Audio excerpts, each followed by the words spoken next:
was? Hallo? Ob da was geht? Ob da was geht? Weißt, was für Leute mir am allermeisten aufregen? Weißt, was für Leute mir am allermeisten aufregen?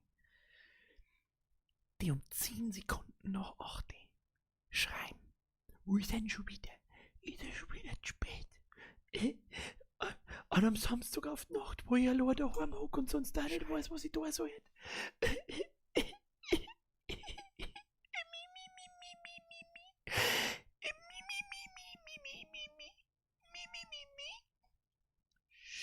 Wir müssen mal leise sein. Warum? Das erklär ich gleich. Chill, Alter. Chill deine Kniescheiben. Was, Twitch geht nicht? Wieso geht Twitch nicht? Geht Twitch? Hallo? Sagt's mal bitte, dass es geht. Hallo? Geht. Der Firefighter schreibt, es geht. Da steht's. Halt die rein. Moment.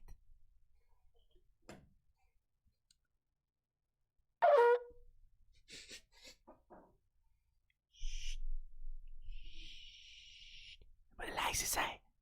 Warum? Leise. Warum? Weil alles, was ich da hier, ist ein ganz leises und unangenehmes.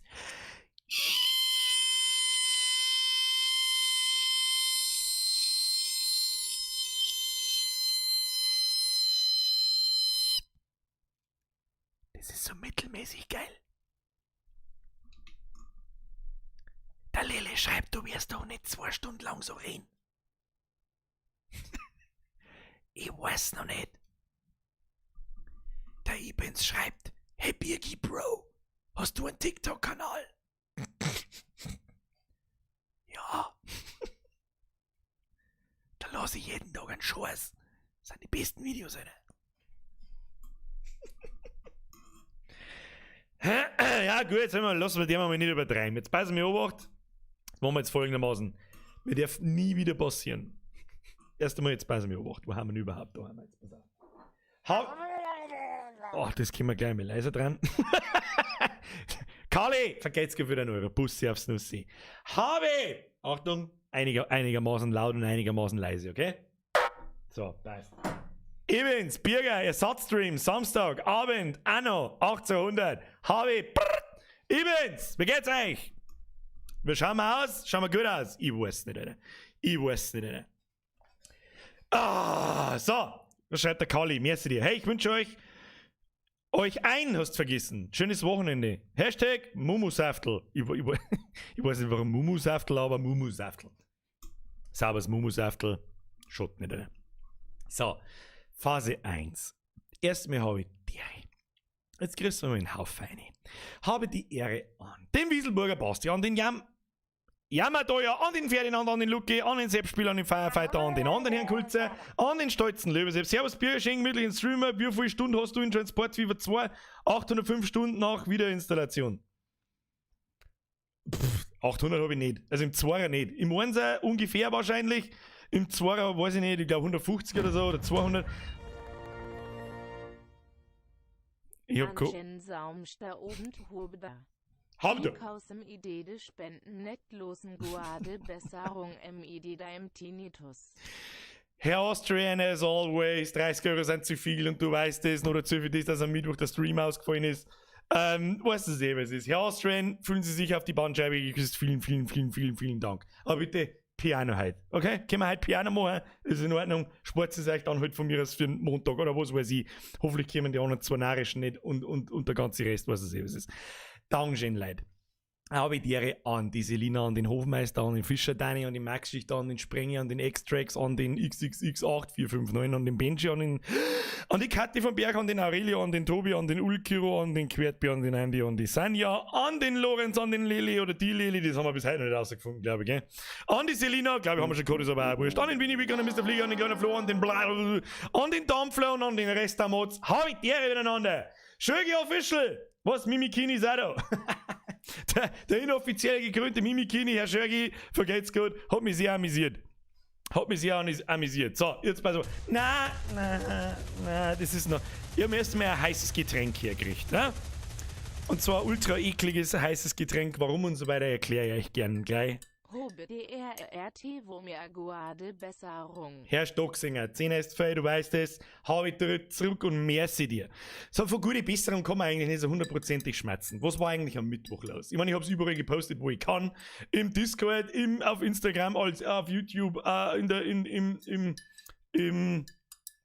in dieser Beitragsscheiße, wo aber extrem wenig Leute sind, aber 200 sind es auch. Chris, warum, Mann? Servus! Stimmt. Merci dir. Servus, schädest live bist D. 15 Euro sind 2 und du weißt das. Chris, vielen herzlichen Dank, Alter. Und schön, dass du da seid. Sagen wir es da so, wie es ist. So, jetzt passt so wacht. Das war schon wieder ganz dumm. Auf so ein Wäschel drauftrischen. Also, jetzt passt so wacht. Warum war am Mittwoch kein Stream? Am Montag, letzten Montag, haben wir einen Super Seducer 2 gespielt. Da war ich so übertrieben laut die ganze Zeit, dass das schon mal nicht gut war. Und irgendwann habe ich dann da an diesem Mikrofonregler, ja, das da, super Option. Hör ich mich nicht selber. Ja? Also ich höre mich natürlich selber schmerzen, aber gedämpft durch die Ohrwaschel-Dinger.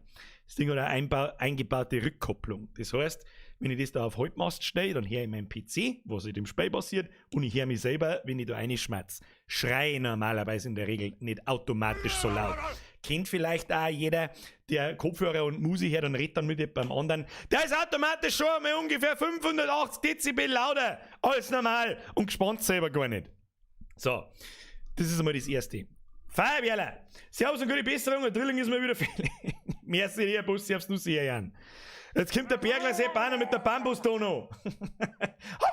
Miteinander. Vergelt's für den Zwickel. Leid, Bussi, Dankeschön. So, jetzt pass auf. Dann, irgendwann habe ich da umeinander gedreht, glaube ich.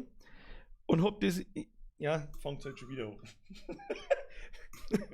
Alter, wie dumm wär's eigentlich, wenn du zweimal denselben Fehler machst. Und hab das Ding zu weit in Richtung Mikrofon dreht. Das heißt, alles, was ich da reinsage, in ungefähr dieser Lautstärke, kommt mit 850 Dezibel hier wieder raus. Und dann haben wir Folgendes da.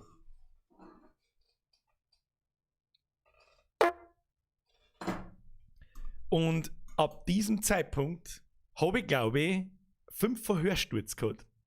Also ungelogen. Und dann habe ich unfassbar krass zum Schwitzen angefangen, unfassbar krass damisch ist mir geworden. Ich glaube, dass man das während dem Stream so die letzte Stunde, glaube ich, gemerkt hat. Deswegen war es auch um Punkt 10 Uhr. Alter, ich schwöre dir. Dann bin ich aufgestanden, dann hätte es mich erstens fast umgehauen. Das war mir das Erste. Ich habe gedacht, Alter, was ist denn jetzt kaputt? Ich fühle mich, als hätte ich 8 Promille in der Fotzen. Dann habe ich sofort Balkon aufgerissen und gemeint, gib mir mal frische Luft her, Kreislaufstress oder sonst irgendwas. Dann habe ich gedacht, Alter, was ist denn? Und dann habe ich irgendwann einmal so gespürt, so, Alter, alles, was ich her ist. Und zwar auf dem linken Ohrwaschel. So, Hashtag Press F für Hörsturz. Ab in den Chat. So, das ist der Grund, warum es am Mittwoch keinen Stream nicht gegeben hat. Ich habe es überall gepostet, wo ich konnte. Fehler sehen es halt dann trotzdem nicht, aber ist ja scheißegal. Auf alle Fälle ist es dann besser geworden. Ja, es ist auf alle Fälle dann besser. Am nächsten Tag war noch ganz schlimm. Also ich glaube, ich habe mich noch nie so schnell nach dem Stream, hab glaube ich, 1,5 Liter Wasser eingesoffen, hab mich auf die Couch gelegt, 5 Minuten Fernsehen geschaut, bin eingeschlafen. Das ist schon lange nicht mehr passiert. Am nächsten Tag in der Früh aufgewacht, totales Piepsen im Ohrwaschel gehabt, immer nur ein bisschen deppert und komisch einfach und schlecht war mir. Und dann denkt so, Alter, das kann nicht gut gewesen sein. Das war nicht einfach bloß so, ein bisschen ein Piepsen im Ohrwaschel, das habe ich öfter mal, das habe ich schon seit 20 Jahren, glaube ich. Das glaube ich, haben viele, das interessiert mich auch nicht stark. Aber dass man halt damisch wird, so richtig krass damisch. So richtig krass, ich stehe auf so, Walleck, Alter. Und fort sind wir, so war es halt noch nicht. Ja, da habe ich mir gedacht, vielleicht schlecht. So, aber deswegen Mittwoch schone die Öhrchen. Jetzt muss ich mir schnell am Bugel kratzen, weil Kruzifix, was ist da jetzt? Ah! So, schaut gut aus. Schaut gut aus. So, natürlich kommt das Alter natürlich auch ein bisschen ins Spiel, glaube ich. Aber ich glaube, es ist scheißegal, wie alt das bist. Glaub mir, wenn ich da das Headset aufsetze und drehe das Ding auf Anschlag und bloß da mein Posthändel rein, dann zerreißt es auch dir das Stromify. Okay? So, auf alle Fälle, ich war noch nicht beim Doktor. Das ist erledigt am Montag. Der wird dann da mal reinluden, nehme ich an, und dann wird er schon irgendwas da, keine Ahnung. Weiß das was ist. Hab immer noch ein bisschen ein Piepsen da. Bisschen, aber wirklich irrelevant. Ich habe keine Schmerzen, weil leider gleich so ausflippen, ich habe keine Schmerzen. Mir ist nicht mehr damisch, mir ist nicht mehr schlecht, gar nichts. Ich habe einfach da ein bisschen ein Piepsen. Ein bisschen mehr als das sonst üblich ist. So und das war halt geil, wenn das nicht war. Schau, Sepp! Schlimm so ein Störfurz, das stimmt. So ist nicht. Er schwört im Sepp Merci dir. Blanke! Sag halt einfach, alt werden wir mir. Ja, das auch. Es kommt dazu, Alter. So, Friends of the Sun, was ist wir heute deren? Ganz gemütlich. Heute wird nicht umeinander bläht, wie wir es sonst deren. Vielleicht ist es aber auch schon spät wieder mal. Ja, ganz so schlimm ist es halt nicht, gell? So, jetzt darf ich einfach einmal sagen, jetzt spielen wir einfach mal eine Runde. Nein, das haben wir noch nie da. Ich liebe auch noch. Heute ist ausnahmsweise mal später, wo ich jetzt nicht komplett planlos reingehe zumindest. Ich werde wahrscheinlich eine Zeit brauchen, bis ich wieder einigermaßen drin bin. Wir werden sehen. So, und dann das erste und wichtigste ist, heute ist Open End. Ja, Open End. Samstag ist immer Open End. Das ist spontan. Phase 1, Phase 2, Open End. Das kann bedeuten, dass um 9 schon gar ist. Das kann aber auch bedeuten, dass um 12 gar ist. Wir werden sehen, oder? Mittelohr-Einriss nach dem Festival, wer kennt's nicht? Habe ich noch nicht gehabt und ich war verdammt viele Festivals. Und vor allem verdammt viele Konzerte. Da habe ich, glaube ich, meinen Dauer-Tinnitus her. Also mein Dauerpfeifen im Ohr, das sporadisch mal kommt und mal nicht mehr näher. Moa! Alt wirst, Bürger, alt wirst! Ja und? Das kommt auf euch auch noch zu. Tu dich nicht oben. Und wenn das 93 für deinen Jahrgang steht, dann bist du auch nicht mehr so jung. So, jetzt bei so was. Starte das verdammte Spiel. Schalten wir um. Jetzt lernen wir uns gemütlich zurück, oder? Und dann würde ich sagen, bauen wir ein wenig eine Stadtteil. Haben wir da Bock? Wir werden sehen, oder? Vielleicht nehmen wir auch noch eins ins Programm mit auf. Wie schaut das aus? Was ist jetzt da? Dann fang halt nicht schon wieder nerven, wenn nicht schon wieder das Spiel schon wieder gezeigt wird. Was ist denn los mit dem schon? Ich hab's doch extra hergekriegt und hab's sogar ausprobiert. So, ich hab's sogar ausprobiert, hab ich gesagt. So, übrigens, ja, beste Bürgerin der Welt, die hat mir gleich gesagt, du saufst es jetzt. Ist mir scheißegal, was du saufst es jetzt. Was hat sie mir gemacht? Sie hat mir das da gemacht. Das hat sie mir am Montag auch schon gemacht. Direkt danach, wie ich gesagt habe, was los war. Was ist da drin? Ich habe fest versetzt, was von einer Halbe und was weiß ich, was ist für ein Scheiß. Ich habe es natürlich in der winterlichen Tasse, weil ganz ehrlich, was es wieder momentan da draußen tut, das weiß kein das auch nicht. Vor 5 Minuten hat es geschnitten, dann liegt 2 Zentimeter Schnee, dann 10 Minuten später scheint die Sonne, dann ist er wieder weg und dann schlafe ich mal eine Stunde auf der Couch, stehe wieder auf, vor allem ist wieder Winter. Und dann kommt der Brocken einer gerast und schreit mich an. Das ist übrigens unser Katzbrocken halt. Und schreit mich an, weil es draußen hagelt. What the fuck, Alter? Da ist der wie mein heißes Getränk trinken. Und weißt du, was da drin ist? Alter, was ist denn das jetzt, Alter? Und warum ruckelt das so stark? Da wird mir direkt schlecht, wenn ich das sehe. Fahr mit der Kamera weiter weg. Was tust du denn? Was tust du denn? Da krieg ich schon wieder Krebs in die Augen. Hopp! Was ist denn das? Der Benchmark? Warum kommt da der Benchmark, Alter? Was ist das für ein Benchmark? Der Mama ist ein Benchmark. Wir haben es. Ich Superheld. Habe anstatt auf Anno 1800 auf Anno 1800 Benchmark gedrückt. Nice. Wir waren das jetzt wieder. Timo, ein Mann wird nicht alt, der wird interessant. Dann nehme ich die beim Wort. Frauen, wie schaut das da bei euch aus? Ist es so? Ich habe schon immer gesagt, grau macht auch attraktiv. Ich warte so lang, bis ich bin ja eh schon grab, sehr grab sogar. Ich möchte gerne graue Haare kriegen, so dunkelgrau-silbernes Haar und dann schaue ich so der Witcher. Das ist gut. Das ist gut, das ist der Plan. Sag ich euch, was ist. Stolzer Löwe! Was ist das für ein Anno 1800 oder 1404? Here we go. 1800 selbstverständlich. 1404 war auch gut, sehr gut sogar.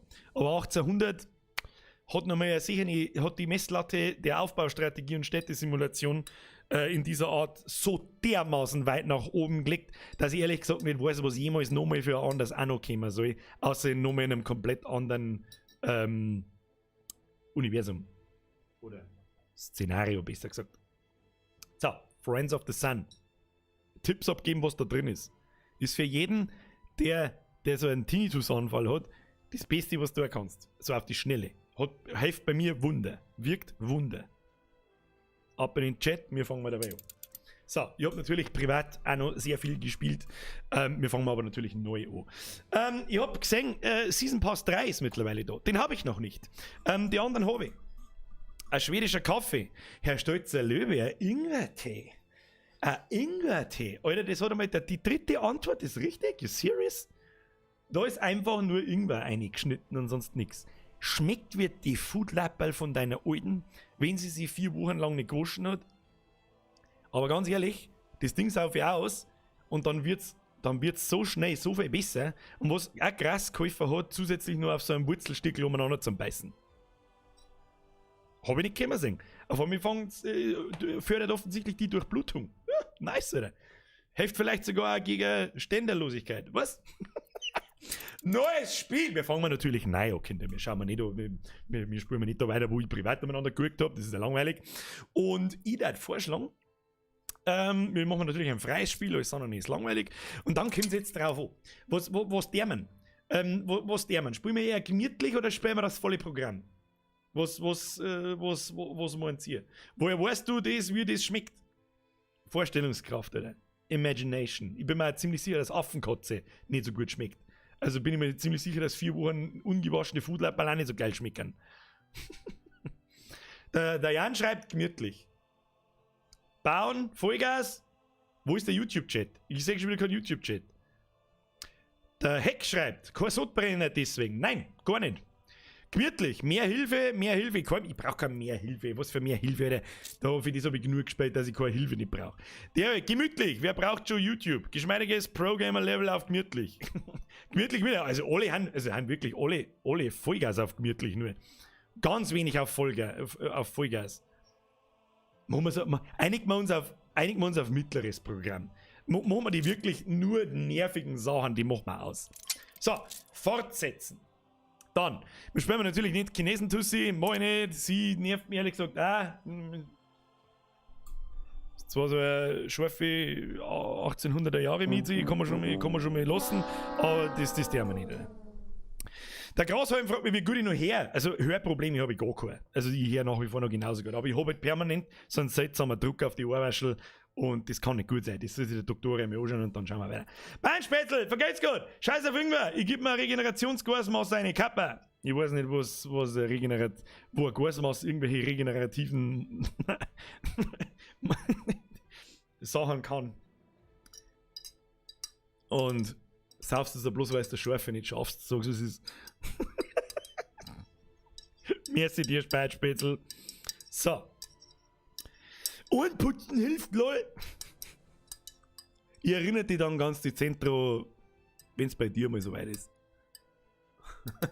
So, dann nehmen wir einen gemütlichen Sip aus dem ekelhaftesten Getränk, das wir da haben. So, wir haben alle Zeit der Welt, Kinder. Wir müssen bei dem 10 in die Pfurt. Morgen ist Sonntag, man kann alle ausschlafen. Hashtag ausschlafen. Beste Lieben, Alter. Prost. Alter, was ist denn eine Cola-Schorle? Was ist denn eine Cola-Schorle, Leute? Cola mit Cola. Cola mit Sprudelwasser. Was zur Hölle, Alter? So, ich habe im Battle angeteasert. Er ist ein guter, den nehmen wir. Eigentlich sollte ich immer mal sein Board schneiden lassen, das war das Allergeilste. So, Porträt interessiert aber auch keine alte Nudel. Ich bin gern blau.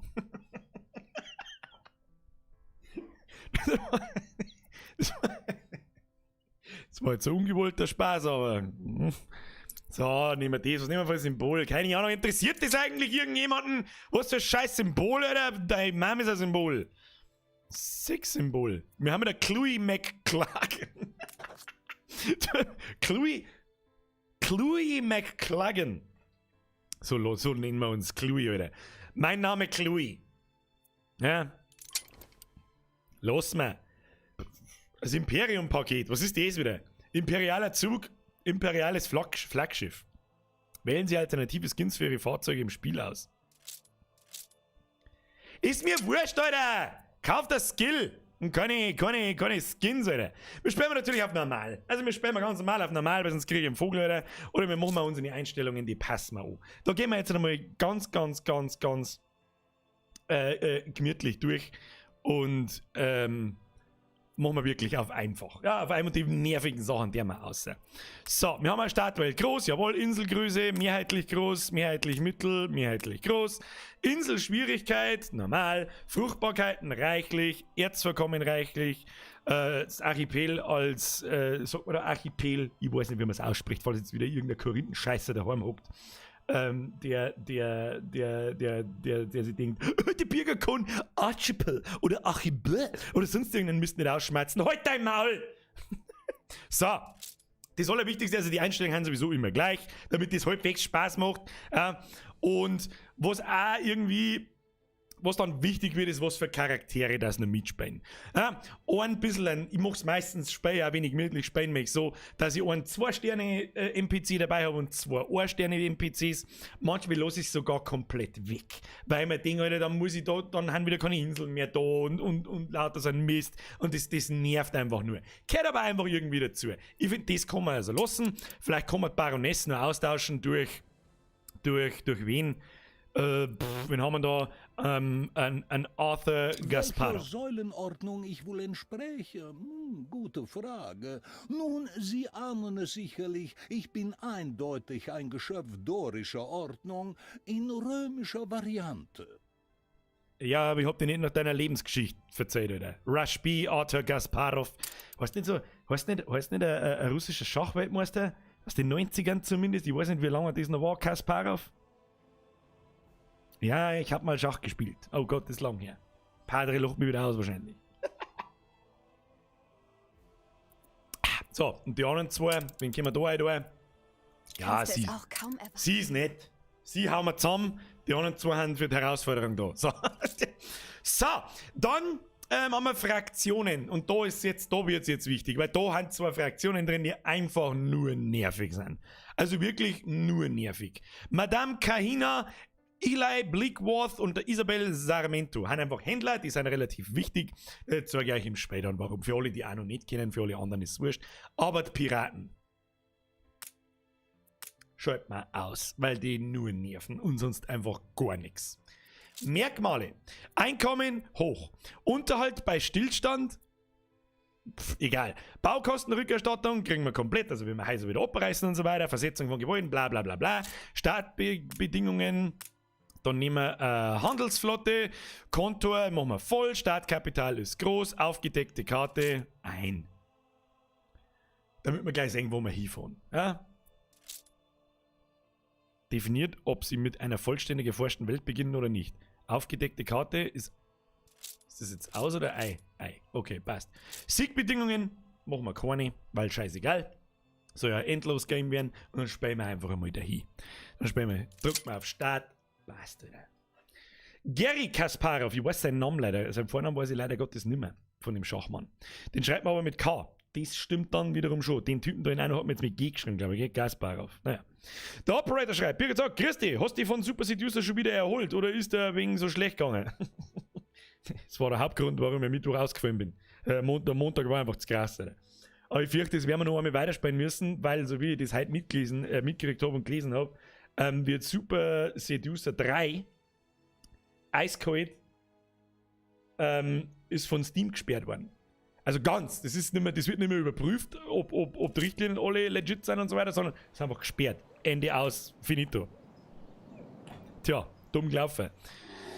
So, da schreit mir gleich wieder ein Bär im linken Ohrweischl, da habe ich wieder gar keinen Bock. So, da sind wir nun. Wie schauen wir aus? Gut schauen wir aus. Wie schaut die Insel aus? Kann man da mal auf Pause drücken? Hoppala, ne, das war eine Leertaste. Ich habe momentan 2 Battle Brothers gesuchtelt, da drückt man auf Pause auf Leertaste. So, Spiel angehalten. Was mich schon wieder nervt, ist, warum verschwindet dann das HUD? Das weiß ich nicht. Das weiß ich einfach nicht. Schauen wir mal, was die so deren, die NPCs, wir haben da unten, das seht ihr jetzt dummerweise nicht. Ich bin ein So, hörst auf! Kenny Keks! Bin mit meiner alten heute ein Jahr benannt. Jetzt schauen wir vollgefressen Dio. Ja, aber jetzt geht's bergab, Alter. Ich nehme den ungern im Willen aus den Segeln, aber jetzt geht's bergab, Alter. Jetzt geht's bergab. Merci dir, Bussi auf den Ranzen von der Alten. Hashtag vollgefressen. So, drauf geschissen, was die 4 anderen NPCs deren, das ist mir scheißegal. Da haben in der Mitte 4 große Inseln und jeder kriegt seine sofort zugewiesen. Das passt schon.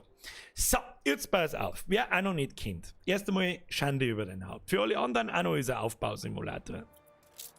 Ein sehr komplexer mittlerweile. Und meines Erachtens, ich spiele das jetzt einfach so, aber wie ich das immer tue. Und auch noch wird nie langweilig. Jetzt müssen wir schauen, was genau eigentlich was ist. Wir schauen uns jetzt erst einmal unsere Insel an. Unsere Insel ist schon wieder eine totale Behinderung, weil mitten durch ein Fluss geht. Wir brauchen aber unfassbar viel Platz für unser Stadt.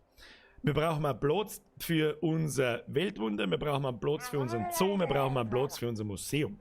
Elisabeth und Paulina, grüß dich und grüß an die Philipp und die Brotgamer Nummer 1. Philipp und Brotgamer. Nummer 1, Alter. Grüß von der Elisabeth und der Paulina. Ich glaube, die mengen was von euch. Bin mir aber nicht sicher. Liesl und Paulina, Dankeschön. So, weiß jemand, ob auf der rechten Seite hinten erscheint da recht viel, weil dann machen wir mir einfach so.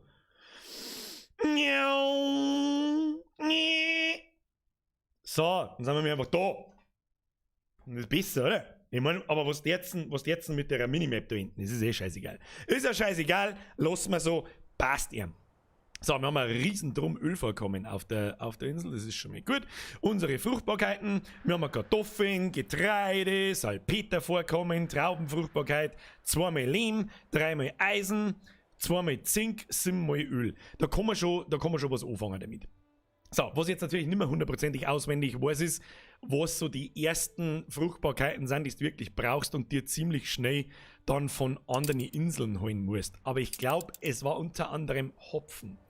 Saure Hopfen, saure Brauerei, stell mir gleich was zum Tun, ne? Jetzt fangen wir erst einmal das Bauen an. Was auf alle Fälle in 1800 schon mal ganz geil ist, es gibt diesen Planmodus. Da kannst du anfangen zum Planen, dann kannst du es einfach hinbauen. Ich würde fast sagen, diese riesengroße weite Fläche da bauen wir mir unser Stadt hin.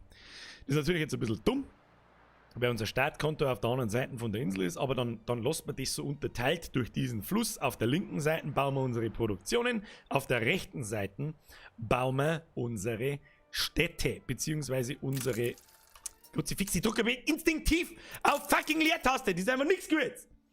Erdäpfel! Erdäpfel! Ich weiß nicht, bei uns sagt man, also ich sag zumindest beides. Kartoffeln und Erdäpfel. Aber ich sag definitiv öfter Kartoffeln. So, jetzt pass auf, wir brauchen ein Lager, einen Marktplatz. Wir kommen das gleich wieder dran können, auf der mittleren Maustaste. Ich würde sagen, das platzieren wir jetzt einfach mal mitten da rein. Die ganzen Abmessungen, die perfekten, die weiß ich nicht mehr, das ist mir jetzt aber auch scheißwurscht. Dann! Da rundum werden unsere Bewohner gebaut. Und da haben sie mit 1800 echt, wie soll ich sagen, da haben sie echt ordentlich sich was einfallen lassen für die Verfügbarkeit mit den Arbeitern, die verschiedenen Arbeiterstufen und so weiter. Das ist richtig geil gemacht. Obwohl Ubisoft draufsteht, muss ich leider Gottes sagen, das fucking Game ist fucking awesome. So, jetzt haben wir unseren Marktplatz. In diesem Einfluss, was auch neu ist, was mir auch ziemlich gut taugt hat, ist der Einflussbereich, der ist nicht mehr einfach Luftlinie gebunden mit so einem Kreis rundherum, sondern geht endlich der Straße entlang und orientiert sich daran, wie das Straßennetz rundherum aufgebaut ist. So, ich glaube, da brauchen wir auch keinen Baumodus mehr. Das Ding bauen wir jetzt einfach aus. So, haben wir einen Marktplatz stehen. Mit einem Marktplatz allein haben wir natürlich nichts gelungen, braucht man Bauernhäusl. Jetzt bauen wir da einmal, ich mache das aber in so 6er-Gruppen. Ja? Das machen wir jetzt da einfach einmal so, mal einen scheiß Baumodus aus, Kruzifix, da bauen wir jetzt mal 6 Hütten durch, 6 Hütten durch. ein neues Zwischenziel erreicht. Landwirtschaft, Alter! Landwirtschaft, Alter, best game ever! Da kann man eigentlich mehrere so Bauernhäuser im Baumodus gleichzeitig ausbauen? Nicht wirklich, gell? Das ist ein bisschen dumm. Aber egal, das wursteln wir jetzt einfach da so durch. So, jetzt pass Obacht. Unser Stadt heißt Vadocase. Nein, das glaube ich nicht. Ich glaube, das heißt eher Pustinger Moos. So. Eine originelle Siedlung. So, jetzt haben wir dann auch schon das erste Problem. Keine Anbindung an den Hafen. Und das ist jetzt das Kreislige, oder das müssen wir halt einmal machen. Wir bauen jetzt da einfach am Rand außen irgendwo eine Verbindung zu unserem Startkontor um. Oh, da haben wir sogar so ziemlich genau, ziemlich gut getroffen. Jetzt pass auf, das mache ich alle so, bla bla bla. Dann gehen wir da synchron 4. Ja, können wir natürlich wieder nicht. Man geht auch nicht durch, hilft eh nicht. Und dann gehen wir da so her. Bam. So, und schon ist die Fehlermeldung weg. Und wir haben die ersten 12 Bauernhäuser gebaut. Im Pustinger Moos, Alter. Nice. Zumindest haben wir genug zu essen. So, das ist jetzt der Teil, den sagt jetzt ihr wieder nicht. Ich weiß nicht, wie ich mich verhalten soll. Wo soll ich mich hinschieben? Ich hab keine Ahnung. Weißt du, wo ich mich hinschieb? Was ist denn jetzt? So hab ich Spei verschoben. Bist du besoffen? Gut, 10 Feier. Was ist mit denen? Ich sitze mir einfach da auf so. Bam, Alter. Da sitze ich. Oder wo sitze ich? Soll ich mich daher sitzen? Ich weiß doch auch nicht! Da sitzen wir her. Ist das in Ordnung?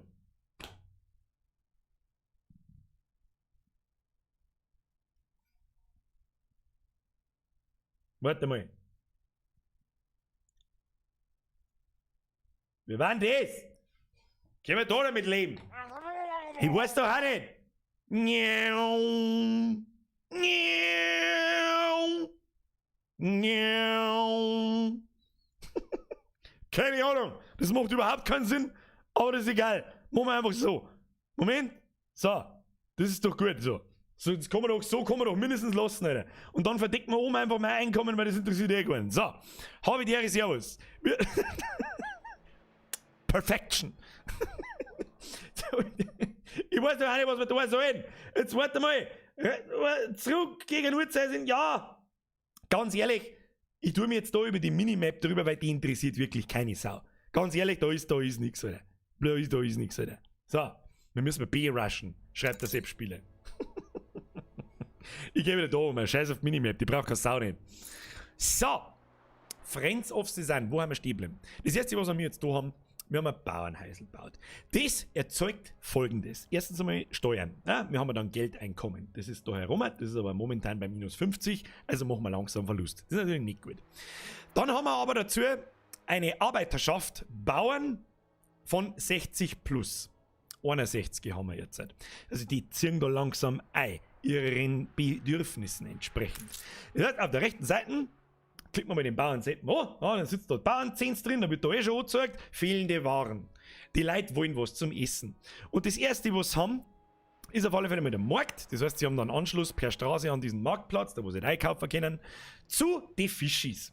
Ja, und da können sie die Fischis holen, wenn sie welche gehen. Aber wir haben keine Fischis. Darum ist das erste, was du eigentlich seit anno 1602 tust, Fischis bauen. Fischerei, die baue ich meistens eigentlich direkt, dummerweise direkt daher. Aber das tun wir heute mal ausnahmsweise nicht. Vielleicht denken wir mal voran. Die bauen wir daher. So. Dann machen wir das so. Dann kann man eigentlich ein wenig einen Platz sparen. Das weiß ich mal. Die brauchen natürlich auch wieder so eine Straßenverbindung. So, gewinnt zwar keinen Schönheitspreis, aber das meine ich, das passt eben schon.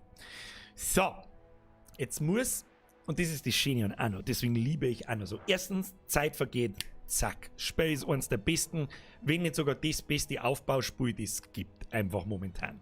Aber Transport FIFA 2, Was ich da so sehr liebe, ist dieser Wuselfaktor. Na? Jetzt produziert das Häusl da. Schrei mir nicht so, du Missmatz, Kruzifix. Die produziert jetzt Fischerl. Ja, die tut da draußen ein bisschen umeinander fischen, lalala. Und dann fährt da der Korn umeinander. Sagt man so eine gelbe Linie. Und der fährt da ganz langsam in Richtung dieses Kontors. In diesem Kontor haben zwei sich eine Lagerwegen oder diese Wagerl halt Platz. Und die fahren da die ganze Zeit halt quasi hin und her. Ein bisschen ineffizient ist es, weil der Weg da so unfassbar lang ist, aber das ist mir jetzt wurscht, weil da später nämlich, je mehr Bauern das wir haben, desto mehr Fischereien braucht man und so spielt sich das dann immer weiter in Tee. Das, was wir eigentlich schon viel früher bauen hätten sollen, damit ich währenddessen nie wieder mein Fotzen den ganzen Tag auf hab, ist eine Holzfällerhütte und die dazu passende, das dazu passende Sägewerk. Unser erster Rohstoff ist Holz. Ich hab mein Holz. Holz. Und das brauchen wir halt einfach, um Dinge zu bauen. Bauernhäuser und andere Produktionshäuser und so weiter und so fort. Deswegen platziere ich die jetzt einfach gleich einmal da.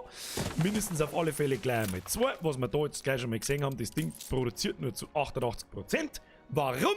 Weil wir mir nur die Hälfte von seinem Einzugsbereich, da wo der jetzt dann Baum pflanzt, da draußen am Strand pflanzt haben. Und nach Adam Riese, da muss man keine Atomwissenschaft studiert haben, kannst du am Strand halt nun mal, glaube ich, keine Bäume nicht pflanzen. Das ist halt alles ein wenig ein Schwachsinn, darum verschirmen wir das leicht. Da sagt man, es ist eine Anzeige drüber, 100%, das passt zwar, aber für die Produktion, ein Produktionszyklus dauert jetzt 1 Minute 30 und je weiter ich das jetzt in ein passendes Gebiet einbringe, desto schneller müsste es eigentlich gehen, tut es aber nicht. Warum nicht? So, die 2 überschneiden sie jetzt leicht, das bauen wir jetzt einfach daher, oder was wir deren, machen wir es ganz Ding. So, da kommt jetzt mal innerer Monk durch, ja, das hilft uns alles nichts. Was bedeutet denn die Zeit? Wieso steht da jetzt 3 Minuten? Verstehe ich nicht. Egal, Bierger, bau's einfach hier, das passt schon. So, dann verbindet man das dann mit der Straße. Und dann produzieren die jetzt Holzstempen halt einfach. Ja, die hacken noch den Baum um und dann brauchen wir noch ein Sägewerk. Sägewerk, das muss im Einzugsbereich von diesem Holzzeig liegen, damit sie das von da das Holz holt und dann produziert es quasi Bredel und das wird dann in den Kontor dran. Darum platziere ich diese Dinger meistens relativ nah aneinander. Und jetzt ist noch die Frage, wie viel produzieren diese Dinger wirklich? Also du kannst halt das bis ins kleinste Detail quasi schön bauen und effizient bauen. Und das ist das Tolle dran. Du schaust quasi, normalerweise produziert so eine Holzfällerhütten in der Minute einen Baumstamm. Und sagen wir jetzt einfach mal, ist ja wurscht, 1 oder 5 oder was weiß ich. Und das Sägewerk verbraucht, Sägewerk, Bad Sägeberg.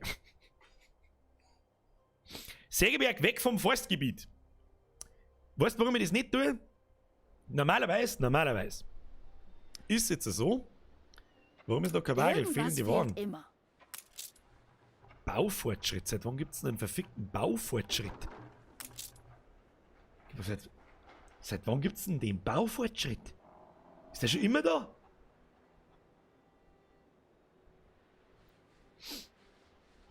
Das ist neu. Ist das neu?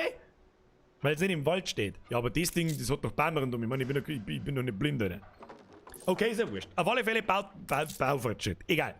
So, warum tue ich das nicht? Normalerweise, wenn du diese Häuser da, so ein paar so Fädel, ich meine, das sagt man, ich hoffe, dass man das einigermaßen sagt, da ist so eine graue Umrandung. Und natürlich steht jetzt das Sägewerk da so ein bisschen in den Bahn drin. Aber nicht viel. Das kann man nachher verschirmen, wenn es ist. Und das sehen wir jetzt dann, wenn die Produktion einmal anläuft, ob es auf 100% läuft oder nicht. Wenn es auf 100% läuft, und ich gehe schwer davon aus, das tut es, weil 98% der Fläche genutzt werden kann, dann ist es wurscht, dann können wir es da stehen Ich bin lassen. stets fleißig, wie eine Biene. Ein Feld bestellt sich ja nicht von selbst. Was für ein Feld, du Trutschel, das ist ein Baum umhacken! Wieso musst du überhaupt ein Weiberleib machen? Was ist denn das wieder? Aber da haben wir wieder beim Sexismus erster Klasse. Gibt's Holzfällerinnen? Ich lehne mir jetzt einfach mal aus dem Fenster und sage, nein. Warum auch? Was soll das auch? So, jetzt bei sowas. Was passiert? Wir haben einen einen Holzbaum umgehackt, der wird da hergefahren. Dann haben wir im Sägewerk, Bad Sägeberg. Werner Göbel, dere Bürger, dere Werner. Und dann wird der da abgeliefert und dann soll halt eigentlich ein Sägewerk zum Produzieren anfangen. Ich habe sowieso schon einen Fehler gemacht, wir müssen sowieso noch mal umbauen. Vor lauter Schmerz baue ich wieder lauter einen Scheißdreck zusammen. Ja? Dann fangen dort Leute zum Wuseln noch. Sechst das? Und deswegen, ich liebe dieses Spiel. Das ist jetzt aber später irgendwann total scheißegal. Und in der Zwischenzeit trinken wir mal von unserem super leckeren Ingwer-Tee. Leck mir mal, ist der lecker. So. Jetzt pass Obacht. Also, was ich normalerweise immer tue, was ich da jetzt für einen Fehler gemacht habe. Deswegen baue ich jetzt da einfach kreuz und quer einen Weg durch, weil es eh wurscht ist. Wir haben natürlich als Warenkarrenzentrale nicht bloß diesen Kontor da, weil später haben wir ungefähr 30 verschiedene Gebäude, die alle verschiedene Sachen produzieren, sondern wir können so Lagerhäuser bauen. Ja, Lagerhaus hier, Lagerhaus da und die ganze Lagerhaus-Schau. Wir planen das jetzt bloß einmal. Das bastelt jetzt da her. Dann sehe ich, dass ich da auf alle Fälle schon einmal die Straße falsch platziert habe. Das ist mir jetzt aber wurscht, da planiere ich jetzt einfach durch. Die anderen reißen wir später ab. Und dann pflanzen wir da einfach durch. So. Dass ich da so eine Doppelspur beieinander habe. Wie ich das dann genau platziere, das zeige ich euch jetzt dann gleich.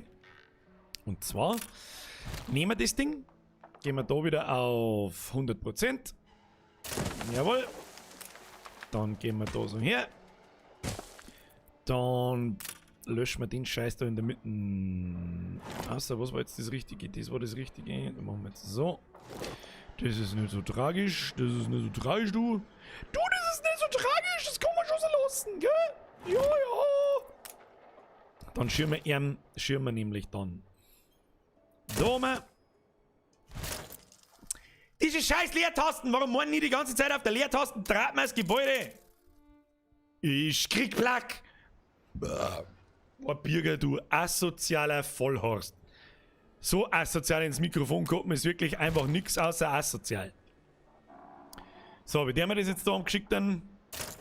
mein Kruzifix. Ich hau mein Schellei! Ich haue mir meinen Behindert, das dauert, Leute, ich hab 2 Tage lang von gefühlt 8 in der Früh bis um 2 in der Früh Battle Brothers gesuchtelt und da macht man viel mit der Leertaste, deswegen drücke ich da jetzt die ganze Zeit drauf wie ein Volldepp. So, wir stellen wir das da her, bam, das stellen wir da her, bam, dann verbünden wir den Sauhaufen, verbünden wir den Sauhaufen. Müssen wir jetzt da wieder auf Baufortschritt. Das ist doch nein, dass da unten der Baufortschritt ist, das schon immer so.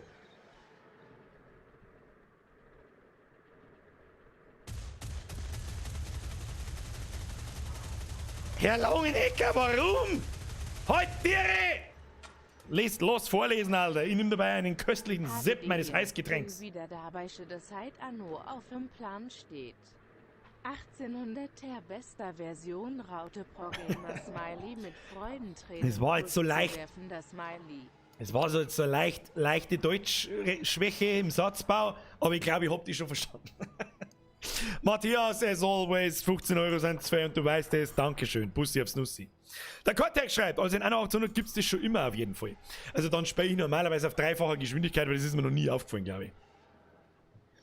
Price schreibt, der Teesuppen ist doch sicher schon kalt. Nice, tatsächlich nicht. Sie ist nicht mehr heiß, aber die hat schon noch ordentlich, die hat schon noch Dampf. So ist es nicht. Da müssen wir ein bisschen mehr rauszuseln. Moment.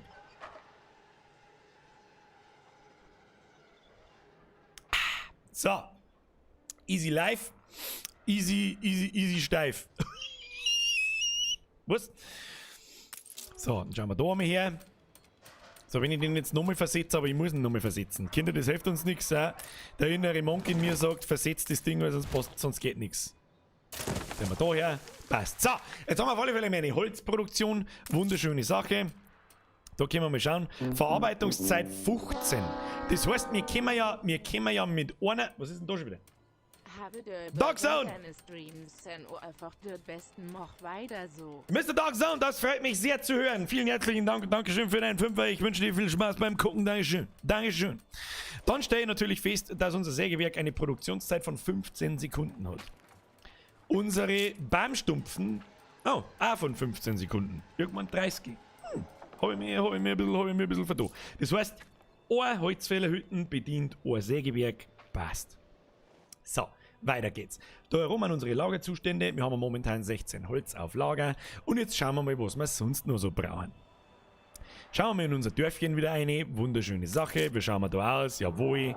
Die haben auf alle Fälle Bock. Die haben was zum Essen. Schaut gut aus. Da wohnen jetzt 5 von 10 Leute.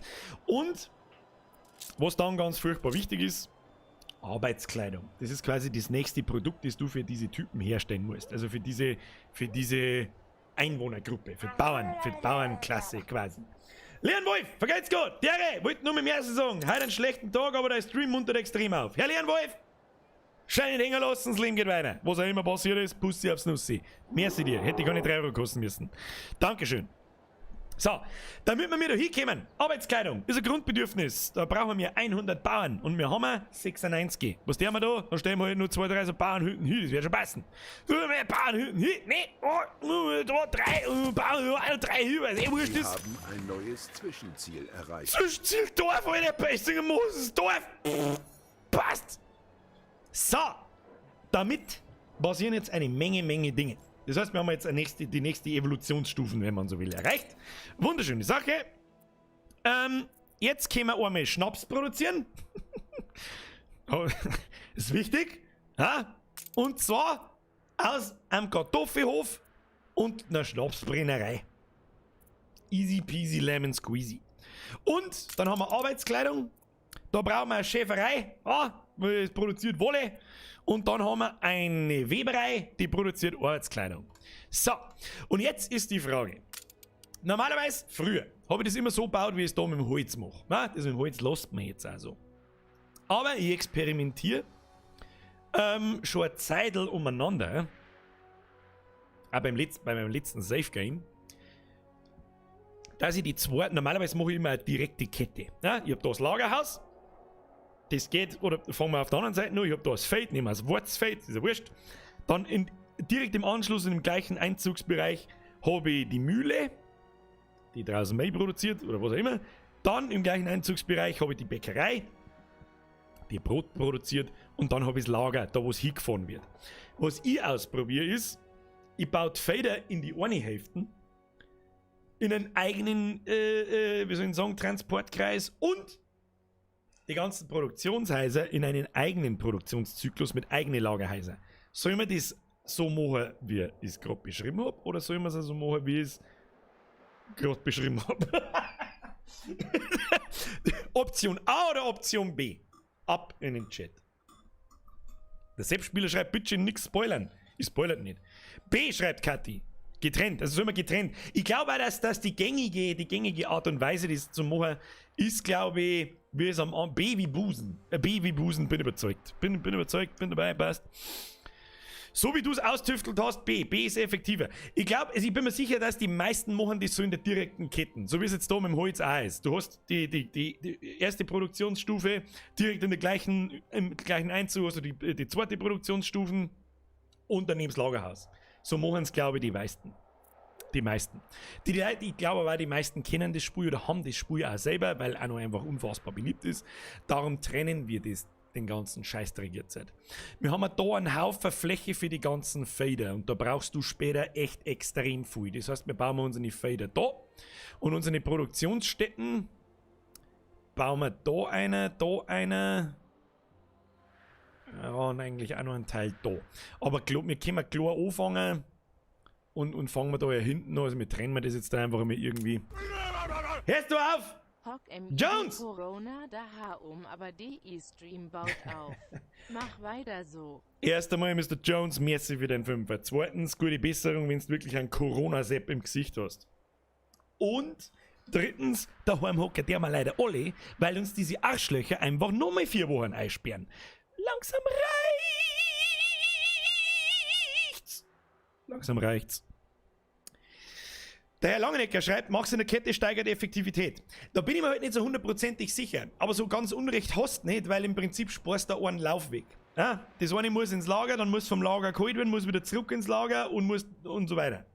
Aber wenn die Kette einmal im Laufen ist es egal. Also das kommt genau ein einziges Mal vor, dass du mehr Produktionsweg hast und dann ist es egal.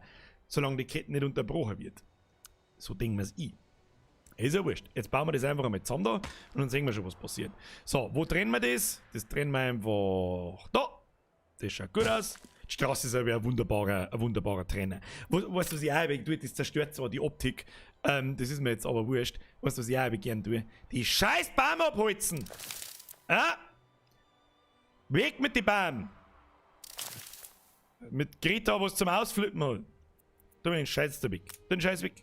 Weg mit dem Schund. Weg mit dem Schund. Easy. Da laufen so umeinander Büffeln, schau ich. Weiß ich nicht, in welcher Welt das was ist das, ein Elch oder ein Hirsch? Ich weiß nicht, ich glaube Elch. Oh, da ist der Rodes! Vergeht's gut für den Zwickel! Ein Grüß aus Augsburg! Ein Grüß aus Landau! Pussy aufs Nussi! Vergeht's gut dir! Der Beastie Boy schreibt, nur überlastet da meistens die Lager. Das ist genau das, was ich gern außerwursteln darf, ob es geht oder nicht. So. Machen wir da einen Weg um. Wunderschöne Sache. Ja, da können wir ein wenig so eine Kurven einbauen, weil es eh scheißegal ist. Und, ja, der mal nicht. Kurven sind scheiße! Hashtag Scheiß auf Kurven, nicht? So. Und da bauen wir unsere Produktionsstätten her. Da lassen wir am besten auch irgendwie so ein bisschen. Und jetzt weiß ich auch wieder, wie ich da draufgekommen bin, das so zu machen. Später hast du ja so Einflussgebäude. Ja, da wo du dann Items einstecken kannst und dann kannst du flächendeckend die gleiche Art von Gebäude effizienter, günstiger und so weiter machen. Und da tust du so natürlich viel leichter. So, jetzt brauchen wir erst einmal Kartoffelhausen. Ja, jetzt bauen wir mal eine Kartoffelfeld. Wir werden das. Die Frage ist, wo bauen wir das hin? Das bauen wir jetzt einfach mal alles da her. Die scheiß Holzproduktion da, die nervt mich. Die passt da überhaupt nicht hin. Scheiß Holzproduktion, hau ab! Muss immer die hin tun? Ich soll nicht so viel schreien, ich krieg schon wieder Gepiepse im Ohrwaschel. So, was ist?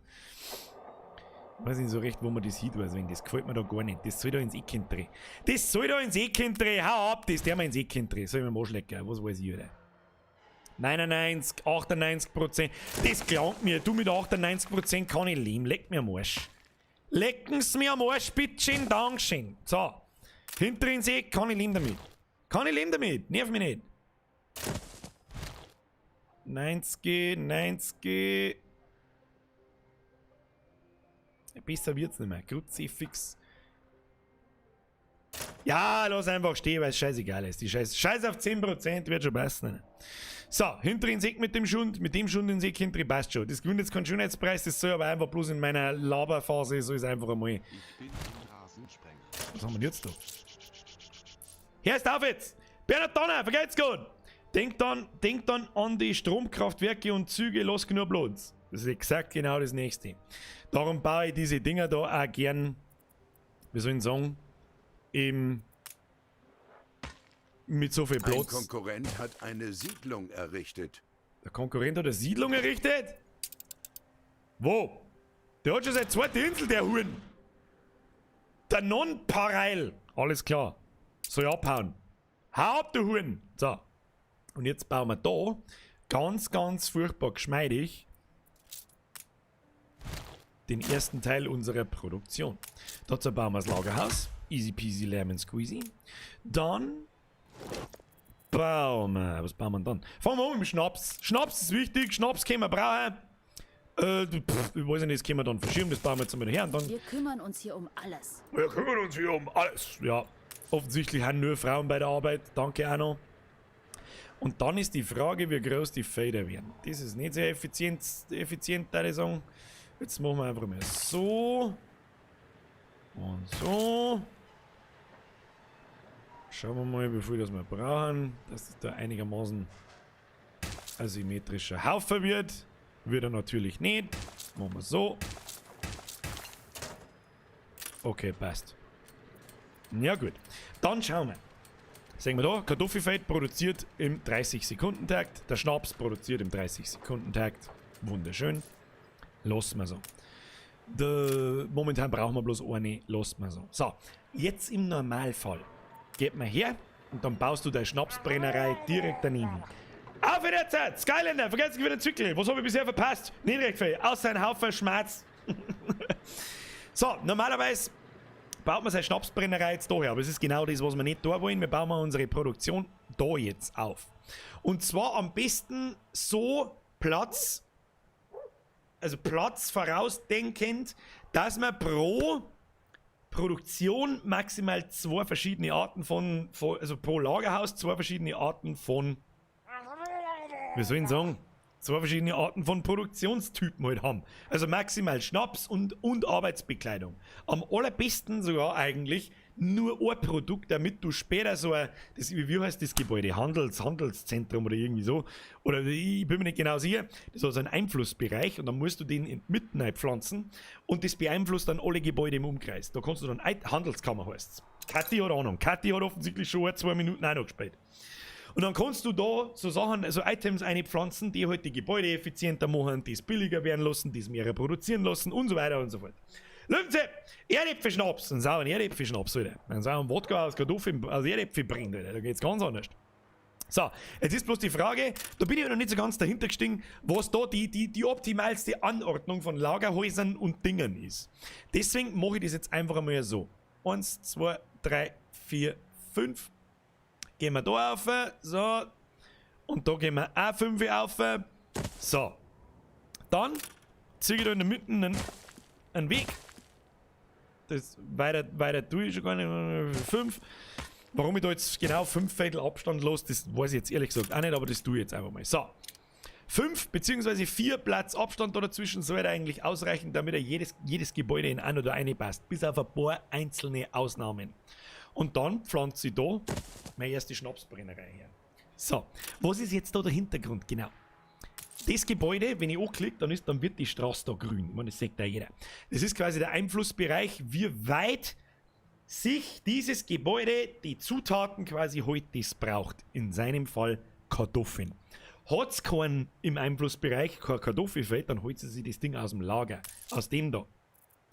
Genauso ist es mit dem Kartoffelfeld. Das Kartoffelfeld schaut, hey, ist eine Schnapsbrennerei in der Natten? Nö, ja, dann trag meine scheiß Kartoffeln und Erdäpfelkäse einfach ins Lager rein. Was da passiert, da können wir sogar wunderschön zuschauen. Ah, da war das kleine Pferde. Ist das schön!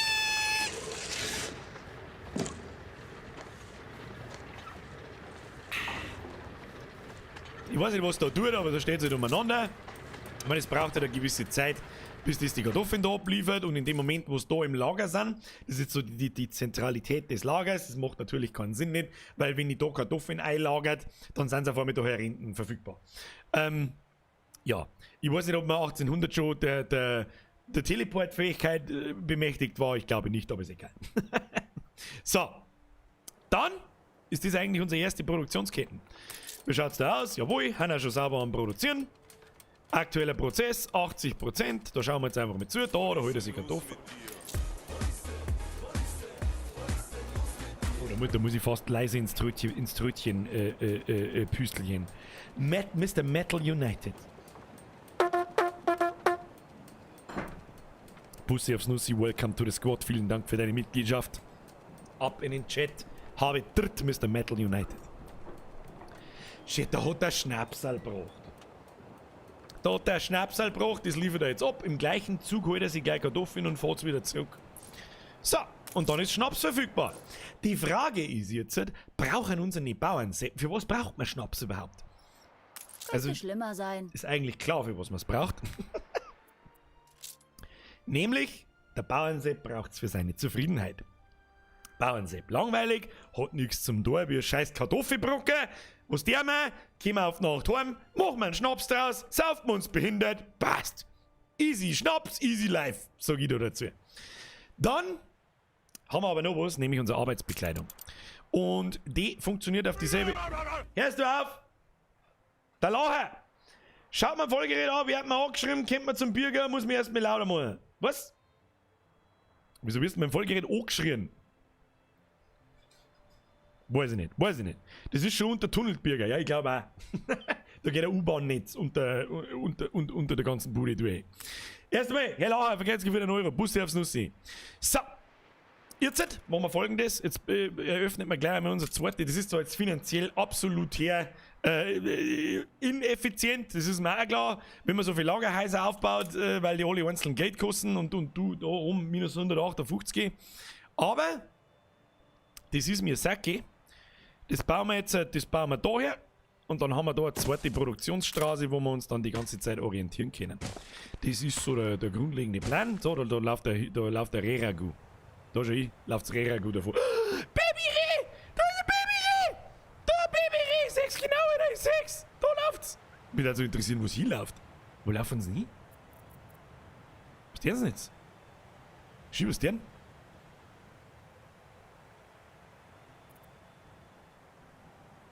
No, die anderen sind aber ein bisschen langsam. Das glaube ich ist Papa und Baby. Haben keinen Bock nicht. Mom läuft wieder davor. Ja, er läuft in die Store. Das war schon immer die beste Idee. Frauke und Mojo! Haut dritt! Heute mal 2 weniger, weil wir können ein Bambus und nicht gerade dir machen einen schönen... Was? Und gerade dir machen einen schönen Stream noch. Bussel aufs Nussel, Geikel, Wichser, Franzis, Geil. Ich habe also das Gefäß gelangt langsam. Frauke Mojo, fühlen Sie sich gegrüßt. Bussi aufs Nussi. Dankeschön. Jones! Naus mit dem Gate! Außerdem, jetzt wieder 1 Euro. So, Friends of the Sun. Weiter geht's. Da machen wir gleich auch wieder die Straße da oben. Jawohl. Das ist alles für später. Haben wir das alles ein bisschen besser im Blick da. Passt das, du schaut gut aus. Nee. Schau, wunderbar aus. Nee. Kann man so lassen. Eventuell muss man später dann nochmal die Lagerhäuser da ein bisschen nach vorne oder ein bisschen nach hinten verschieben. Das kann man eigentlich gleich machen. Das machen wir jetzt so. Das schieben wir ganz da oben. Oder vielleicht sogar ein bisschen da so oben. Dann bauen wir unser Schafshütten hin. Da weiß ich jetzt auch nicht mehr, wie die Häuser rundum genau ausschauen, aber es sind, glaube ich, 3 so Dinger. Ja, schau hier. Mäh. Der Papa hat immer gesagt, wenn wir an einer Schafsherden vorbeigefahren und da schau hier aus dem Auto, schau raus. Also, ja, was ist das? Oh, deine Brüder. Und ich hab mir immer so gedacht, so, Papa, verarscht dich da eigentlich nicht selber damit? Naja. Werd schon wissen, was er tut. Rest in peace, Pap. So, jetzt pass auf. Dann haben wir jetzt da natürlich, hoppla, nicht verschieben. Das können wir da ein bisschen weiter oberschirmen. Dabei, das kann man später hin und her schieben, wie man es braucht. So, das ist mal das erste. Produziert ebenfalls 30 in 30 Sekunden Takt und die Weberei produziert ebenfalls im 30 Sekunden Takt. So, und das ist jetzt genau das, was man eigentlich nicht tun sollte. Glaube ich. Das glaube ich ist der Schlüssel zum Erfolg. 2 verschiedene Produktionen da herbauen und eine maximale Anzahl an Häuser rundherum da maximal einbauen. Das machen wir später. Das heißt, später bauen wir da ein zweites Lagerhaus, dann verschieben wir die Weberei und so weiter und so fort, aber bis dahin lassen wir das so. Wir haben auf alle Fälle jetzt eine Bauernarbeiterschaft von minus 41. Das heißt, woher kommt das, warum, weshalb, wieso? Ein jetzt Gebäude braucht eine bestimmte Anzahl an Arbeitern und einen bestimmten, wir sollen sagen, Einwohnertyp. In dem Fall braucht zum Beispiel die Schnapsbrennerei 50 Bauern als Arbeiter. Wir brauchen mehr Erntehelfer. Schimpft schon die Alte. Schimpft schon. Erstens haben bloß wieder Weiber auf dem Feld, weil das nicht gelangt, haben sie noch unterbesetzt auch. Nee. Achtung, Verwechslungsgefahr, untersetzt, unterbesetzt. Herr Keller! Ich darf so gern begeisterter sein, aber ich darf halt nicht so viel schreien, weil sonst sagt mir euch genau Wiederschauen. Herr Keller! Weißt du, was ihr da sagt? Welcome to the Squad. Vielen herzlichen Dank. Weißt du was, ich glaube, ich rufe mit Vorstandschaft da. Jetzt passen wir auf. Oder heute müssen wir leise weinen, weil sonst, weiß ich nicht.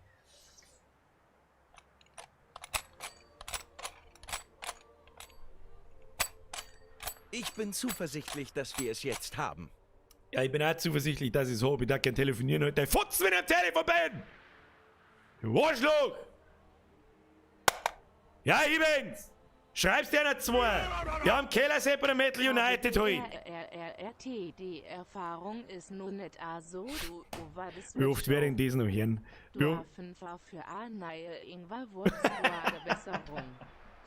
Und dann schreibst du den Batman, schreibst du auch noch auf, schreibst dir noch alle ein Bruder. Schreibst dir einen Bruder, frag nicht so behindert, der hat mir irgendwann Wurz geschenkt. Ja, ist ein guter, Leute, Dankeschön, habe ich dir. Merci dir. Herr Batman, vielen herzlichen Dank. Mr. Alex, welcome to the squad. Ab in den Chat habe ich Mr. Alex. So, jetzt pass auf, wo haben wir stehen bleiben? Irgendwas wollte ich bauen. Mehrere, ja genau, Arbeiterschaften. Ohne Arbeiter wird nichts produziert, das ist halt einmal so. Dann bauen wir halt neue Buden hin. Dann machen wir es so. Dann machen wir es so. Hoppala, das war wieder nichts gesehen. Dann machen wir es so. Und dann machen wir es so.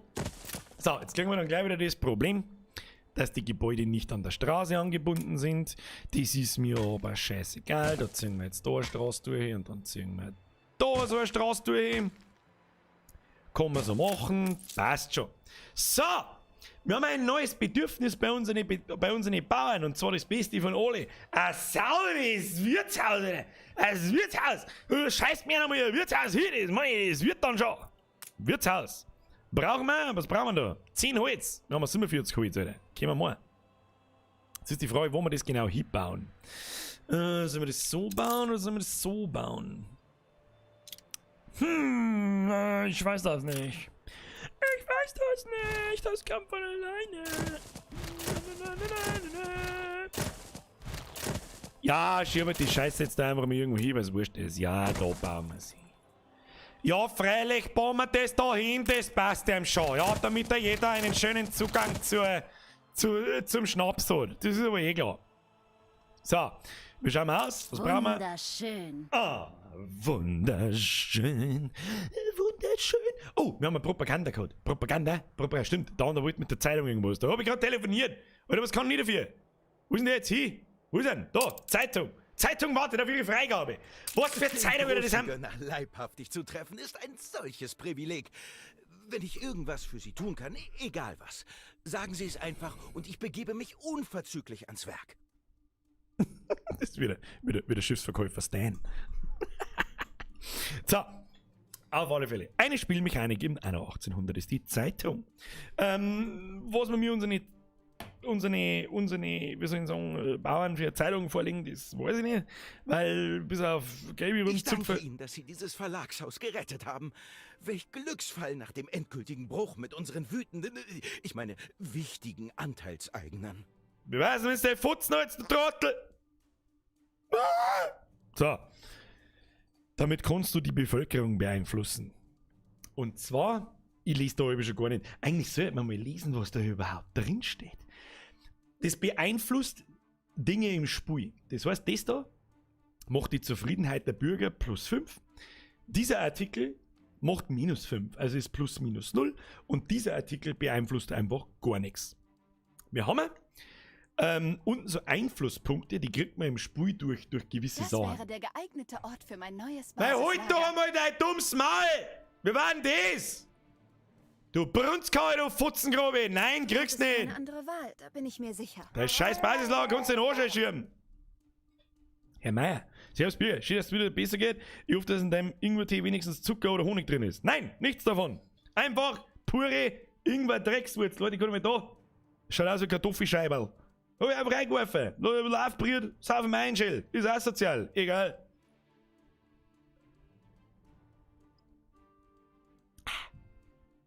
So. Conny, merci für deinen Drilling. Bussi aufs Nussi. So, und mit diesen Beeinflussungspunkten kann man dann diese Zeitung ein bisschen umgestalten, so wie es einem halt passt. Da geht man da herunten, gehen wir mal auf Lektorieren. Und dann kommen wir da herunten. Propaganda-Ablenkung.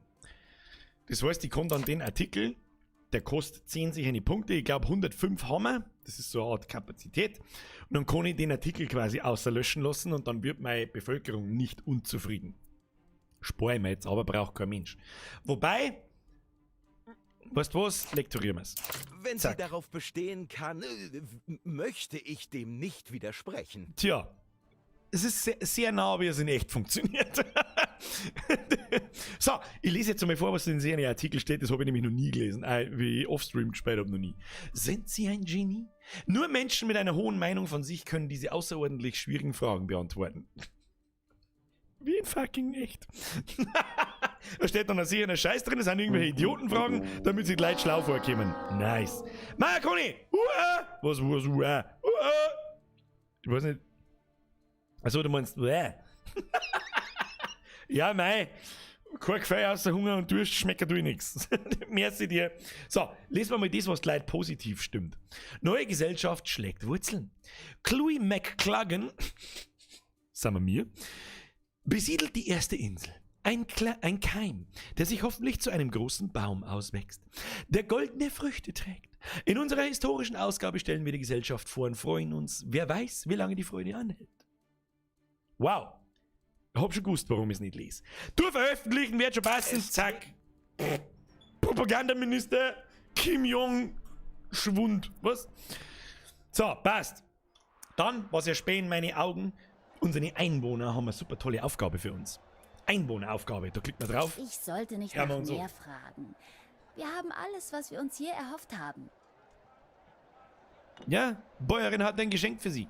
Ich sollte nicht nach mehr fragen. Wir haben alles, was wir uns je erhofft haben. Soll das jetzt heißen, ihr möcht's Kartoffeln 20 oder ihr kriegt 20 Kartoffeln? Und wenn sie ein Geschenk hat, nehmen wir es natürlich. Holen Sie sich das Geschenk Ihres Einwohners ab. Und da steht so Kisten. Wow, das war eine massiv krasse Wir Aufgabe. lieben sie. Sie lieben mich. Alles klar. Kommando Heerführer, Großimperator, Lord Birgerson, McCluggan oder was weiß ich, wie wir heißen. Dankeschön, oder? So, jetzt müssen wir mal schauen. Wir haben 175 Arbeitskräfte plus. Das ist sehr viel. Wir haben mit unseren Steuern im Plus. Wir verdienen momentan einen 20er pro Zyklus. Und wir haben eine Gesamtbevölkerung von 360 Personen. Ja, das ist doch schon mal was. Jetzt schauen wir mal weiter, was wir sonst noch so brauchen. Nixe. Und jetzt kommt der Clou. Ja, jetzt kommt das, was auch noch für mich ausmacht. Und zwar, sieht man jetzt da rechts, die haben jetzt alle Zufriedenheitsdinger erfüllt. Für die, das ist ganz einfach. Ja, das ist das unterste Level, das allererste an Bedürfnisse, 3 verschiedene.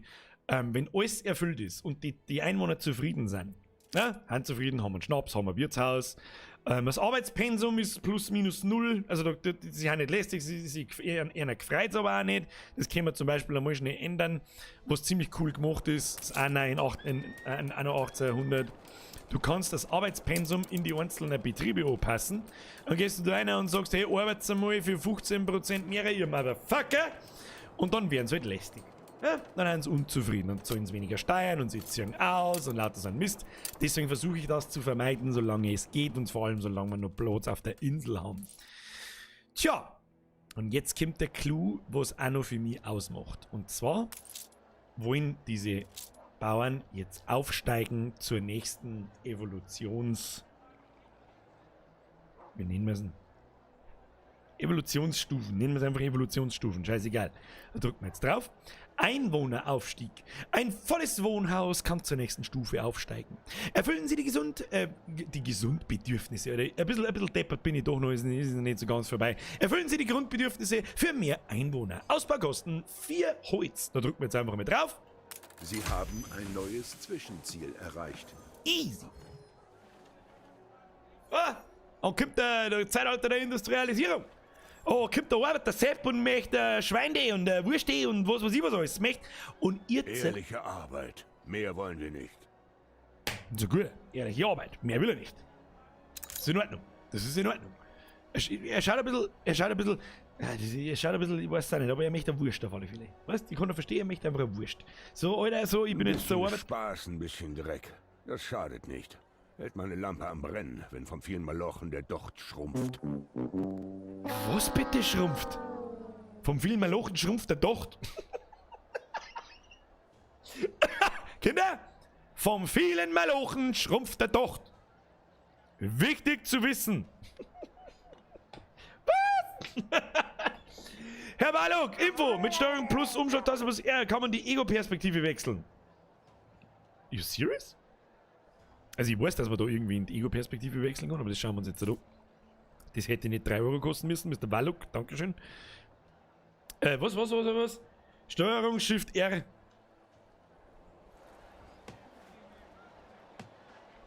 Kann ich?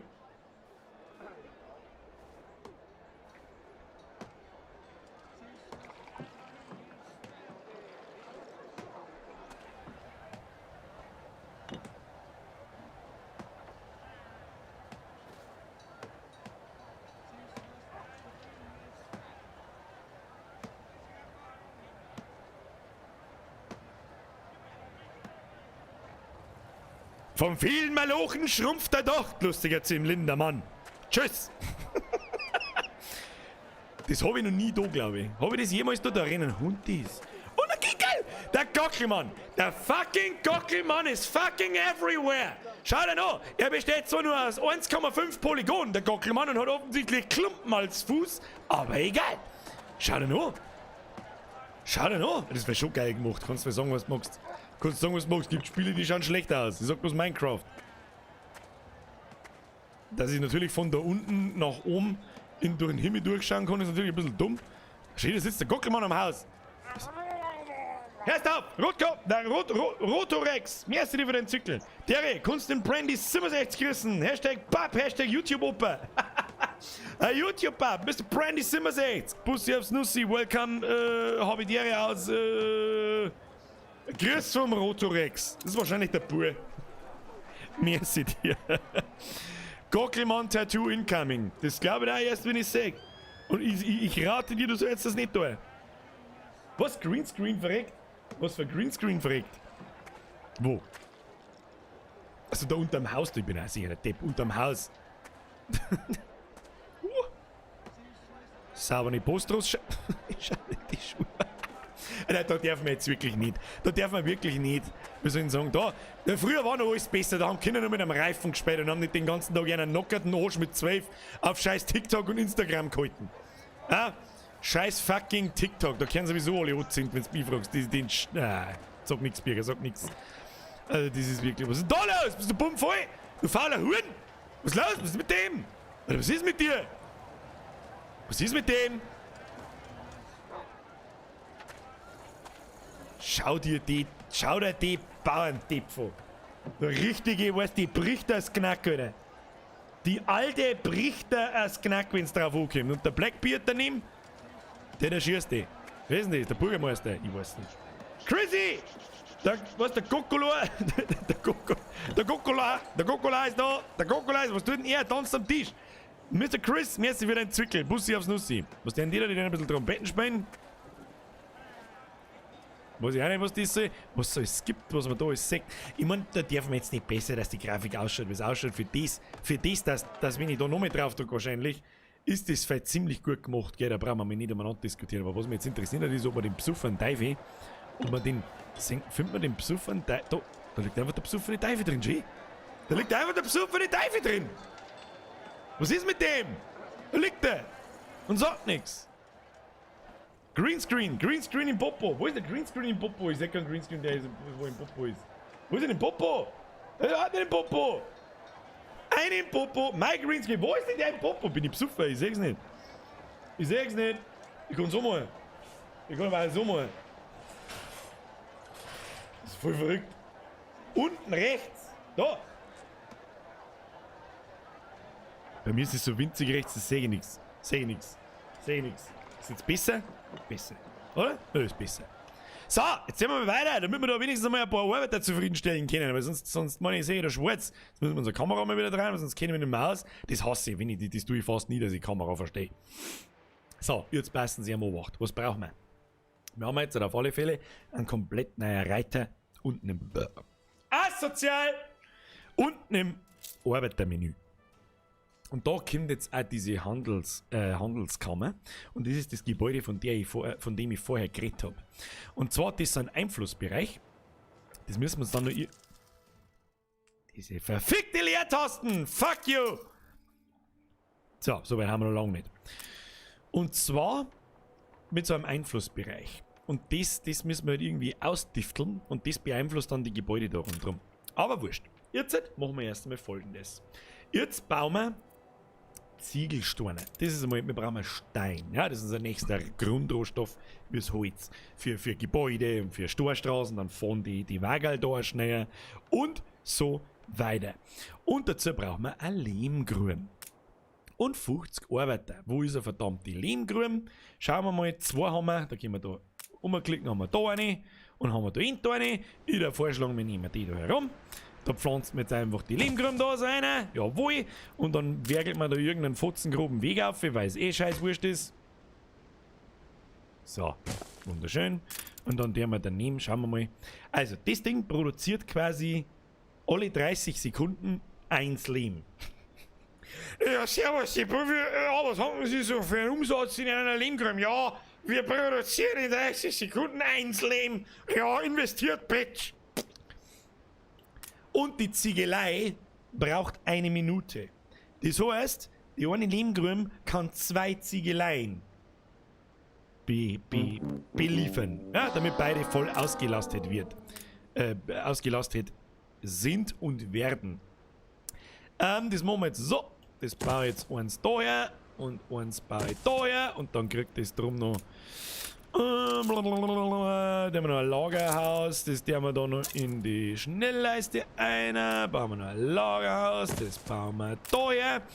Und später platziere ich das dann oft gern noch komplett um, weil wir dann das Ganze in die Industrialisierungsepoche dann einbauen und dann kommen so viele neue Gebäude dazu und dann eskaliert es halt richtig. Wir haben ja immer noch ganz am Anfang. Ist ja wurscht. Herr Timo, darf man die Leertaste als Tipp zählen? Hashtag Tipp. Ja, darfst. Wie oft ist denn schon passiert? Keine Ahnung. Der Karte schreibt, den sieht man nicht, den Reiter. Glaubt, da ist unten und rechts was abgeschnitten. Scheiße, das stimmt, Alter. Ihr seht es da tatsächlich. Ich hab's nicht, gell? Das reskaliert sich aber auch immer wieder. Was ist das für ein Scheißdreck, Alter? Da ist ein Seitenverhältnis einfach falsch. Ich weiß nicht, was das soll. Was ist das, Alter? Jetzt gehen wir mal so. Wenn ich aus dem Speer aus der Top, kommt da unten eine schwarze Zeile. Wenn ich wieder eine Top nicht mehr. Das ist komisch. Aber danke für den Hinweis. Wer war das? Das war der Cortex. Vergeht's gut, alle. So, was haben wir jetzt da? Völlig unterbesetzt. Ja, wir sind völlig unterbesetzt. Da wird wieder lästig. Das Arschloch. So, ich mal zu 5 in der Lehmgrube schuften, ne?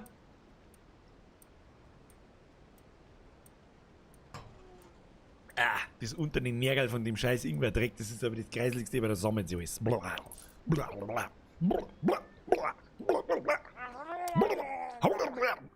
Genau das, was ich sag. Herr Rotkopf, Steff, merci für den Drilling. Drittbürger von mir mal wieder ein kleiner Obolus, Hashtag Leertaste. Herr Rotkopf, vergeht's für dein Drilling, viel Spaß, sag ich und merci dir. So, jetzt müsst ihr die Leisten unten übrigens auch sehen, müsst schon passen. Ich weiß nicht, ob ich im Fenstermodus spiele. Ich weiß ehrlich gesagt nicht, ich hab nicht nachgeschaut. Ist aber wurscht, jetzt funktioniert's. Jetzt Mirka, wo haben wir stehen bleiben? Lehmgrube. So, wir brauchen mehrere Arbeiter. Und das ist jetzt das Coole oder das ist eigentlich eines der besten der besten Features im Prinzip im neuen Anno, das war früher nicht so. Es gibt jetzt nicht nur eine Arbeiterklasse, es gibt Arbeiter und du brauchst die und die Bevölkerung für die und die Gebäude, sondern es gibt verschiedene Stufen von Arbeiterklassen. So bleiben alle diese Gebäude dauerhaft bis ins Late Game nötig. Das heißt, irgendwann, du hast später, nach 100 Stunden auch noch, hast du immer noch Bauernhäuser. Früher war das nicht so, da hast du dann am Schluss nur noch die oberste Stufen gehabt, ich weiß jetzt gar nicht, was das war, und dann Aristokraten und so weiter und so fort. Und du hast keine Bauern mehr gehabt. Und da hast du dich aber immer gefragt, so, wer zur Hölle macht eigentlich die Arbeit auf dem Feld? Ich glaube nicht, dass das der Aristokrat erledigt. Und deswegen musst du immer für ein gesundes Verhältnis von Arbeitergebäuden und Bauerngebäuden sorgen. Leute, Dankeschön, Leonwolf, spielst du das montags weiter? Ist ja voll geil. Das letzte Jahr, was ich gehabt habe, war 1701 für Nintendo DS. Das habe ich auch. Das funktioniert aber grundlegend ein bisschen anders. Natürlich einfacher. Das für den DS habe ich auch gehabt. War leck ist das lang her. Bist du behindert, Alter? Ja, Leonwolf, vergesst für einen Euro. Du, glaube ich, hast da in Kommentare reingeschrieben, du hast das mit dem Nintendo DS und bist dann gespannt auf 8100 und hast dich gefragt, so, wenn das nur halber so gut ist wie das auf dem DS, dann ist perfekt. Oh, das, Brudi, das ist Welten besser. Das, was wir mir da sagen, das ist ja die Spitze des Eisbergs. Wer weiß, wohin der Weg dich führt. Bente Jorgensen bietet Ihnen eine Wimmelbildaufgabe an. Ja, Bente Jorgensen! Ja, den nehme ich an! Bente! Geiler Name. Bente und Birger. Birger und Bente. Ja, Wimmelbild. Du wirst das Schiff schon schaukeln. Was haben wir da? Du wirst das Schiff schon schaukeln. Winterschlaf. Was muss ich machen? Da ist her. Achtung, ich lese vor. Winterschlaf. Bente bedarf ihrer Hilfe, um eine Reihe von Wildtieren über Winter im Schutz ihres Zoos unterzubringen. Von Zoos heute überhaupt nichts. Halten Sie Ausschau nach den wilden Tieren in den Bergen von Bentes Hauptinsel. Finden Sie 2 Schwarzbär, 2 Wolf. Belohnung 5000 Geld und plus 5 an Beliebtheit. Okay. Wo ist der Hauptinsel? Du in den Arsch, ist das der Hauptinsel? Was tut denn die, oder ist die Psuffe? So baut übrigens der NPC-Gegner. Oder Gegner, Mitbewohner, whatever. Der ist randvoll, glaube ich. Ich glaube, der ist randvoll, bin mir nicht sicher. Weiß ich nicht, was der treibt, aber ein Wurzfeld oder ein sauberes. Gefällt mir gut. So, jetzt müssen wir Schwarzbären und 2 Wölfe finden. Wie der wir das? Die muss man irgendwie fotografieren, oder? Oder muss ich die anklicken? Ich weiß es nicht. Gehen wir mal in die Berg. Da haben wir schon was. Er leicht schon blau. Da haben wir was. Haben wir einen Wolf.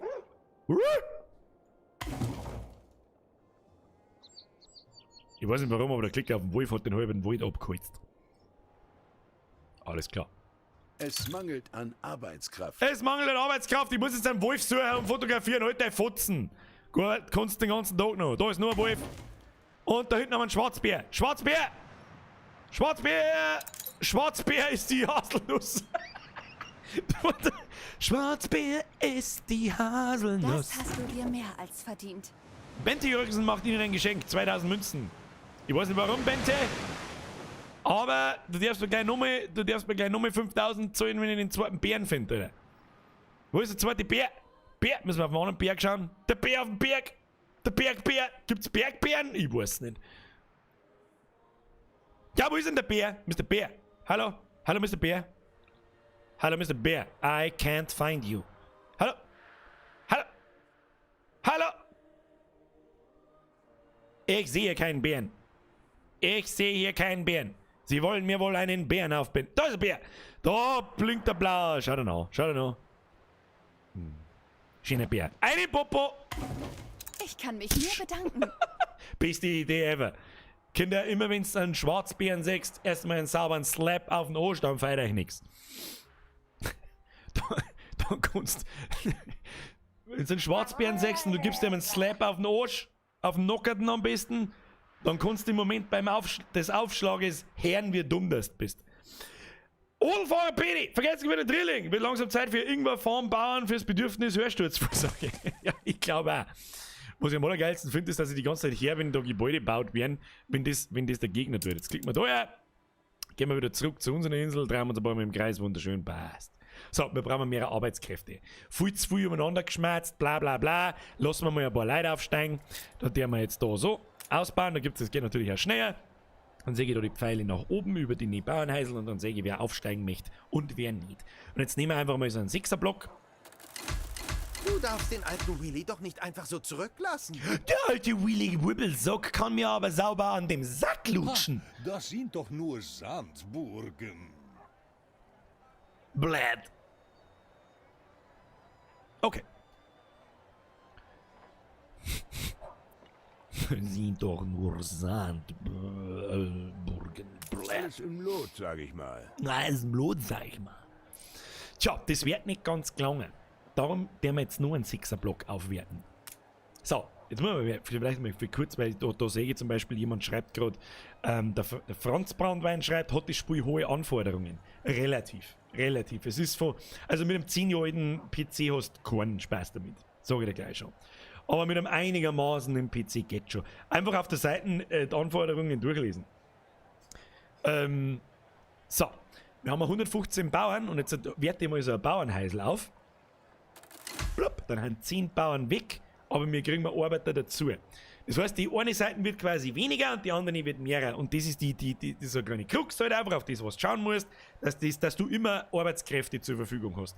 Wenn jetzt ich da hergehe und baue da alle zu Arbeiter aus, dann habe ich keine Bauern mehr, dann habe ich keinen mehr, der auf dem Feld draußen arbeitet und sich um Schnaps kümmert. Dann sind sie unzufrieden und dann hauen sie ab und. Bürger, macht die Schnecke glücklich. Was macht die Schnecke glücklich? Herr Langenecker, merci wieder ein Fünfer. Ein Zoologe?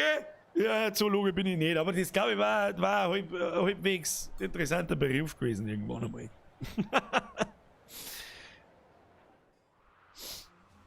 Bin auch zu dumm dafür und vor allem zu faul. Herr Langenecker, merci. So, was wir jetzt auf alle Fälle einmal da kennen, ist mehr Bauernhäuser bauen. Das heißt, Bauernhäuser, also wirklich Bauernhäuser en masse bauen. Das heißt, wir bauen da jetzt auf alle Fälle einmal noch 2 ohne, da bauen wir 2 ohne, da bauen wir 2 ohne. Den Fehler mache ich immer. Ja? Den mache ich einfach immer, dass ich immer so ein bisschen umeinander guckt. Also, ja, bauen wir 4 Häuser da und dann bauen wir mal wieder 2 Häuser da und dann dauert alles ewig und so weiter. Aber das ist einfach, weißt, auch noch, das Ziel ist gemütlich, Alter. Gemütlich, Alter, hudeln kann ich in Doom. Weißt, in Doom, da kann ich hudeln, in einer, da wird gemüttelt. Ganz fucking einfach. So, ziehen wir da das Strasserl.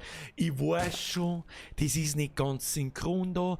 Das ist mir aber scheißegal. Verstehst du, hast du gehört? So. Dann, da ich sagen, bauen wir noch mehr Bauernhäuser. Oder? Bauen wir da noch einen 6er-Block her. Bauen wir da noch einen. Ah ja, und jetzt geht uns das Holz aus. Na, das ist ja nicht schlimm. Ganze Holz ausgedroschen, passt. Was wir dann in der Zwischenzeit einmal machen können, was wir auch schon viel vorher machen hätten sollen, man kann in dem Spiel handeln. Wir haben ja mehrere NPCs dabei. Erst einmal die NPCs können dein Konto anfahren und können dann quasi bei dir Holz einkaufen oder irgendwas, was du halt zu viel hast, einkaufen und zu dir liefern. Kostet dann Geld. Das kannst du herin einstellen. Und so, rechts unten haben wir ein super tolles Menü. Da haben wir einmal Holz. Holz ist unser Lager voll. Das zeigt dieser grüne Balken da. Und der grüne Pfeil nach oben, der zeigt auch, dass das Lager sich füllt. Das heißt, dass wir Überproduktion haben. Kann man also hergehen, klicken wir mal so. Handelsoption. Kaufen und verkaufen. Machen wir kaufen und verkaufen, das mache ich immer. Und tu einmal so 20%, so grobe 20% tue ich irgendwie so machen. Was heißt jetzt das? Herr Rotkopf-Steff, ich glaube, der Bär von der anderen kehrt mal bearbeitet. Ja, hoffentlich, ich glaube 1800 haben sie noch Bären gehabt. Ja. Das ist gar nicht wundern, wenn da unten Bären wachsen. Ja, egal. Herr Rotkopf-Steff, merci dir. So, jetzt bei so Wacht. Wie funktioniert jetzt das? Ist ja schon passiert. Währenddessen was Schmerzen ist passiert. Da schau hin. Schiffe sind Mittel zum Zweck. Schiffe sind Mittel zum Zweck. Da ist jetzt der Handels-NPC vorbeigefahren. Hat nachgeschaut so, hey, verkauft man mir was? Dann hat er gesehen, ja, über unsere Grenze geht quasi unser Lagerbestand hinaus und alles, was darüber hinausgeht, das kauft er, wenn er will, wenn er es brauchen kann und will. Dann kriegen wir ein wenig Geld, da haben wir auf unser Konto eingezahlt, wir haben momentan, das sieht man nicht gescheit, doch, sieht man schon, $67.600.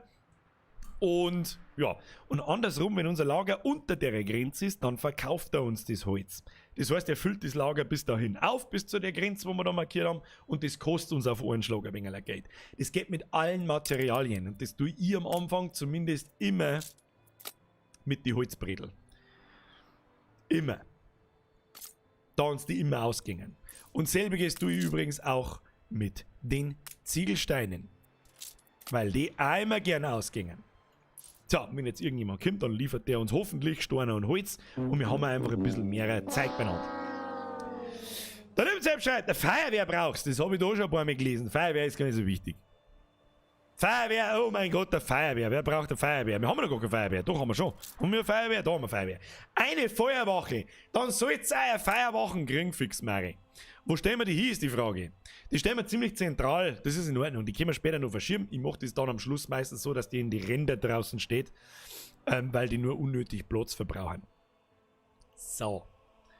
Wo sind wir jetzt? Stellen wir da her. Schaut gut aus.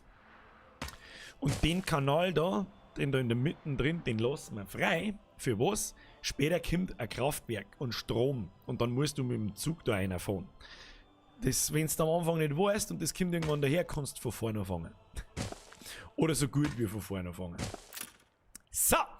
Währenddessen können wir da noch das Häuser leer bauen. Passt, wir haben 270 Bauern. Lasst man nur ein paar Arbeiter aufsteigen, die 6 da. Sie haben ein neues Zwischenziel erreicht. Das Pustinger Moos ist jetzt eine Hafenstadt und du heißt jetzt Pusting und nicht mehr Pustinger Moos.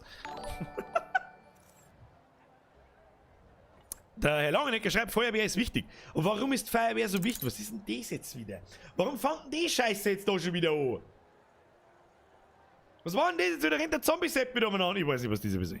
Haben die ein Einzugsgebiet, also Feuerwehr und so weiter? Ja, haben's.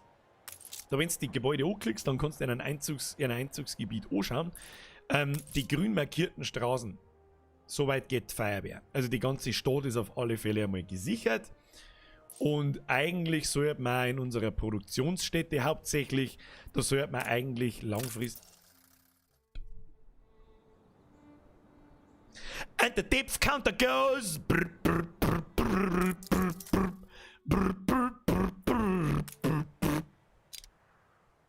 Stellen wir da noch eine her, sicherheitshalber. Sicherheitshalber stellen wir da eine her, passt. Die können wir dann weiter verschieben, je weiter, dass wir ausbauen. So, Kinder von Welt. Wir haben unser Lehmgrün, die ist ja mit Arbeit besetzt, glaube ich. Jawohl, passt. Was bauen wir als nächstes? Das Bedürfnis. Oh, wir haben eine Kirche, Alter. Eine Kirche. Jetzt muss ich da gleich mal schauen, wie das da mit dem Platz ausschaut. Ja, genau, das habe ich mir gedacht. Die muss ich da einbauen. Da müssen wir nochmal verschieben. Das heißt, wir müssen das Wirtshaus dann nochmal verschieben und da bauen wir dann die Kirche rein oder was weiß ich, über das denn. Werden wir schon sehen dann. Jetzt brauchen wir erst einmal ein wenig Wursti. Ein wenig Wursti. Ja, gibt es ein wenig Wursti. Ja, gibt es ein wenig Wursti. So redet man übrigens, das ist der internationale Dialog zwischen mir und dem Gnädel. Ja? Wer nicht weiß, wer der Gnädel ist, ist unser kleiner Hund. Da wird so geredet. Das ist wichtig, anders versteht er es nicht. Das ist ja wohl klar. Wo haben wir denn eigentlich? So, um ein Wursti, ein wenig Wursti zum Herstellen, da brauchen wir Schweinde. Ein wenig Schweinde. Ein wenig Schweinde. Produktionszyklus. 1 Minute Schweine. Auf der Insel 0. Unterhaltskosten, Attraktivität -3. Baukosten gar nicht so viel. Das heißt, wir bauen jetzt Schweinde. Gibst du Schweinde, machst du Feinde. War mittelmäßig. So, das bauen wir jetzt aber schon mehr Stufen weiter, weil es ziemlich bald wahrscheinlich so sein wird, dass wir mehrere Webstuben brauchen. Wurscht. Weiter geht's. Schweinde herbaut. Gibst du mal Schweinde. Schweinde. Und dann bauen wir einen Schweinelstall rundum. 5 Stück brauchen wir da. Schauen wir mal, wie wir die am dümmsten ordnen. Kann man die so bauen? Kann man die so bauen? Kann man da hinten überhaupt was bauen? Nö.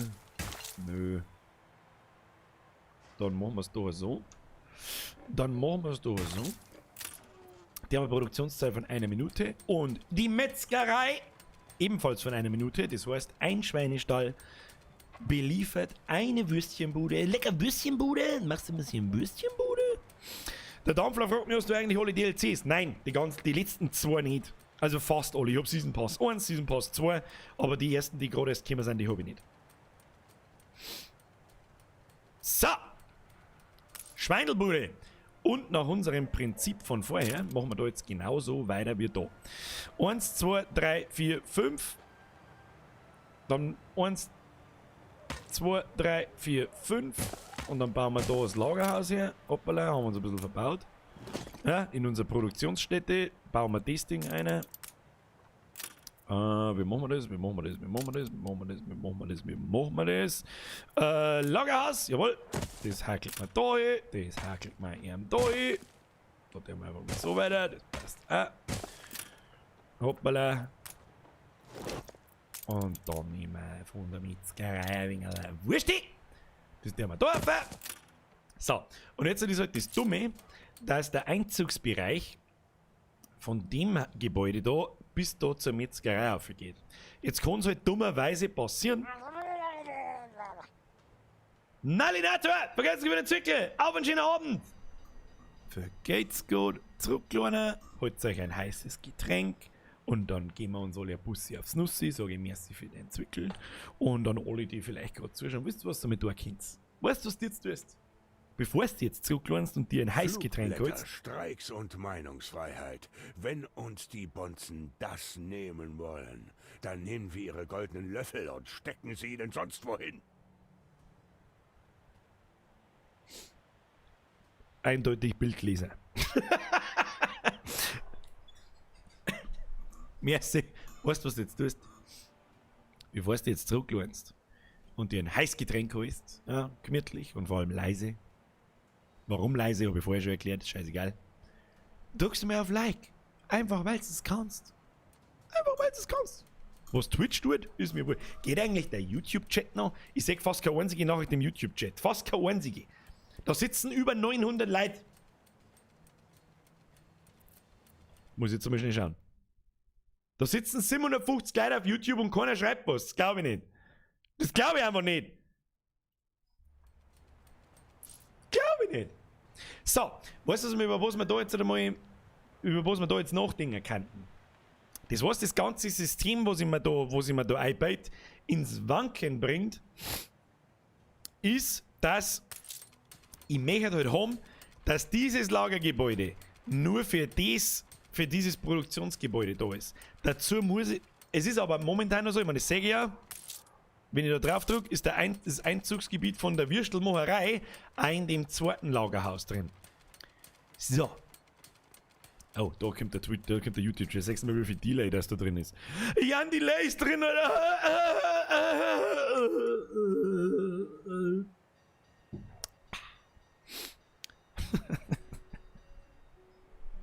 Dankeschön. So. Ich glaube, und das bricht so ein bisschen die Effizienzketten. Wenn es nämlich dann irgendwann einmal vorkommt, dass zum Beispiel das Lagerhaus bis da aufgeht und sie da oben die Schweindel holt oder Schweindel anliefert und nicht das, weil es gerade zeitmäßig im Rhythmus so passt. Und das ist halt dumm. Darum gehen wir jetzt her, machen wir da die Straße weg. Und dann ist die Frage, aber wie wir das machen. Dann ist einfach die Frage, wie wir das machen. Dann hat er das keine Straßenanbindung, dann müssen wir es so machen. Der Herr Matthias Langenecker schreibt, warum willst du das trennen? Das, ja, weil ich das... Wir haben da maximal später 2, 4, 6 Warenkarren. Das heißt, ich kann maximal 6 Gebäude da rundherum platzieren. Wenn in dem Einflussgebiet dann später mehr als 6 Gebäude sind, was automatischer ist, wenn da auch 6 Gebäude rundherum sind und das miteinander verbunden ist. Das ist ja so auch miteinander verbunden. Dann rennt er ums Eck rundum. Wie dumm ist das denn? Das funktioniert so nicht! Müssen wir lassen. Müssen wir lassen dabei, also. Hilft nicht. Und schauen, ob es passt. Bis jetzt läuft alles auf 100%. Sieht man rechts unten. Und Schweindelproduktion läuft aber nicht auf 100%. Warum nicht? Warum nicht? Warum nicht? Was ist da los? Haben wir doch. Ist auf 100% und dauert Minuten. Okay. Ah, weil er so lange braucht bis zum Lagerding. So, und das ist jetzt der springende Punkt mit dieser Effizienz. Lagerhaus. Da muss natürlich etappenweise dann ein zweites Lagerhaus her, damit es schneller vonstatten geht. Verstehen Sie? Verstehen Sie? So, und dann soll sie das ganz schnell erledigen. So, schauen wir weiter. Schauen wir weiter. So, Wursti! Haben wir Wursti! Okay, so ein Wursti! Ja, freilich! Und jetzt wird es dann interessant. Jetzt brauchen wir dann ein Brot und ein Wurz und was weiß ich, was alles. Kannst du Waren für ein Handelshaus sperren?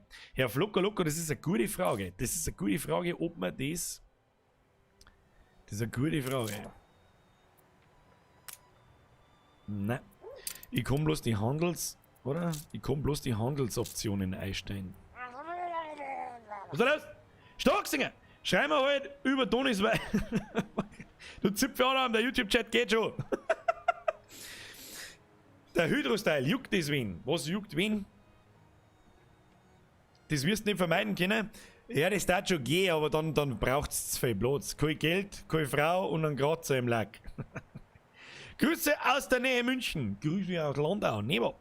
Der Vicious Viper, der benannt. Sind bei dir jetzt DLCs im Spiel dabei oder ist das ganz normale? Bei mir sind DLCs dabei. Aber alles, was du bis jetzt gesehen hast, ist, glaube ich, normales Spiel ohne DLCs. Und dann muss ich ganz ehrlich dazu sagen, ich bin wirklich absoluter Feind von Season Pass und Season Pässen. Aber da rentiert er sich voll. Die haben alle gut bis jetzt. Die bestehen aus mehreren Module, ich glaube immer 3. Die wollten dann phasenweise kommen, aber die ersten 2 Season Pass Etappen sind ja schon lang fertig. Und da ist immer ein großer DLC dabei und 2 kleine. Und der eine große war immer gut. Immer. So. Kannst du deine T-Shirts im schon von Cariban? Alter, schreibt halt dann gescheit Deutsch, wenn ich eine Sachen schon lese. Führt sich im Chat anständig auf, sagt der Nightbot. Da, sechs, da gehört dazu, dass man einen anständigen Satz von sich gibt.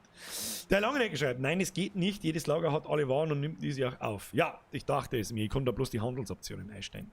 So, was mittlerweile mit der neuen Tech-Stufen, nennen wir es mit Tech-Stufen, das passt, glaube ich, besser wie Evolutionsstufen, dazu gekommen ist, wir können unseren Kontor ausbauen und damit haben wir mehr Lagerkapazität.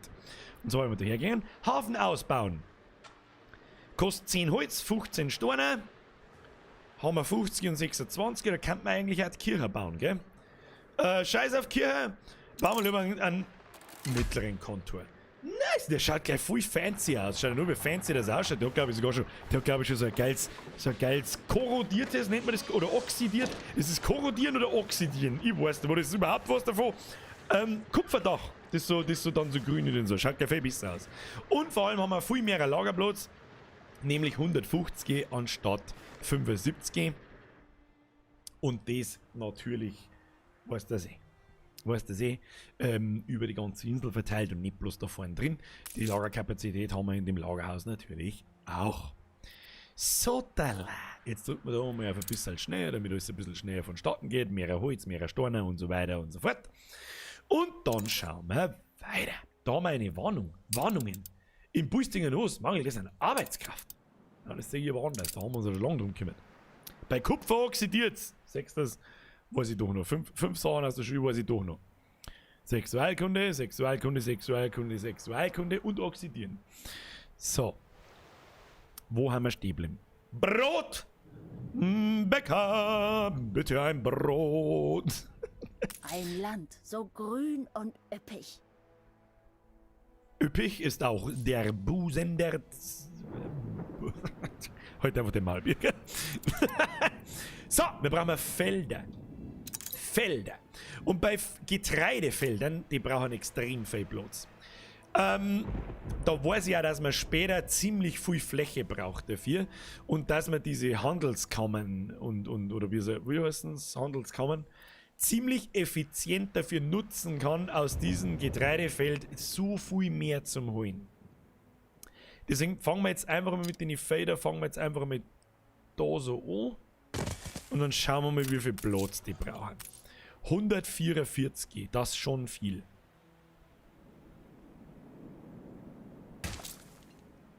Easy going, easy life. Das Einzige, was mir ich denke, ist, eigentlich denke ich mir nix. Passt so. Worts! Erst mal ein Worts aufs Feld geschissen, Alter! Dann braucht man Mühle. Die Mühle produziert aber in 30 Sekunden. Das heißt, wir brauchen 2 Getreidefarmen, um die eine Mühle zu füttern. Und dann braucht man, die macht 30 Sekunden mehr. Und dann haben wir eine Bäckerei, die braucht 1 Minuten. Das heißt, wir brauchen wieder 2 Bäckereien. Das heißt 2, 1, 2. Und dann ist das optimal ausgenutzt. 1, 2, 3, Abstand. Hingeschissen. Dann brauchen wir ein schön synchrones Feld da. Wunderschöne Sache, wunderschöne Sache. Dann kriegen die 2 ein eigenes Lagerhaus. Das passt ja auch. Dann bauen wir jetzt die zweite Produktion da ums zweite Lagerhaus. Und zwar einmal eine Mühle. Eine Mühle. Eine Mühle, Gandalf. Ich hab da original war eine Mine. Aber ist egal. Da kommen wir später dazu. So, das bauen wir da her. Und die zweite Bäckerei bauen wir da her. Und dann schaut das tippitoppi aus. Wunderschön. Eigentlich müsste es das so passen. Und was wir dann auch noch machen können, was der zweite Sinn ist, warum wir diese Kontore und die Lagerhäuser ausbauen. Wir haben ja da nicht mehr bloß 2 so Laderampen für 2 solche Wägen, die kommen und Zeigo liefern, sondern 3. Und bei 3 bleibt halt einfach nichts hängen und stehen. Und da herum brauchen wir 3. Sag ich dir, was ist. Dazu brauchen wir aber mehr Steine. Ihr seht schon, wo das hinführt. Das ist ein ewiger Kreislauf des Teufels. Wir müssen jetzt ein Bauernhaus, da ist. Wir brauchen mehr Arbeiter. Das heißt, wir lassen noch ein paar Leute aufsteigen. Holy shit, da brennt's! Da brennt's! Ah! Da schauen wir jetzt einfach zu, wie es brennt, weil für was haben wir die Feuerwehr hingestellt? Nee! Blablabla. Pfui Teufel. Was man sagt, aber Ocker. Du scheißegal, was man sagt. Ein Wortsfeld ist. Stolzer Liebe, merci dir. Mola Frangebürger, rentiert sie FIFA auf PC? Ich bin mit FIFA 08 auf DS Lite aufgewachsen. Was ist eine gute Frage, Alter. Ich kaufe nie wieder FIFA. Kauf kein FIFA, tu es nicht. Unterstützt die Geldscheiße nicht. Tu es nicht. Tu es nicht. Tu es nicht. Don't do it. Don't. Just don't. Brand gelöscht. Easy peasy lemon squeezy. Schauen wir mal der Feuerwehr bei der Arbeit zu. Es ist die Feuerwehr. Wo ist die Feuerwehr? War ich sogar schon vor den Vögeln wach. Was ist jetzt gesagt? Sie war halt schon vor den Vögeln draußen. Vor den Vögeln oder vor den Vögeln? Schmaler Grad. Achtung, Verwechslungsgefahr. So. Lassen wir noch mehrere Leute aufsteigen. Easy peasy lemon squeezy. Jetzt haben wir 122 Bauern übrig und 150 Arbeiter und die werden mehrere, weil sie ja nur in die Häuser einboxen. Sie helfen uns, oder, Boss? Jetzt müssen wir ein Foto machen. Ein Foto! Was ist das da? Arbeiter bietet Ihnen eine Fotografieaufgabe an. Sie helfen uns, oder Boss? Fralle! Was ist das da? Silos, die Lösung für Viehzucht? Uns geht's so gut, da kommt man auf verrückte Ideen. Passiert mir 2 vor mir. Skylander 0815, merci für den Euro. Bürger ca. 20 Minuten zuvor, ich brauche keine Feuerwehr. Ja und, dann warten die Häuser abbrennen, hätte ich einfach neu hingestellt. Who gives a shit, Alter? Für das, eigentlich denkt man immer, für das, dass eine Feuerwehr dauerhaft so viel Geld braucht zur Unterhaltung, ist billiger, ich lass die Scheißbude, reiß rundherum die Häuser ab, lass die Scheißbude abbrennen und baue es einfach wieder hin. Naja. Aber wer weiß. Merci dir. Silos! Das heißt, wir haben jetzt Silos. Ich weiß, Sie sind beschäftigt. Aber ich habe da eine Bitte.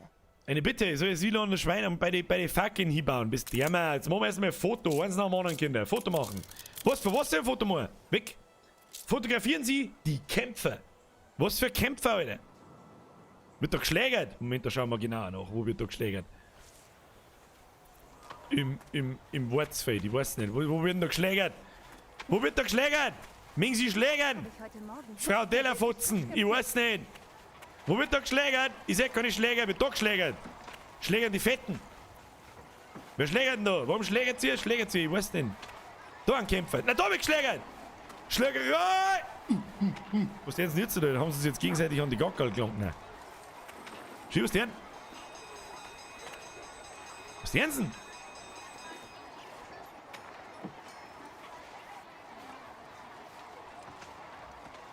Okay, Strike incoming, schnell gehen wir wieder. Was hat er denn jetzt da? Oder mit so einem Obergeholt? What the fuck, Alter? Auf alle Fälle soll ich mir ein Foto davon machen. Dann machen wir ein Foto davon. Das Geile ist, das kannst du jetzt super überengagiert machen, so wie sie da gerade macht. Hoppla, da fahren wir ein bisschen schneller an. Wo sind die Schläger? Wo sind sie denn? Wo sind sie denn hier? Ich seh's nicht mehr. Sind sie da hinten? Ich seh's da einfach nicht mehr, gell? Wo sind die hier? Ach, da sind sie. Schau hier. Das kannst du jetzt so machen. Sauber da ein Battle davon machen. Oder so, dass es auch noch erzählen lassen.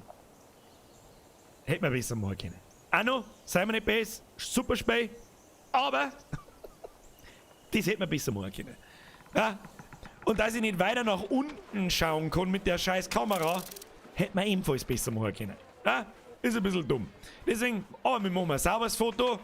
So, Achtung.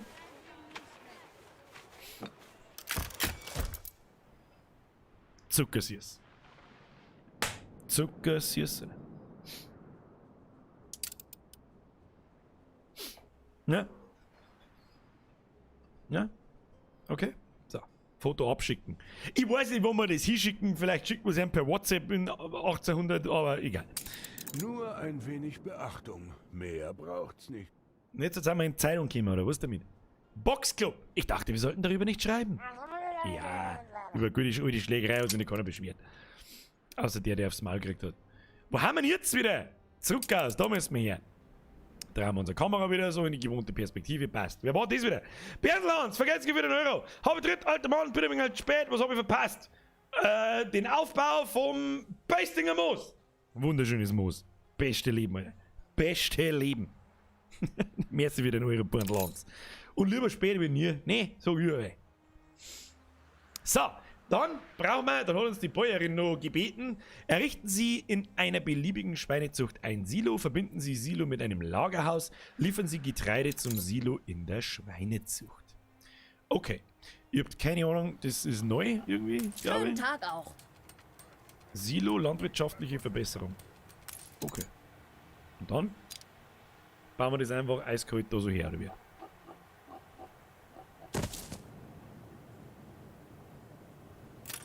Und das war's. Das ist die sagenhafte Neuerung, oder was?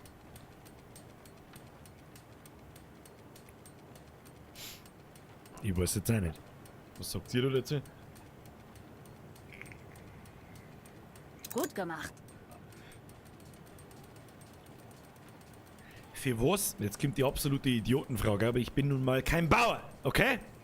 Für was braucht man in echt, für was sind denn diese Silos genau da? Ist da was Futter für die Viecher drin oder was tut man da damit? Und warum ist das so eine sagenhafte Neuerung gewesen damals? Das ist das, was ich nicht ganz umreiß.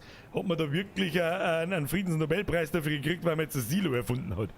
War das damals vor 200 Jahren noch eine richtige Erfindung? Ich weiß es auch nicht. Was haben wir da wieder? Sir Archibald, bla bla bla. Also Hummer sei Schweinesilo war für die Kacke. Sagst du das? Deswegen frage ich. Ich frage für einen Freund. Ah, der möchte es gern wissen.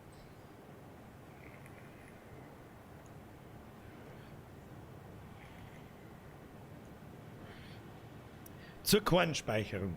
Das heißt, da kommt das Futter für die Viecher an und dann ist es da drin. Warum wird das nicht einfach in einem Anhänger gelagert und damit es da hinfahren kann, wo ich es brauche? Verstehe ich nicht. Aber gut. Was haben wir da? Das habe ich jetzt schon gelesen. Das Silo steigert Produktivität von 100% auf 200%. Das heißt, wir können wahrscheinlich auch eine zweite Metzgerei machen. Die Frage ist, der wir das? Ja, wenn wir mit 200 im Plus, wir haben einen Haufen Arbeiter, hau rein. Hau rein in die Metzgerei, die Fackel müssen ja irgendwie geschlacht werden, ne? Und gegessen werden. Eine ins Viech. Eine ins Viech. Was wir währenddessen einmal machen könnten, ist die zweite Lehmgruben da anschließen, weil mir das sauber zu lang dauert, bis wir wieder Steine zusammenkriegen. Silos lagern Langstreckenraketen für einen effektiven Vergeltungsschlag. Augen. Welche So ist nur seltene Tarnung. Schmetterlingsart. Darf ich mir das mal näher ansehen? Bente Jorgensen bittet um Erlaubnis, sich auf Britzelwitsch niederzulassen. Wo möchte sie niederlassen? Auf Britzelwitsch. Was ist ein Britzelwitsch? Das kannst du vergessen. Britzelwitsch ist meins. Verpiss dich, du eine Natte. Das ist das Insel direkt neben mir. Das kannst du mal fett knicken, dass du da niederlässt. Nein. Warum so gemein? Abflug, du Kacknudel. So. Brützelwitsch ist auf alle Fälle Brützelwix. Ja, das passt. Das so nennen wir die nächste Stadt. So. Jetzt bei sowas. Wo gehen wir weiter? Was haben wir alles? Was brauchen wir alles? Was brauchen wir noch? Wo gehen wir? Wo geht's hin? Was tun wir? Was weiß ich? Jetzt verschirmen wir, glaube ich, da erst einmal diese Siedlungshäuser. Die schirmen wir jetzt mal raus. Das ist übrigens auch ein super Feature und auch ein neues Feature in Anno 1800. Das ist früher nicht gegangen, dass du Gebäude verschirbst, einfach wie es da passt. Sondern du hast das abreißen und neu bauen müssen. War ein bisschen lästig. Wir bauen unsere Kirche! Ja, bauen wir unsere Kirche! Floss einfach rein! Warum bauen wir eine Kirche da hin? Ach, Sie sind viel zu gut zu uns. Ah, ist das ein netter Kerl. Er fällt's gut für uns. So. Weil die Zufriedenheit dadurch steigt. So, und jetzt bemerken wir etwas, wenn wir da reinschauen. Schauen wir die Zufriedenheit des Schnapses. Und die Zufriedenheit mit der Arbeitskleidung lässt nach. Warum? Weil wir mir zu viel, hoppala, dann müssen wir noch eine Straße alleine ziehen. So. Ein Rasensprenger. Frankentier, merci für dein Drilling, Alter. Dank dir, du Hammelmach, was? Dank dir, du Hammelmach weiter, so Grüße aus Franken. Brudi, bei mir braucht sich wirklich niemand bedanken. Vielen Dank fürs Zuschauen. Vielen Dank für 3 Euro. Dankeschön. Bussi aufs Nussi. So, mir gefällt es auch nicht, dass wir eine Kirche bauen müssen, aber wir müssen. Leider Gottes müssen wir eine Kirche bauen. Die Zufriedenheit, haben wir die, ist dieses überhaupt schon? Ja, da. Zufriedenheit, Kirche, Luxusbedürfnis ist nun mal die Kirche. Dafür ist aber der nächste Schritt auch Bier. Ah, das macht einiges wieder. Gut, sobald wir 500 Arbeiter haben, mengen sie Bier, das sollen sie kriegen. So, jetzt müssen wir auf alle Fälle für mehr Produktion in der Schnapsproduktion und in der Schnapsbrennerei sorgen. Das heißt, wir bauen jetzt seit ganz easy, was ist denn das eigentlich? Auch wenn uns das Getreide mal ausgeht, macht das auch nichts. Wir werden auch ohne das Silo zurechtkommen, so wie früher. Ja, heute mal. Heute mal! Und dann kopieren wir mir nämlich einfach die Kartoffelfarm. Deswegen haben wir da so viel Platz lassen. Das sind die Sachen, die weißt du am Anfang nicht. Deswegen schauen diese Anfangsgebiete beim jeden, der das erste Mal auch noch spielt, so kreuz und grär und was weiß ich. Ja. Was, beim Vollgerät gibt es ab 500 Zuschauer ein Surströming-Maß. Herr Vollgerät! Das sind aber wohl die billigsten Maßnahmen, um die Zuschauer zum Geiern. Diese scheiß Surströming ist so 2012. Um Gottes Willen. Aber gut, muss ich jeder selber wissen. Weiter geht's. Kartoffelhäusl wird kopiert. Eine mit dem Fade. Bam.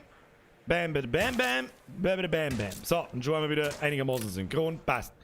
Kartoffelfade hergeschissen. Was ist denn jetzt passiert? Irgendwo hat's abgehauen. Nicht allzu viele Änderungen, hoffe ich. Da hat doch jetzt gerade irgendwas geschäbert. Bin ich besoffen?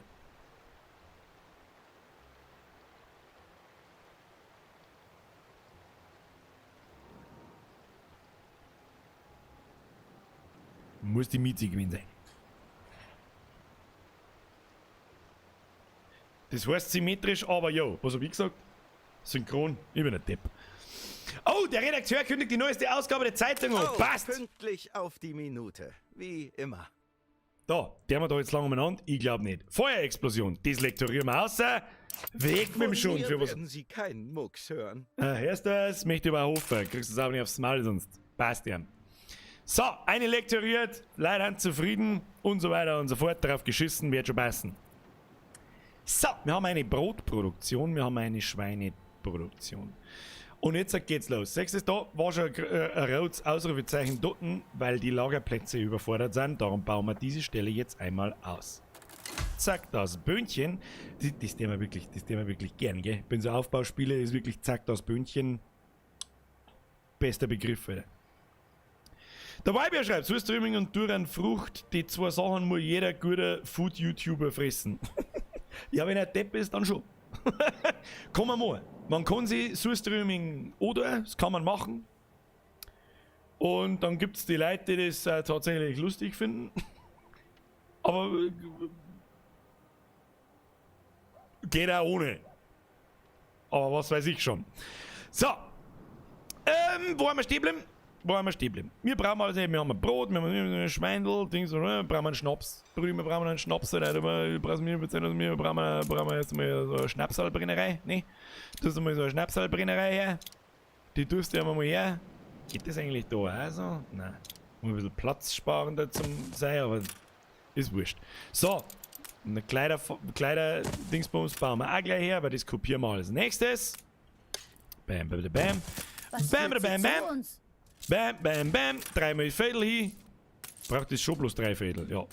Und dann gingen uns die Bauern aus. Warum gingen uns die Bauern aus? Weil der Schnaps und das Ding nachlassen hat. Aber da der wir ganz schnelle Präventivmaßnahmen einleiten und bauen wir einfach neue Bauernhäuser, das passt dann schon. So, jetzt lassen wir das Ganze mal wieder ein bisschen laufen. Ich hab gehört, Zuströmung ist gut für den Hörsturz. Ganz ehrlich, da höre ich lieber nichts mehr, bevor ich mir die Scheiße antue.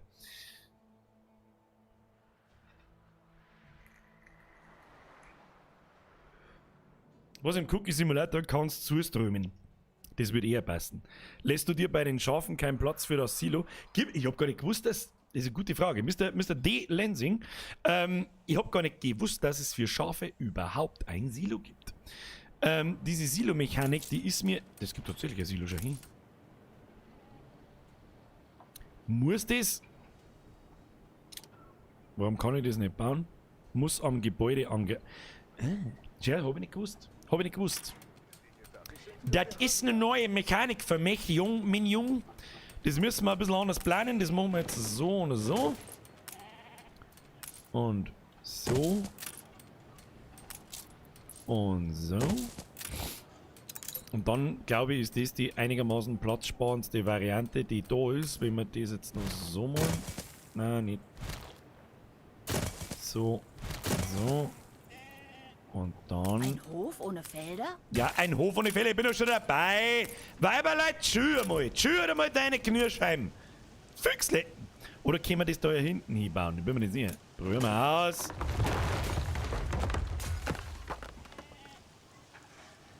Hoppala! Entschuldigung! Moment. Nochmal von vorn. So. Ja, und dann da, ja, das ist, ich hab gewusst, dass es geht. Ich hab gewusst, dass das funktioniert, mein Junge. Geht's noch irgendwie platzsparender? Ich glaube nicht, gell? Bin mir nicht sicher. Vielen herzlichen Dank für den Hinweis. Wusste ich nicht. Gibt's vielleicht sonst noch irgendwo, wo man Silos? Wahrscheinlich nur auf Tierfarmen, nämlich an, ne? Aus Versehen abgerissen, Counter 1. Soterle, wie schauen wir aus? Herr Langnecker, warum baust du deinen Handel nicht aus? Das ist eine gute Frage. Berechtigte Frage, weil ich nicht dran habe noch. Ist ein bisschen was anderes wie das Ding vor dem Stream zum Zocken und Offstream zum Zocken und irgendwie so halbscharrig zum Versuchen, irgendwas zu mir erklären. Was wir auch noch brauchen, ist übrigens eine Fischfabrik, hätte ich schon fast gesagt. Fische hüten, weil uns das Futter ausgeht, Im gleichen Zug machen wir da gleich einmal einen größeren Konto, damit da mehr Wagel umeinander wageln. Das ist einmal was. So, jetzt können wir uns mal um den Handel kümmern. Da stehe ich generell immer alles eigentlich ein. Immer. Das heißt, da ziehen wir mal, wir haben jetzt momentan eine Kapazität von 150, ziehen wir 20% ab, sind wir bei 120. Das heißt, alles was drüber ist, wird verkauft, alles was drunter ist, wird eingekauft, wenn der Händler kommt. Das ist alles völlig legit. Machen wir 120, Entschuldigung, ich habe mir versprochen. Bin aber auch ein bisschen ein Depp. Unnütze Counter 8. Sie passen nicht recht zu meiner Vorstellung von mir. Mr. Arthur Gasparov, ich weiß genau, wie das enden wird. Ich musste gerade an dich denken. Oh, Mizi hat ein bisschen an mich denkt, oder was? Soll ich mich umschwimmen und soll ich mich wegen...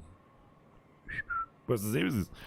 Was der mal mit dem Gasparov? Ich weiß genau, wie das endet. Ich werde mich nicht um Kriegsschiffe und so weiter kümmern und irgendwann zetelt er einen Krieg an. Wir können das verhindern. Diplomatie. So, Mr. Gasparov. Warum die Nachhuiblät? Don't you like me? Warum? Sie sind viel stärker wie ich, was Sie wolle. Aktionen, einschmeicheln, neu zu sicher. Das sehe ich genauso. Ich glaube auch nicht an die Idee konstruktiver Kritik. Ein bisschen schmeicheln. Unter ihrer Konkurrenz ist ein Krieg ausgebrochen. Jetzt habe ich zweimal auf Schmeicheln gedrückt, jetzt bin ich schlechter droh wie vorher. Banal. Dann banal.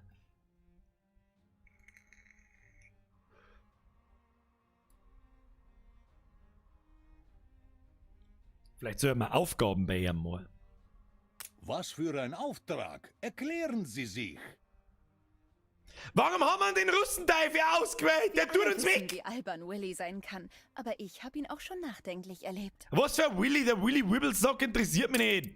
Willy Wibblesock sagt mir Kock, was er immer, was weiß ich, Alter. Geschenk anbieten.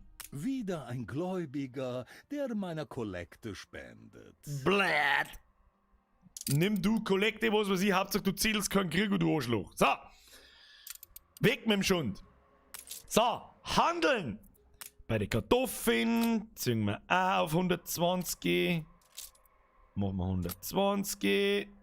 Grob 120. Was Mindestbestand? Du schaffst Nein, das. Mindestbestand. Arbeite dich hoch von ganz unten. Willy Wibblesock bietet Ihnen eine Abholaufgabe an. Das ist der mal, Alter. Mal sehen, was du heraufbeschwörst. Treibgut. Haben wir jetzt auf der Minimap haben wir irgendwo da Treibgut. Das ist irgendwo am Arsch der Welt. Das ist gar nicht so weit weg. Ich meine, unsere Insel ist da herum. Dann wählen wir da unser Schiff aus. Dann gehen wir da wieder oben. Und dann lassen wir... Kann nicht aufgenommen werden. Warum? Alter, wir haben da im Boden einen Haufen Scheiß drin. 50 Bredel und Eisen und Kanonen und... Alter. Ruder! Ruder! Nice! So. Oh, Wir helfen, wo wir können. habe ich jetzt das Ding da über Bord geworfen, oder was? Wegen dem Schmeicheln macht es nicht so oft, sonst ist schlecht. Jetzt habe ich gerade gelernt, the hard way. Was haben wir da jetzt gehört? Jetzt pass auf, jetzt muss ich einen nach dem anderen vorlesen. Bertelhans, merci für den Euro. Was ist denn alles Nein auch noch? Hab seit 1,5 Jahren nicht mehr gespielt. Ja, das ist eine gute Frage, was alles Neues bei Anno. Gute Frage, was alles Neues bei Anno. Ich habe ehrlich gesagt keine Ahnung. Ich habe ehrlich gesagt keine Ahnung, was in dem halben Jahr neu dazukommt. Nicht viel, glaube ich. Wenn du die Season Pässe hast, dann ist jetzt der 3. Season Pass gekommen. Das ist auch das einzige, was ich nicht habe. Den habe ich auch aktuell gerade nicht. Ist aber auch nicht ganz tragisch. Segel setzen. Was ist da jetzt? Leute, chillt halt einmal einigen schon. So. Selbstschussanlage Steuermann. aufbauen für Feinde Österreich. Bitte, was ist das denn für eine Aussage? Mit dies, merci für den 5er Bussi aufs Nussi. Subjekt Alpha, servus, was fällt dir eigentlich ein so einen geilen Song aus zum Hauen? Ja, Subjekt Alpha, das weiß ich nicht. Letztes Jahr warst du schon Platz 2 bei mir in Spotify, meist gehört. Dieses Jahr schaffst du, glaube ich, Platz 1, Alter. Kuss auf Kirschheim aus Österreich, mach weiter so. Das liegt nie daran, dass ich euch erwähnt habe. Sagst du, es ist... Merci für den Euro, viel Spaß mit der Musik, habe ich dir. Herr Langenecker hat geschrieben, merci für den 5er, macht der Süßen den Bären. Wegen dem Schmeicheln macht es nicht so oft, sonst ist es schlecht. Habe ich gerade der Hardway gelernt, ja, hab's gesehen. Merci dir. So, jetzt mirken sie am auf. Jetzt liefert man da nochmal noch das Stahl rein und dann passt es. Wo der wir jetzt weiter? Da ist unser Boot. Da ist einmal das Treibgut her und dann müssen wir es eben da herliefern. Da fahren wir jetzt einfach auf. Wunderschön. Und dann passt es. So, was ist der nächste Schritt in Richtung Wir liegen Ihnen wirklich am Herzen, oder? Optimization? Das Bedürfnis hat sich verändert. Wir brauchen Seife. Seife wird bekanntermaßen aus Fett gewonnen. Wer hat Fight Club gesehen? Was ich da auf alle Fälle schon mal sehe, ich glaube, also ein Schweindel, also eine Metzgerei, die können wir abreißen, weil wir eine Überproduktion haben. 200%. Soll ich schon mal einschenken zum Anstoßen? Halt doch mal dein dummes Maul! Sehr gut. Dank ist immer besser als Zeit. Halt dein Maul, Haupt! So, jetzt pass auf. Wir haben 200% Schweineproduktion, 100% davon nimmt die Metzgerei ab und jetzt brauchen wir noch Seife. Seife mag Seife. Da haben wir die Vasenmeisterei. Ich weiß nicht, was eine Vasenmeisterei ist. Das ist mir aber auch scheißegal. Sie machen auf alle Fälle keine Vasen. Vielleicht machen sie Vaseline, keine Ahnung. Ist wahrscheinlich sogar gar nicht mal so abwegig. Macht auf dem Schweindel, was macht denn das eigentlich? Talg, okay. Und dann haben wir die Siederei. Müssen wir mal ans Trinken, Bierkrüge nach Corona-Bierge. Herr Mittis, weißt du, was passiert, wenn ich das einmal irgendjemandem zusage? Weißt du, was dann passiert? Dann komme ich nie wieder in meinem Leben aus dem Rausch raus. Aber ja, machen wir. Busti aufs Nussi, grüß nach Österreich. Und ich hör's jetzt auf damit. Kruzifix. So, und dann haben wir eine Seife, was wie heißt's? Eine Siederei. Produziert Seife. Braucht allerdings nur 30 Sekunden pro Produktion. Das heißt, mit dem aktuellen Zustand kriegen wir das Ganze maximal auf 50%. Das reicht uns aber. Wenn es ist, führen wir später nur eine Schweindelform ein, hauen wir die auf 200%, hauen wir eine zweite Vasen, ich weiß nicht, wie man sagt dazu, Meisterei an und unterhalten wir damit eine zweite Siederei. Und dann, beziehungsweise diese eine Siederei auf 100%. Das heißt, wir stecken das jetzt da so und langsam aber sicher müssen wir einen dritten Produktionsgang aufmachen, weil mittlerweile haben wir in dem Einzugsgebiet von denen 2 Lagerhäuser 1, 2, 3, 4, 5, 6, 7, 8, 9, 10 Gebäude drin und mehr als 5 pro Lagerhaus mag ich da eigentlich nicht haben. Und dann ist eigentlich schon wieder die Frage, ob das so effizient ist, wie man das Ding. Das Ding ist, so ist es wahrscheinlich nicht so effizient, aber wenn ich diese Hafenmeisterei oder die, wie heißt's, Handelskammer da platziere, kriege ich so einfach viel mehr Gebäude in den Einflussbereich ein und kann die beeinflussen wie anders. Und das schauen wir uns jetzt da einmal an. Wir haben nämlich vorher so einen Bergbautypen gekriegt. Und zwar gibt es nicht bloß den Reiter Waren im Lager, sondern auch Items. Und das ist das Zeug, wovon ich vorher geredet habe. Da haben wir jetzt gekriegt den Bergmann. Das ist ein gewöhnliches Item, ist ein graues Item, kann ausgerüstet werden in der Handelskammer. Beeinflusst alle Minen und Steinbrüche und die Produktivität steigt dadurch um 20%. Effekt für Expeditionen. Was Expeditionen sind, das kommt irgendwann anders. Ich glaube, so weit kommen wir heute nicht mehr. So, das Ding kann man jetzt da reinstecken.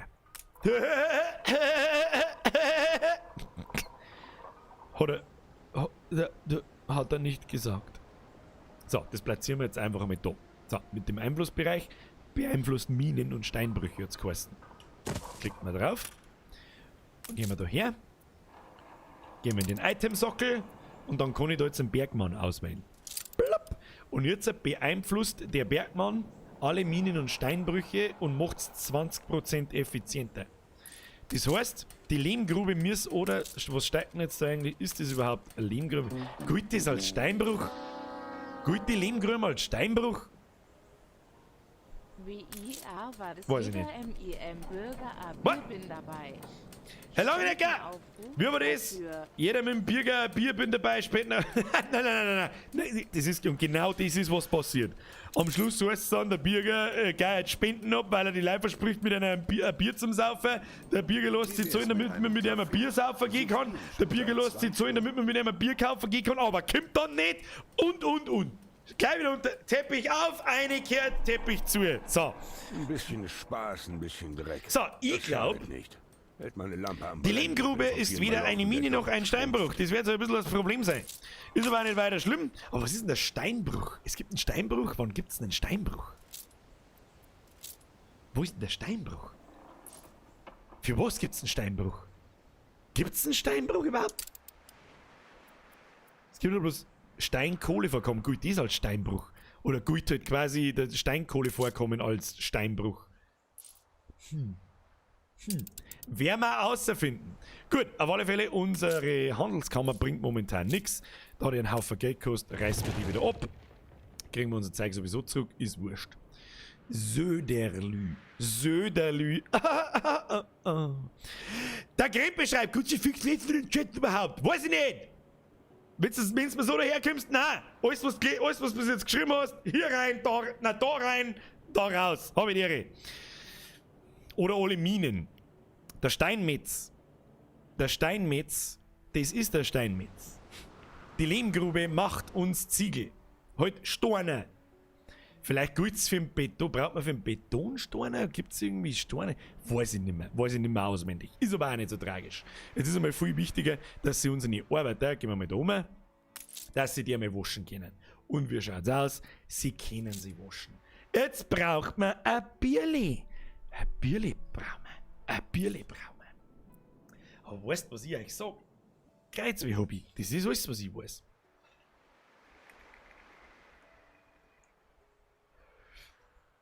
Das, was der Equix schreibt, alles, was leicht, wenn es das Item ausrüstest, die Ziegelei wird beeinflusst. Das dachte ich mir. Und da nichts gleich hat, habe ich mir gedacht, ich glaube, es funktioniert nicht. Ist aber jetzt auch kein Steinbruch. Halt so ein Steinbruch, Alter. Ist aber jetzt auch kein Steinbruch. Wurscht, machen wir beim nächsten Mal. Jetzt machen wir uns noch ein Bier. So schaut's aus. So. Friends of the Sun. Wo ist das Bier? Da ist Bier. Wir brauchen mal dazu eine Hopfenplantage. So, und jetzt beißt schon aus, Jetzt müssen wir die ganze Gespuse nochmal von vorn machen und auf das habe ich heute keinen Bock mehr. Sag ich dir, was ist. Warum? Auf unserer Insel wächst kein Hopfen. Es wächst nur Hopfen. Was ist denn da schon wieder? Schau jetzt Lüfte. Ein Augustbraumer. Baumer wahrscheinlich. Bauen und braun.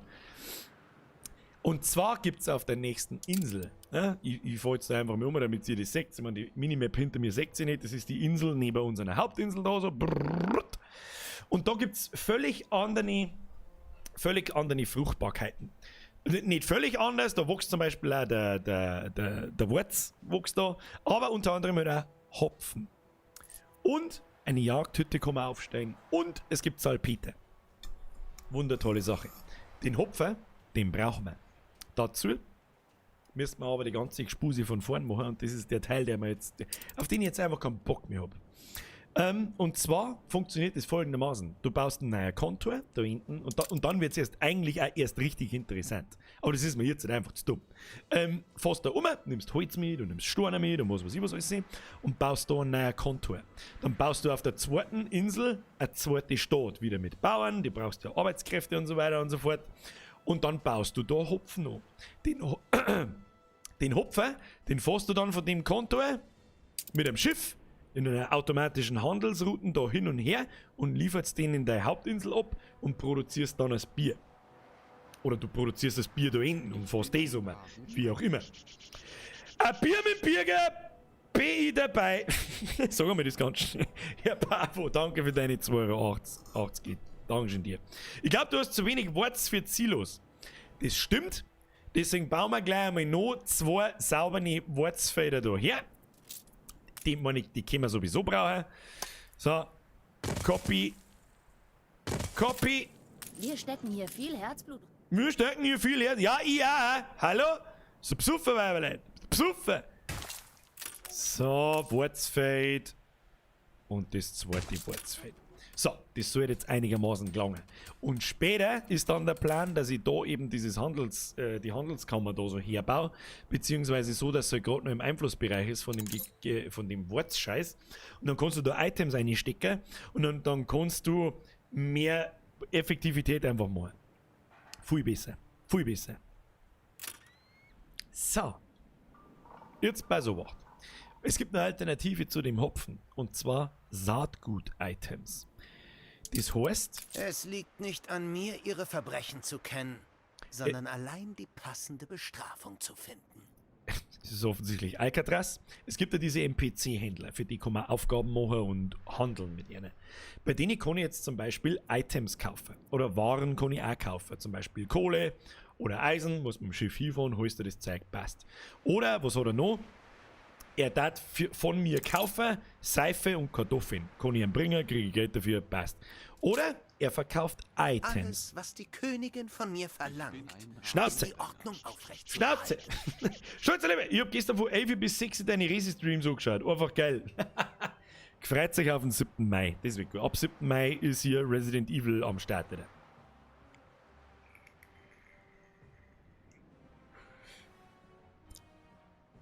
Alcatraz braucht Seife, damit sie die Insassen bucken können in der Dusche. Ich fürchte es auch, ja. Das, was der Dampfler schreibt, du kannst entweder bei einem von den 3 Händlern schauen, dass du die Fruchtbarkeit kaufst. Ja. Oder du kaufst einen Hopfer zu. Das tue ich meistens nicht, weil erstens ist es mir zu teuer, auf Dauer. Zweitens, was ist, wenn er ausgeht und es kommt kein Händler und verkauft einen Hopfer, dann kannst du Pfotzen ans Tisch hier aus. Hier, das wird nichts. Das wird nichts. Habe ich noch nie da. Also, dass ich meine Waren nicht einmal nicht selber produziere, komplett, das habe ich noch nie da. So, dazu schauen wir die ganzen verschiedenen Händler an. Da haben wir ihn noch, oder sie noch, Emporium Exotique. Ich sehe, dass du auf der Suche bist. Und da sie sieht, dass wir auf der Suche sind, haben wir da Hopfensaatgut. Ungewöhnlich. Hier ausgerüstet in der Handelskammer. Das heißt, wir platzieren die Handelskammer, dann gibt das Item da rein und dann ist rundherum das Gebiet quasi, wie soll ich sagen, kann ich halt dann Hopfer anbauen, ohne dass er aber eigentlich auf meiner Insel wächst. Jetzt gibt es da 2 verschiedene Versionen. Willkommen im im ja. Emporium Exotique. Ja, mir so, Exotik, was mit Maul halten! Sehen Sie, ob ihr Puff, Alter! Gibt's für 18.500 gibt's die Light-Version. Oh, jetzt hat sie sich okay, die soll man jetzt ganz schnell einkaufen, weil sonst ist es fort. Jetzt nehmen wir unser Schifferl. Erwartet Anweisungen. Flaggschiff, Anweisungen! Da kutschieren wir jetzt da oben. Wobei mir das aber überhaupt nicht gefällt. Ich mag das Ding eigentlich gar nicht kaufen. Ich produziere das auf der 2. Insel, weil die Verbindung braucht man sowieso früher oder später. Neue Befehle? Das der wir nicht. Handwerkskammer, das ist ein gut. Gebiet befruchtet! Ah! Oh mein Gott. Drachenlord-Niveau. Level 9 Tab. Was ist denn das da? Industrielle Ornamente. Das ist doch auch neu. Braucht kein Mensch. Braucht kein Mensch! Das kann man dann bauen, wenn wir zur Zierde da haben, Alter. Zur Zierde! Was braucht man jetzt eigentlich nur? Eigentlich nur das Bier, gell? Aus der Gosse geholt. Ja, wir werden das jetzt vorbereiten und dann sage ich euch, wie es ist, dann mag ich nicht mehr. So, ja, was ist, wie spät ist es überhaupt? Schon halb 11. Also, ich sag das, wie es ist. Das mit den Kopfhörern, das geht schon, aber ich merke so richtig mit, wie es halt einfach, ich habe einfach diesen Druck auf die Ohrwaschel und wollen wir mal nicht übertreiben. Können wir uns ja noch unterhalten, was wir nächste Woche tun. So, jetzt mal so wacht. Was wir mit denen? Was haltet ihr davon? Sollen wir auch noch ins Programm unter der Woche mit aufnehmen? Dann spielen wir am Montag eine Runde Daisy und LeBron seine Reise fortführen und am Mittwoch eine Runde auch noch. Was halten Sie davon? Gib's ihm befruchtet. Hat was von Bibis, gib's mir doch. Das war nicht Bibi, das war krasser Wichse. Was? Kathi schreibt unbedingt, das habe ich mir fast gedacht bei dir, weil du offensichtlich auch gern spielst. Der Resha schreibt, ja, ist geil, wer gemacht, ja, Anno, yes, ja. Wir unterhalten uns jetzt schon ein wenig. Aber, jo, jetzt bei so Wacht. Wir kommen, steht dann folgendes auf dem Plan. Die Gründung einer 2. Insel, die erste Handelsroute und dann vielleicht auch schon die ersten Expeditionen. Das ist eine ziemlich geile Mechanik, gefällt mir richtig gut. Macht richtig Spaß, um ehrlich zu sein. Das ist, mittlerweile gibt es in dem Spiel so viele Mechaniken, dass du am Schluss einfach ausflippst. Also, dass du da locker Minimum mit den DLCs, glauben's nicht, 50 bis 100 Stunden einbutterst, locker. Und dann nervt es dich, dass alles so ein Durcheinander ist, dann fangst du von vorne an und butterst nochmal 100 Stunden rein. Easy. Eines der besten Spiele, brauchen wir nicht rundum schmerzen, gefällt mir sehr gut. Darum darf ich jetzt folgendes vorschlagen. Beim nächsten Mal wird Bier braut und eine neue Insel gegründet und vielleicht schafft man noch die erste Expedition. Wenn nicht, schaffen wir die beim übernächsten Mal. Dann darf ich nämlich sagen, drücken wir jetzt daher auf Speicher. Und du siehst, du zerreißt in 2 Stunden gar nichts. Absolut gar nichts. Gar nichts. So, wir sind mit der Chloe McCluggan. Stream 1 annehmen. Gespeichert. Wunderschön, Kinder. Wunderschön. Wunderschön. Und ich sage es euch, aber es ist, wir spielen am Montag nicht in Super Seducer 2 nochmal. 3 durch. 3 durch. Ich muss meine Ohren schonen. Hilft nicht. Muss ich schonen. Hilft nicht. Müssen wir bleiben lassen. So. Aber ich glaube, die große Mehrheit schreibt da jeder eine, ja, yes, ja, passt schon, ja, das ist ein Plan, ja, Mann, ja, das Haupt bin dabei, auf in die neue Welt. So heißt übrigens auch ein Teil davon, eine neue Insel dann. Und das ist dann das Geile, dann gibt es ganz andere Gebiete. Kann ich einer vielleicht jetzt, wie ich vorher die ganze Zeit auf der Leertaste umeinander gehauen habe. Sehr geil gemacht, finde ich. Zoomt es da so aus. Und da ist die alte Welt hinten. Da, wo mein Mauszeiger ist, da haben wir mir gerade. Florian! Ich hätte gerne mal wieder Rimworld mit dem Jesus-Sepp. Rest in Peace, Eva Braun. Gern einmal wieder im World MIDN Jesus Sepp LOL Hashtag Eva Braun. Ich sag's euch ganz ehrlich, wenn wir heute nicht auch noch ausbackelt hätten wir Rimworld ausbackelt. Sag ich dir auch, wie es ist. Flo, merci für dein Fünfer. Rimworld kommt mal wieder. Ist versprochen. Ist versprochen. So, und dann gibt's die neue Welt. Da segelst du da über See, das musst du mit so einer Expedition machen, das kommt dann im Laufe des freien Spiels und dann entdeckst du da ein ganz neues Gebiet mit neuen Inseln, mit neuen Aussee und dann gibt's da komplett andere Gebäudetypen, andere Bewohner und so weiter und so fort und dann gibt's da Bananen und Bamwohl und Mais und Tacos und ob du es glaubst oder nicht und so weiter. Aber da spoilert man nicht eine für die Leute, die es nicht kennen. Nehmen wir mal die Spannung nicht vorweg. Es gibt da herum eine Arktis. Es gibt durch das ist ein DLC übrigens, die Arktis um. Das ist noch im normalen Spiel drin, für die Leute, die es interessiert. Und dann gibt es, das ist ganz neu, habe ich auch selber noch gar nicht gespielt, den Season 2 DLC mit diesem afrikanisch angehauchten Gebiet. Ja.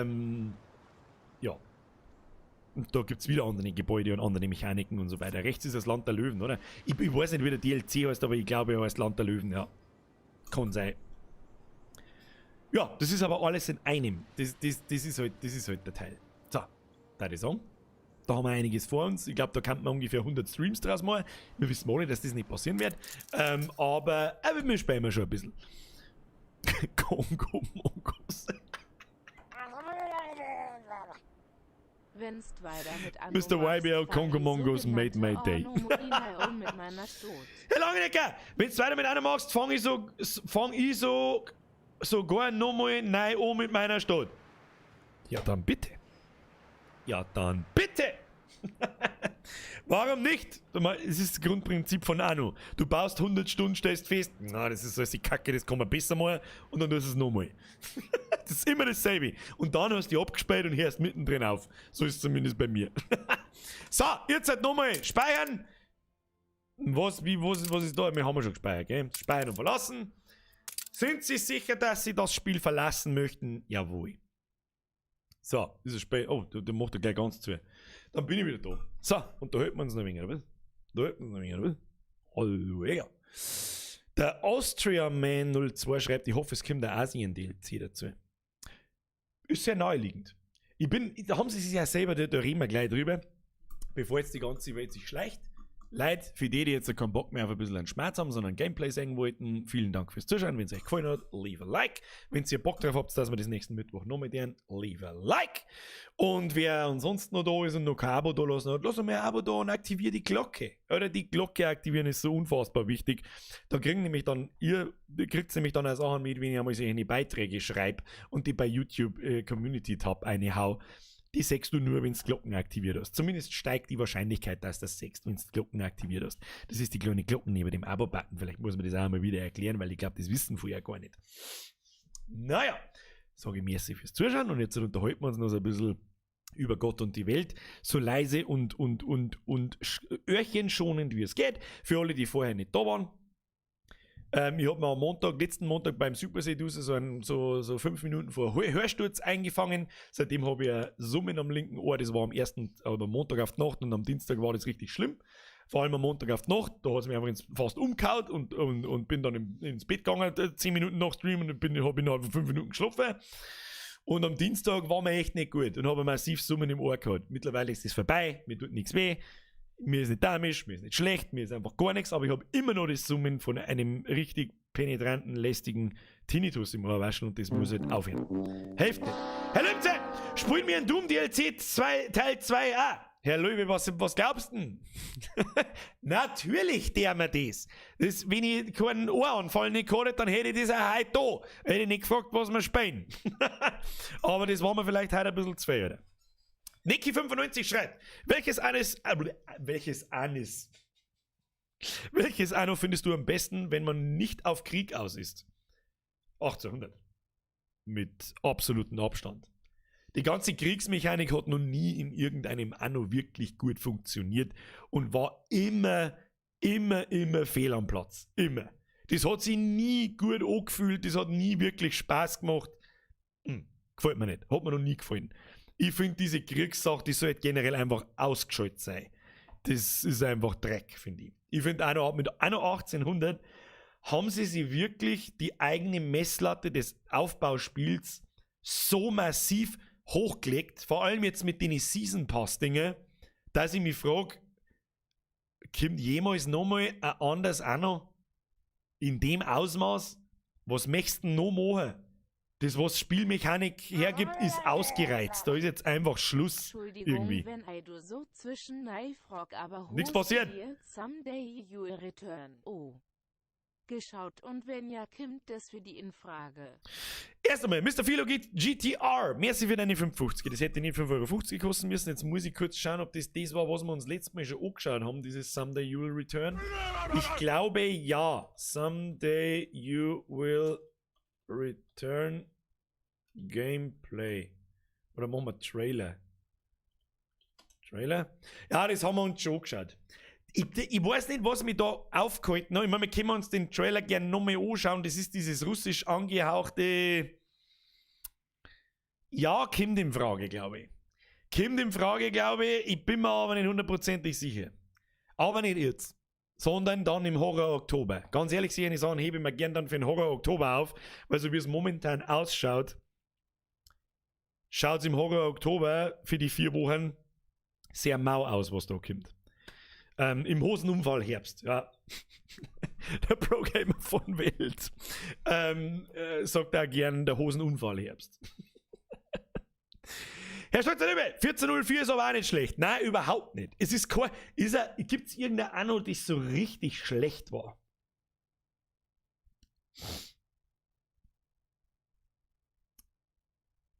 Es hat einmal 2 so Experimente gegeben. Ich weiß aber die Jahreszahlen davon weiß ich nicht mehr. Diese 2 Zukunftsannos. Vielleicht verdue ich mir ja gerade und es ist 1. Ich bin mir gerade nicht sicher. Da wo du entweder diese Techies oder diese Naturschutztypen spielen hast können. Sogar das war ganz geil. Aber irgendeins, da wo du sogar auf dem Mond hast können oder so. Das war irgendwie nicht so geil. Ich weiß aber nicht mehr warum. Was hatten die? Das eine war 2070 und das andere war 2205. Dann ist 2070 das mit den Naturschutz- und Techie-Typen und das Weltraum auch noch, ja. Anders darf ich das jetzt auch nicht nennen, das war einfach ein Krampf irgendwie. Das hat irgendwie nicht passt. Snuslerer!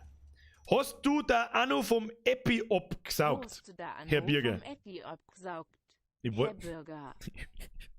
Du wirst wahrscheinlich abgeschaut, meinen, aber ich finde abgesaugt viel lustiger.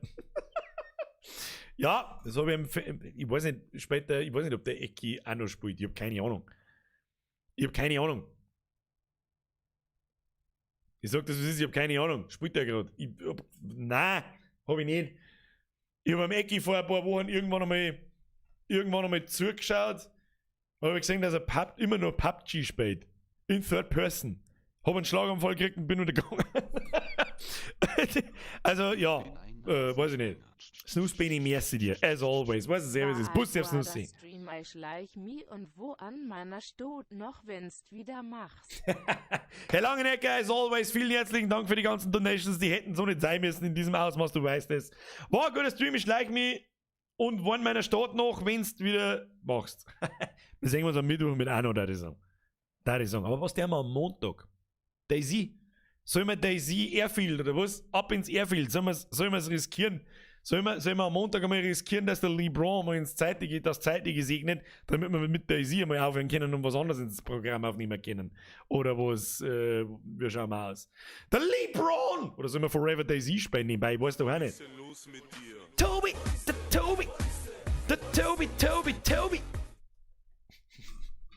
Mr. Toby Tobinson. Achtung. Ich kann halt leider Gottes nicht lauter und für mindestens einmal die nächste Woche. Welcome to the Squad. Vielen Dank für deine Mitgliedschaft im besten Squad der Welt. Bitte ab in den Chat. HB Britzel.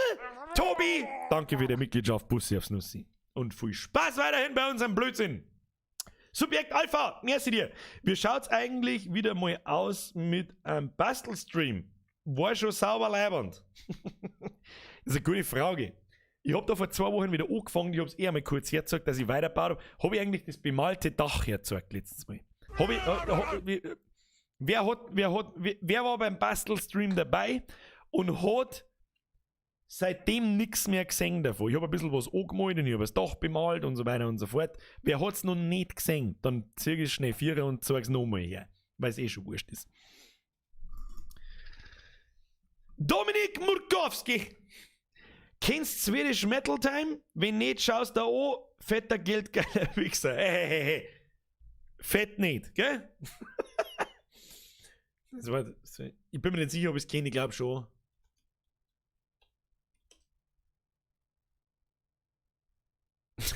Ja, jetzt. Lethal Lasagne. Sollen wir uns mal genehmigen? Können wir eigentlich mal machen. Was wir am Montag auch machen könnten, ist einmal so schauen wir uns einfach Scheiß an. Ja, schauen wir uns einfach dumme Videos, dumme Bütteln, Alter.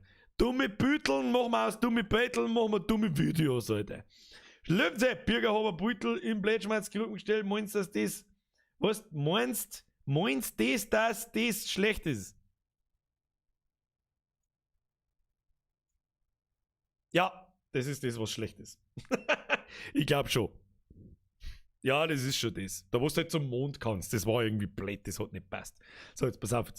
Merci wieder neu. So, jetzt ist eine Ruhe. Scheiß doch nicht rein. Ruhe ist jetzt Zeit. YouTube-Video schauen.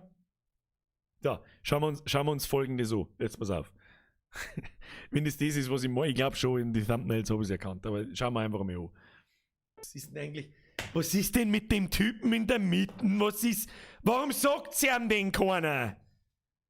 Warum sagt denn dem keiner, Alter, tu den Pornobalken da weg, weil es nur peinlich ist? Und was ist das da oben, Alter? Was ist das? Was ist das? Schaut aus wie ein Müllbeutel, den ich zubind. Was ist das? Man muss einmal dazu sagen, das war 2014. Okay, lass ich mir eingehen. Ich sage jetzt ganz ehrlich, das ist 60 Sekunden lang ganz lustig. Ja, das ist ganz lustig. Und dann fängt es langsam an, erstens langweilig zu werden. Oder ist ein bisschen ein Cringe. So ein bisschen Cringe ist schon auch drin. Ja? Ein bisschen Cringe ist schon auch drin. Brauchen wir nicht schmerzen. Also, ich weiß jetzt auch nicht, gell?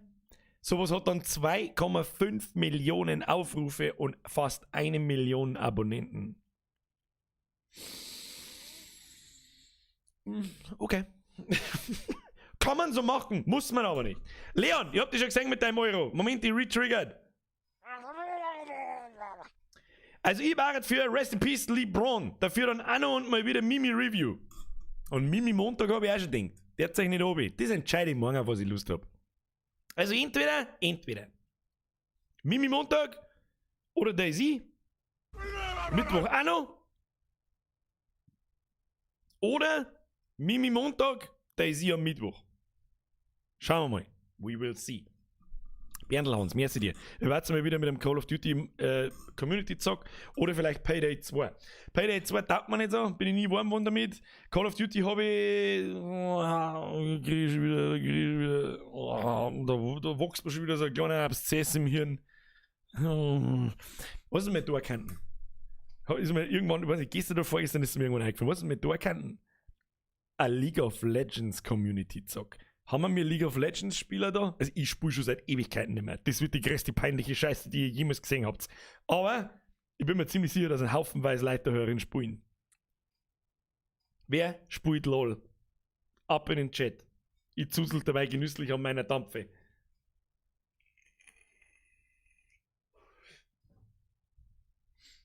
Der bayerische Panzer ist der einzige, das kann ich nicht glauben. Meine. Der Handwischer, ja. Peinlich als Super Seducer, harte Ansage. Ja, ich sag das zwar, was ist eigentlich mit Rocket League? Weiß ich noch nicht. Ist das auch noch 1800 das aktuellste und hast du das auf MMOGA gekauft? Ja. Gibt es auf MMOGA? Also, mal kurz, schauen wir mal. Anno 1800. Das erste, was mir natürlich, ja, also es gibt es auf Anno, da kostet es 25 Euro anstatt 60. Ich bin mir nicht sicher, ob es auf Ubisoft ist, glaube ich auch reduziert, aber nicht so weit. ich kaufe alle meine Sachen auf MMOGA. Ich sag's euch, wie es ist. Auch die Season Pass von Anno habe ich da gekauft und Anno habe ich da gekauft. Und ja, jetzt gibt's kurz Werbung in eigener Sache.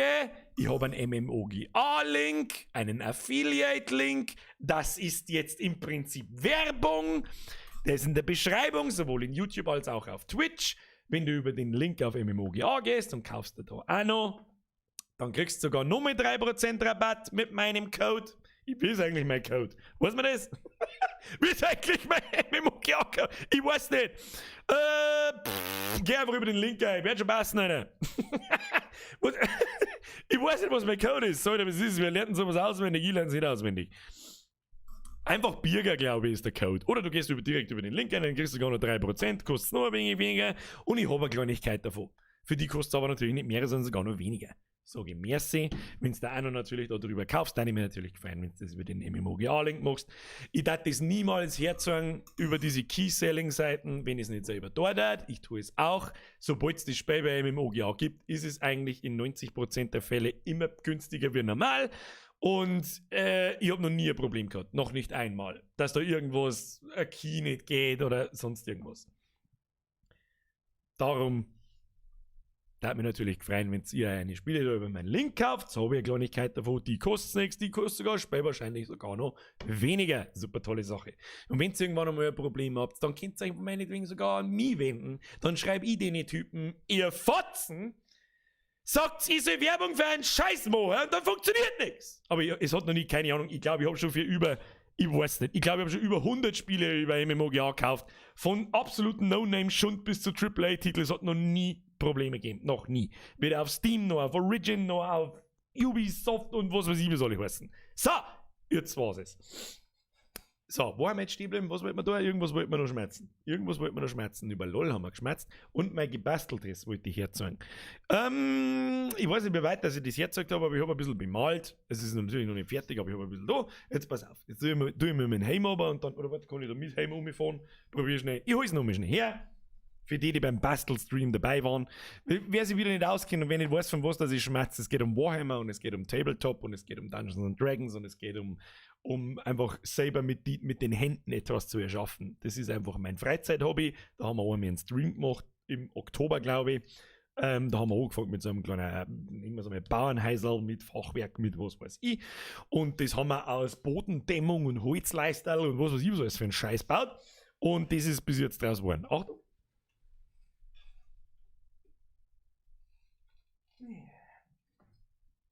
So, ich stelle das jetzt so her.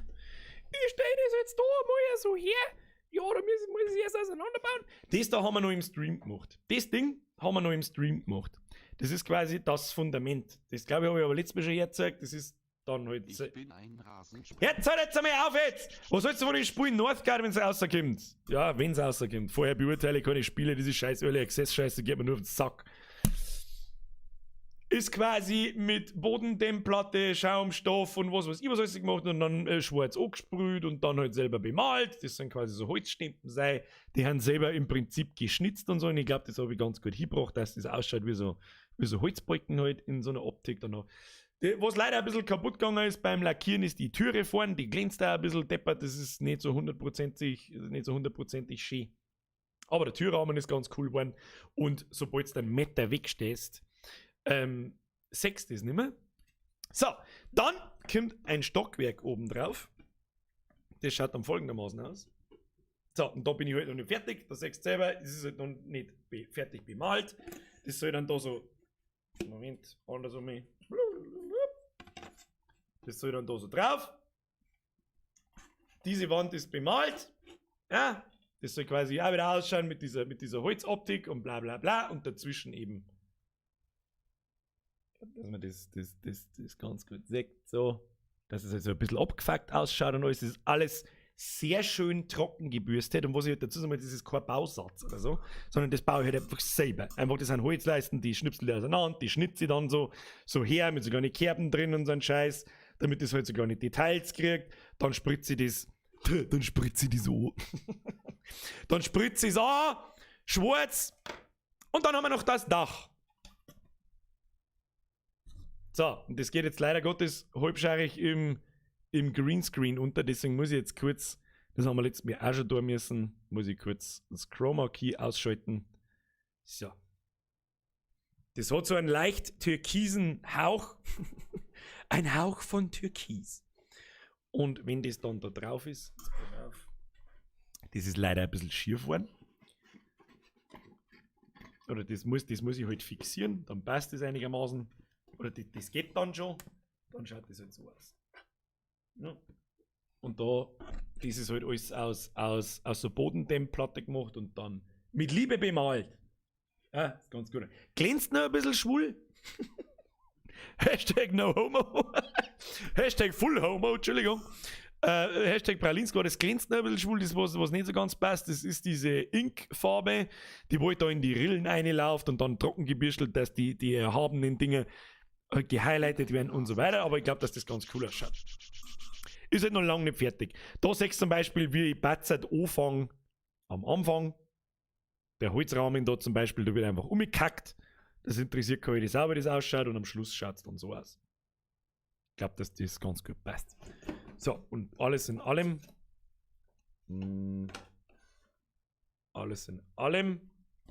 Da sieht man, ich habe da so schaut das da am Anfang aus. Das sind quasi auch wieder so Holzleisten. Hergeschnitzt, schwarz angesprayt und da drunter sieht man so die Holzbalken. Und wenn man ganz genau unten reinschaut, dann sieht man die Backfrische. Da sieht man die Backfrische, weil ich halt einfach einen Pizzakarton hergenommen habe, weil es scheißegal ist. So, dann bauen wir das Ganze zusammen. Und dann schaut irgendwann, jetzt pass auf, das, ja, fuck, das ist so, was mir ein bisschen nervt, das ist so unfassbar groß geworden, so groß wollte ich das eigentlich nie machen, da muss ich jetzt ein bisschen zurück ausgehen, damit man das vielleicht ganz so schön kann. So. Das ist dann so der Plan. Und da haben noch nicht mehr viele Sachen drin, da hätte man noch viel mehr machen können. Das ist, ich bin ja schon wieder so faul dann gewesen. Was man machen kann, ist, dass der Kamin feit noch. Dann so ein Dachfenster, das rausgeht. Dann an der Seitenfenster. Warum hat das Gebäude an der Seite keine Fensterbirger? Was hast du denn da wieder gedacht? Ich weiß nicht. Dann, und was weiß ich, die Sachen machen halt die Details dann aus, aber dann merke ich selber wieder, wie ich wieder zu faul wird und dann habe ich wieder keinen Bock mehr und dann liegt es wieder hinter mir. So, jetzt bei so. Für Fenster war ich halt einfach zu faul, lass mich. Wieder hinterdrehen sich. Können wir schon mal wieder machen, keine Ahnung. Jetzt werden wir mit den Teufel wieder einschalten. Passt. So. Oh. Ja, das ist, weißt du was das ist? Das ist halt einfach mein, die Dinge habe ich auch schon mal hergezeigt.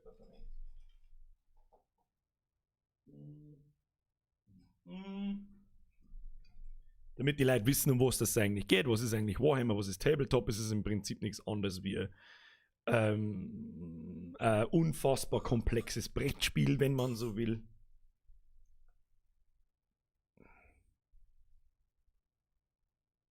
Magst du Fokus? Kamera, Fokus bläht. Warum macht nicht? Ja, man sieht's nicht. Aber das halt, da gibt es so kleine Figuren dazu und so, die, wo du halt selber bemalst. Also das Ding ist halt selber angemalt, habe ich schon mal hergezeigt. Dann gibt es so ein kleines Skelett. So ein kleines Skelettviecher. Und das ist halt einfach mal ein Hobby abseits vom PC, für mich zumindest.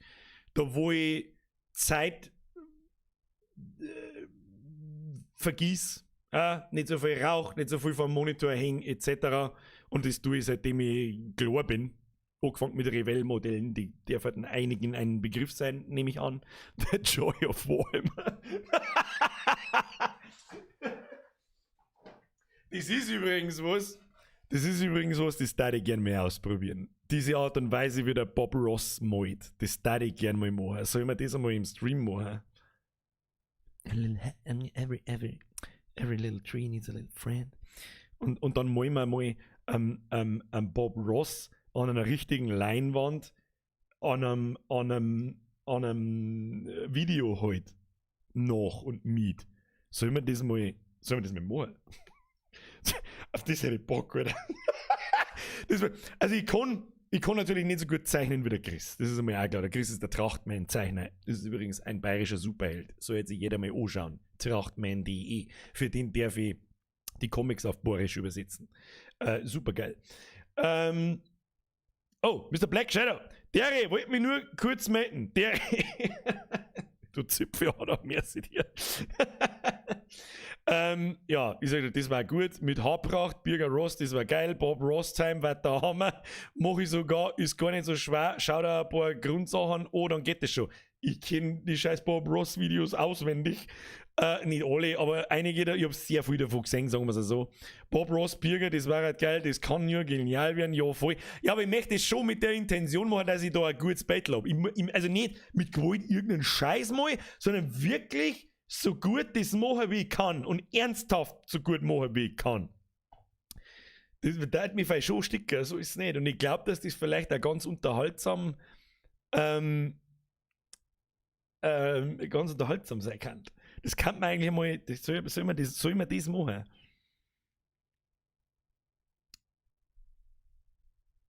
Soll man das machen?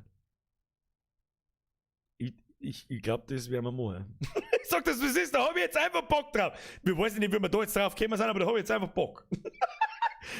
Habe ich Bock? Geile Nummer, ich weiß nicht schon, was wir. Ja, bis zum Montag werden wir das nicht ganz schaffen, weil leider Gottes, erstens haben keine Geschäfte nicht oft, da wo ich das Equipment kriege, und zweitens, Alter, was brauchst du denn da alles? Gibt's nicht? Hallo, ich brauche ein Bob Ross Starterpaket, da schauen wir jetzt nach, Alter. Pass auf, Bob Ross Starterkit, gib mir, da haben wir oder Bob Ross Pinselset für Landschaften groß, 145 €. Alles klar, ich bin raus. Ich glaube nicht, was. Ich glaube nicht. Haben sie eigentlich ins Hirn gepfladert oder was geht denn mit euch? Alter? Ich kaufe nicht für 150 €. Bob Ross Master Paint Set, Amazon. Bob Ross Master Paint Set, oder? Ist der Paint da dabei? Oder wenn das Paint Set mit Farben und was, Ölfarbenpinsel, Komplettset Kit für Malbeginn mit dem berühmten Bob Ross Kit. Was ist da alles drin? Was ist da alles drin, Alter? Was ist das? Schauen wir mal. Ich lese vor. Oh, da haben einige Farben drin. Kleiner Pinsel, großer Pinsel. Spachtel. Mit der Spachtel macht er viel. Dünner Pinsel. Borstenpinsel. Und der DVD. Ja, easy live, Alter. Was kostet die Scheiße? Her damit. Was kostet die Scheiße? Hat keinen Preis. Muss ich nachschauen. Muss ich bei Amazon einkaufen. Ist schon gebongt, Alter. Das Thema. Die Woche wahrscheinlich noch nicht, weil so schnell kriege ich das Zeug wahrscheinlich nicht, aber übernächste Woche am Montag vielleicht ein bisschen so Bob Rossen, wer weiß das schon. Vielleicht kriege ich noch die passende Perücke dazu, das wäre nice. Oh, es stimmt, so eine Farbpaletten brauche ich. Das Jähren ist wieder nicht dabei und die haben es nicht drin. Ja, was soll ich denn dann die Farbe schmieren? Was ist das denn für ein Starter-Set? Soll ich so einen Boni schmieren oder was? Alter, ich brauche Paletten. Verstehen Sie? Paletten, Alter. Paletten. Alter, da werde ich mich auseinandersetzen damit. Das wird super, Alter. Das wird super. Oh ja, ich sehe jetzt schon grenzenloses Potenzial, Alter. Das wird super. Und dann, was der man dann mit dem Battle? Soll man das verlost man oder so? Keine Ahnung. Du kannst sagen, so, ich habe einen echten Bierger in meinem Zimmer hängen. Das wird super. Das wird stark, Alter. Das lassen wir werden sehen, Alter. Der geht ja die nicht so schreibt. Ich habe vor 6 Minuten geschrieben, dass an deinem Haus a friendly little tree fight. Ich glaube, ich hab die Inceptionate. Ja, stimmt. Ja, vielleicht. Kaufst du doch im 1-Euro-Shop. Verlosen, yo, schenkst der Bürgerin. Ich glaube lieber nicht. Noch Servus, der Bayern Kasperl ist online, was macht der Tinnitus? Also, es gibt viel, die man als Bayern Kasperl bezeichnen kann, aber mich nicht. Was macht der Tinnitus? Der macht... Ja. Herr Black Shadow! Ich soll schöne Grüße von der Nadja sagen. Gute Freundin, die gerade da ist. Ja. Gute Freundin, die gerade da ist. Die gerade gekommen ist wahrscheinlich. Herr Black Shadow. And now kiss. So, damit habe ich einen Abend versaut. Bitte, gern geschehen. Herr Black Shadow, merci. Grüß an Nadja. Kommt mal wieder ein How-To oder kommt nur noch Stream und Musi? Der Bau, doch. How-To ist doch erst vor 3 Wochen nur ins Tag gewesen, glaube ich. Und meine Videotaktraten sind ja sehr, sehr, sehr weit auseinander. Es kämen nur How-Tos. Ich habe heute erst eins gemacht. ob du das glaubst oder nicht. Aber das kommt nicht am Sonntag, das kommt vielleicht nächsten Sonntag. Schauen wir mal. Vielleicht bin ich bis nächsten Sonntag fertig, weiß ich noch nicht. Vielleicht kommt bis nächsten Sonntag auch ganz was anderes. Vielleicht kommt bis nächsten Sonntag aber einfach gar nichts. Vielleicht kommt aber einfach auch der Bob Ross als Video. Wer weiß das schon. Herr Langenecker, nimm Wasserfarben und Wachsmalkreiden. Nein, ich brauche Ölfarben. Ich brauche eine Leinwand, ich brauche Ölfarben. Das muss hier Bob Ross Level 9000. Habe ich wenigstens, ja, da weiß ich, was ich hab. Ja? Da ist der Bob Ross drauf, da weiß ich, was ich hab. Was, wir wollen vollgeschissen werden mit How-To. Ja, ich sehe schon. Schauen wir mal, ob ich mich vielleicht irgendwann wieder mal besser motivieren kann dazu, mal wieder ein bisschen mehr zumindest zu machen. Ein bisschen mehr. Es ist halt ständig das Gleiche für mich. Das ist das, was mich so demotiviert. Das war aber schon immer so in allen Dingen, wenn ich etwas gemacht habe und dann sage ich so, ja, kommt gut an, oder es wird gefeiert, oder das kann ich gut, oder sonst irgendwas, dann wird es für mich irgendwann langweilig, wenn ich es die ganze Zeit tue.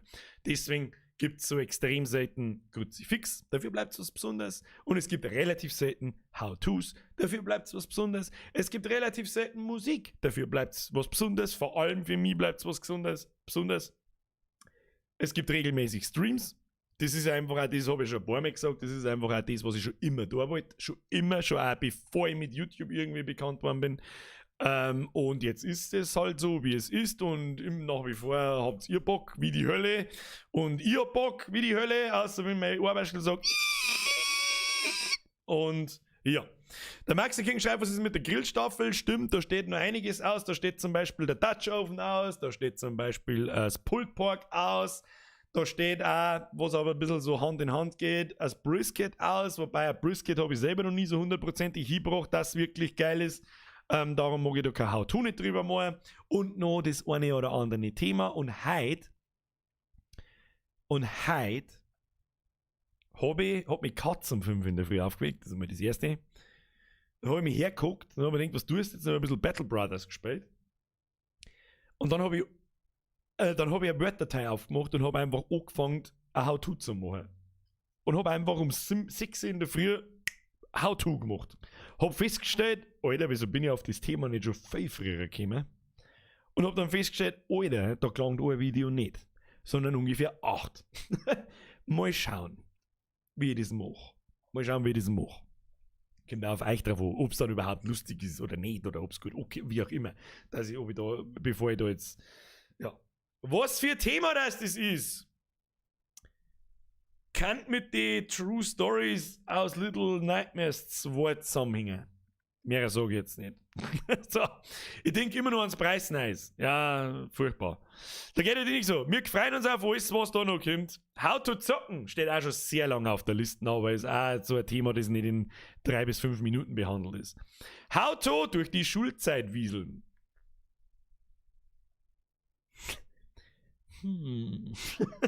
Vielleicht. Grillen-Livestream, habe ich auch schon überlegt. Das Problem ist, dann muss ich da rausgehen. Und dann haben die Nachbarn wirklich ein Problem. How to survive in Sachsen kann ich gebrauchen. Ausziehen, Flo. Feuerflo. Mr. YBO, how to WASD, how to saufen. How to saufen mag ich nicht mehr. Außerdem habe ich fake nur How-Tos, wo es ums Saufen geht. Stanley McGomez, ich habe Tinnitus seit der Druckkammer in Bali vor 20 Jahren und lebe trotzdem auch noch. Da gewohnst du dran. Ja, ich habe auch kein Problem mit dem Summen in dem Kopf, sondern mit dem Zustand, dass mich draht hat, als war ich besoffen und war fast einfach bewusstlos geworden, mag ich behaupten. So 5 vor schwarz vor Augen. Ja? Darum habe ich so ein bisschen das Gefühl, vielleicht habe ich einen Trommelfellanriss, vielleicht habe ich einen halbscharken Gehörsturz. Das soll sich ein Doktor anschauen. Und deswegen gehe ich nicht 3 Tage später nach meinem Stream her und bloß mit dem scheiß Posthändel da herin umeinander, als wäre nichts passiert. So. Was? How to machen? Herr Bayern GmbH, du wirst lachen, das ist geskriptet seit über 2 Jahren, das How to. Das ist in der Zeit, wo das How to gekommen ist, die ersten 10 Stück, habe ich mir gedacht, als kleines Abo-Special bei 10.000 oder 20.000 oder so, wo wir heute damals waren, machen wir ein How to, wie ich das mache. Da ist aber, was soll das für ein Video werden, Alter? Weiß ich nicht. How to fluchen, haben wir schon gemacht. Und wo ist noch ein? Es ist schlecht, deswegen hat es nie das Tageslicht erblickt. Und außerdem verrät ein Zauberer seine Geheimnisse nicht. So.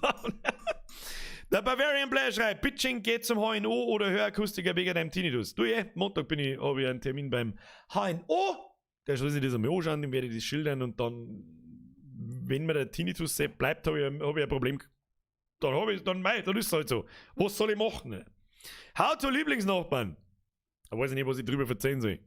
Geht's mit Maswa eigentlich einmal weiter? Nein, wird wahrscheinlich nicht mehr passieren. How to Programmer. Ja, Sony hau mich jetzt in die Waagrechte. Herr Mozart, hauen Sie einen rein. Auf Wiederschauen. Das Behind the Scenes How-To.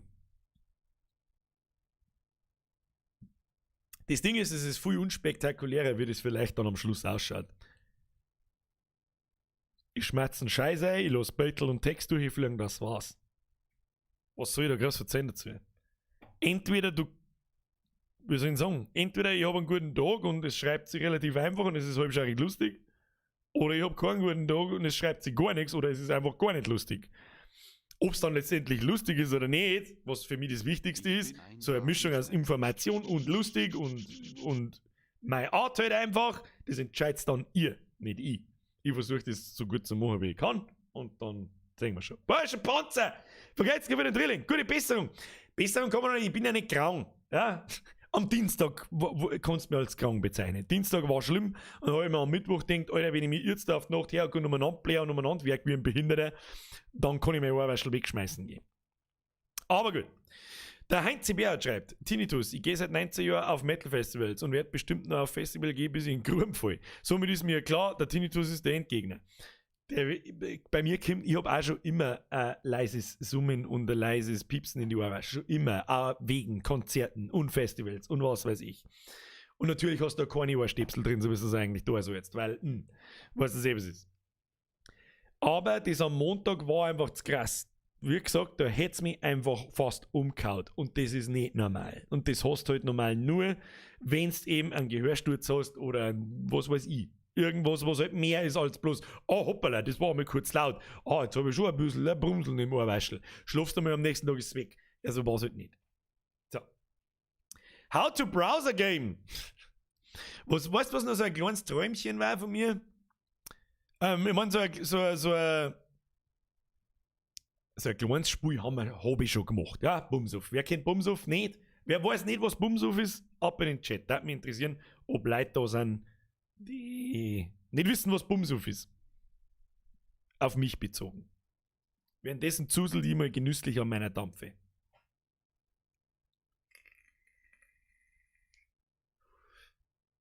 Was ist auf dem Fernsprecher installiert? Fernsprecher oder Fernseher?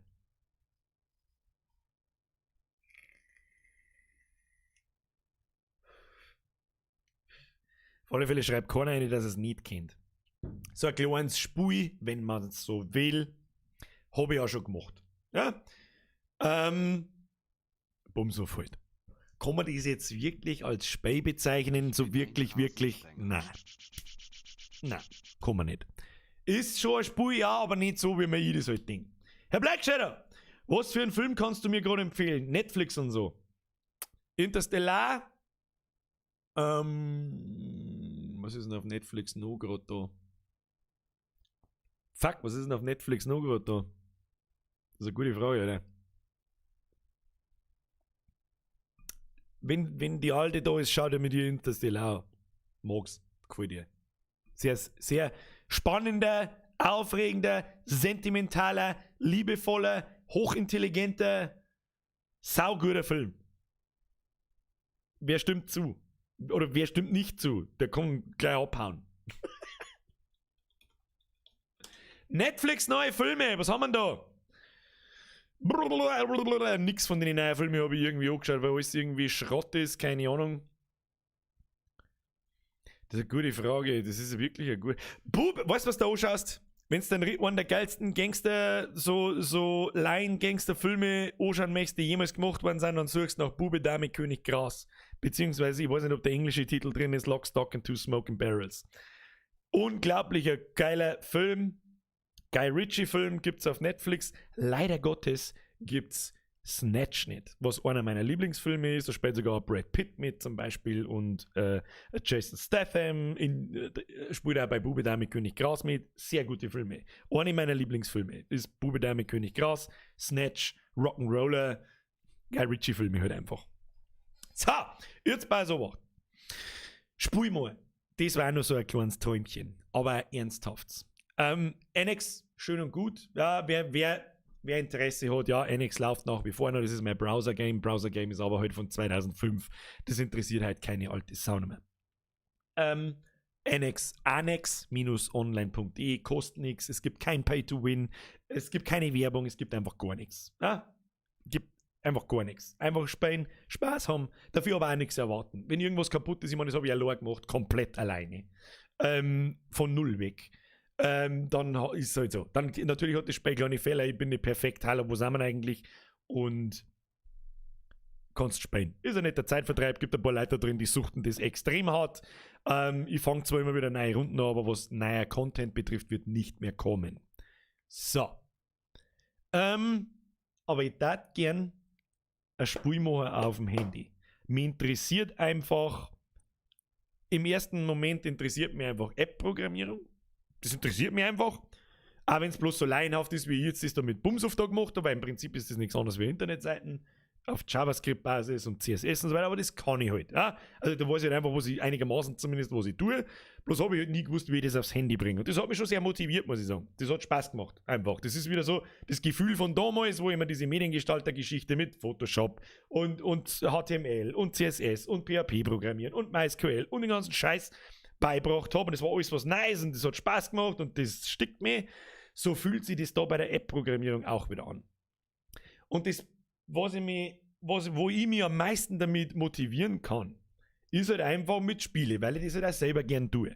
Das Einzige, was ich nicht so gern selber tue, ist halt Handyspiele spielen. Aber ein paar Ausnahmen gibt es halt schon.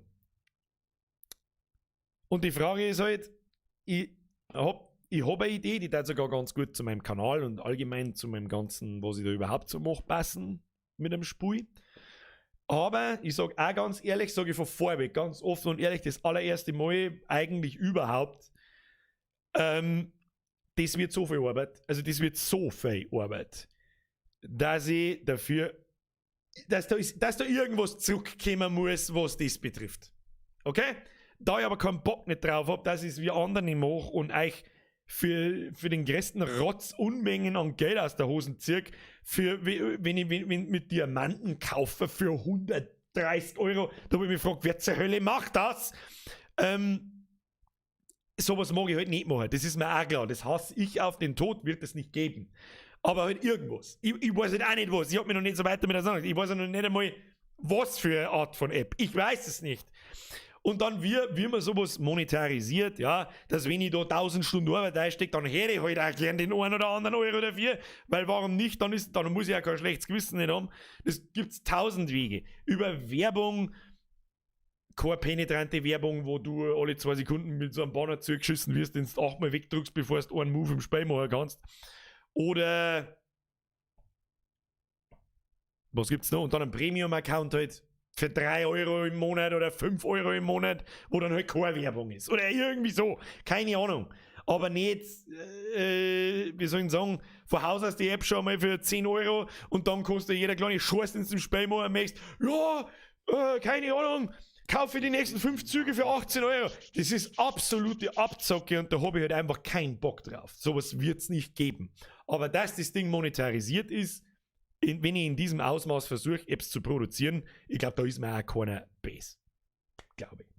Herr Seitschek, habe ich das hier Bürger spät aber doch da. War mal beim Speseldaten, gerade mal sein müssen, schönen Abend gehabt. Ja, und du offensichtlich auch. So ist recht. Merci dir. Und lieber später als nie. So. Was das für eine Art von App ist. Ich liebäugle sehr, sehr, sehr stark mit diesem Battle Brothers, was ich da seit 2 Tagen spiele. Aber es ist wieder so ein typisches, ich spiele gerade ein Spiel, ich bin super begeistert davon. Fang an. Und dann kann ich mir pfotzen ans DJ kauen, weil ich mittendrin keinen Bock mehr habe. Und weil es einfach erstens mein Können übersteigt, sagen wir es einmal, wie es ist. Dann denke ich mir wieder, oh fuck, das braucht aber Online-Funktionen. Dann war es geil, wenn man Gegner ansprechen kann. Und dann war es geil, wenn man 2 spielen kann. Und was weiß ich was. Aber es soll halt irgendwie was zum Tor mit Looten. Looten ist immer geil. Oder Looten ist einfach immer geil. Und mit einem Charakter, den man aufwerten kann durch den Loot irgendwie. Sowas funktioniert, also sagen wir so ehrlich, wie es ist, sowas funktioniert immer, aber sowas funktioniert auch bei mir immer, weil das auch immer Spaß macht, ja. Die Entwicklung vom Charakter und ich habe überhaupt keine Ahnung, was, wir werden sehen. Und ob das dann in 3D gemacht ist oder in 2D, war natürlich einfacher, weil ich Zugriff habe auf Zeichner, ich kann auch selber ein wenig zeichnen, so ist es nicht, und überhaupt und sowieso, und in 3D, oder wer soll denn das machen?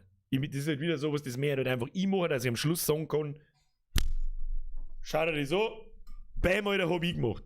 Und jeder sagt, glaube ich oder nicht. Das ist das Ziel. Warbringer Mobile, a Dungeon Rush, was ist das? Das sind diese Sachen, also ich möchte keinen Autobattler machen, da kriege ich einen Schlaganfall. Autobattler behindert. Man muss schon selber irgendwas tun. Ob das dann rundenbasiert ist, warum nicht? Oder was weiß ich. Naja. Kannst du mal sagen, alles Gute zum Geburtstag, Tanja und Thomas von der Carina. Hey, Carina! Oder halt das.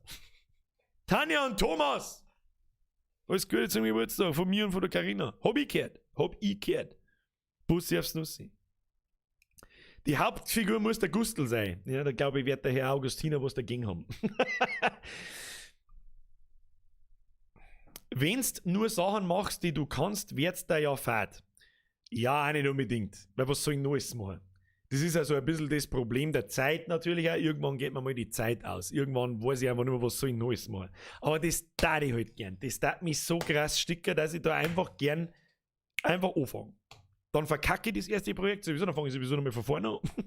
Das ist immer das erste, also dauert sowieso schon mal ein Jahr. Oder was weiß ich. Habe ich überhaupt schon erzählt, dass jetzt dann, weißt du, was ich gern warten darf? Jetzt haben nicht mehr so viele Leute da. Wie viele Leute haben noch da? Sollen wir mal ein bisschen was herzagen? Oh, für uns, nicht falsch verstehe, 500, 600 Leute sind ein Haufen Leute, ja, ist mir auch klar. Aber für unsere Verhältnisse sind es halb so viel wie normal. Okay? Sollen wir ein bisschen aus dem Nähkästchen plaudern? Habt ihr gewusst, dass demnächst ein Bumshof-Update ansteht? Und mich stickt das schon seit Wochen, weil ich schon seit Wochen eigentlich so gut wie fertig bin damit und die ganze Zeit auf die Lockerungen von dem verfickten Drecks-Lockdown-Scheiß warten darf. Und schon langsam kotze, wenn ich das mal so sagen darf, dass immer noch dieselben planlosen, ahnungslosen, nichtskönnenden Arschlöcher zum Entscheiden haben, wann ich daheim bleiben muss und wann ich mich mit 2 oder mit einer oder mit einer halben oder mit gar keiner Person mehr treffen darf. So, haben wir's jetzt. Ich darf die ganze Zeit schon drauf warten. Sobald wieder offen war, ganz normal im Sommer, wovon ich eigentlich ausgegangen bin, was jetzt dann der Fall ist, weil es jetzt dann wieder warm wird und die Leute gehen wieder aus, also Mitte April irgendwann. Da hat das Bumshof-Update gegeben, also ganz fertig bin ich noch nicht. Es müssen noch ein paar Sachen geschrieben und so weiter, aber da reden wir gleich drüber, wenn es mit's.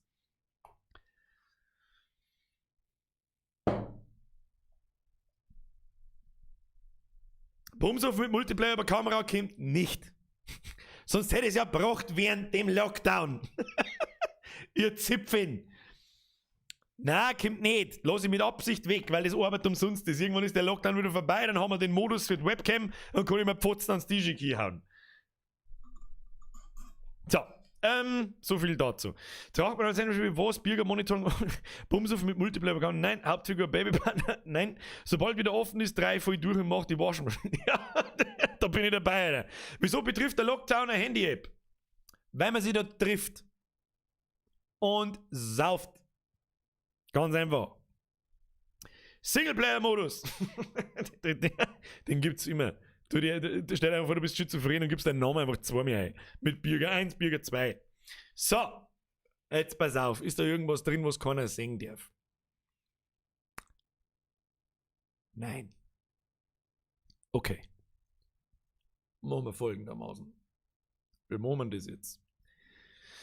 Wir zeigen das jetzt her.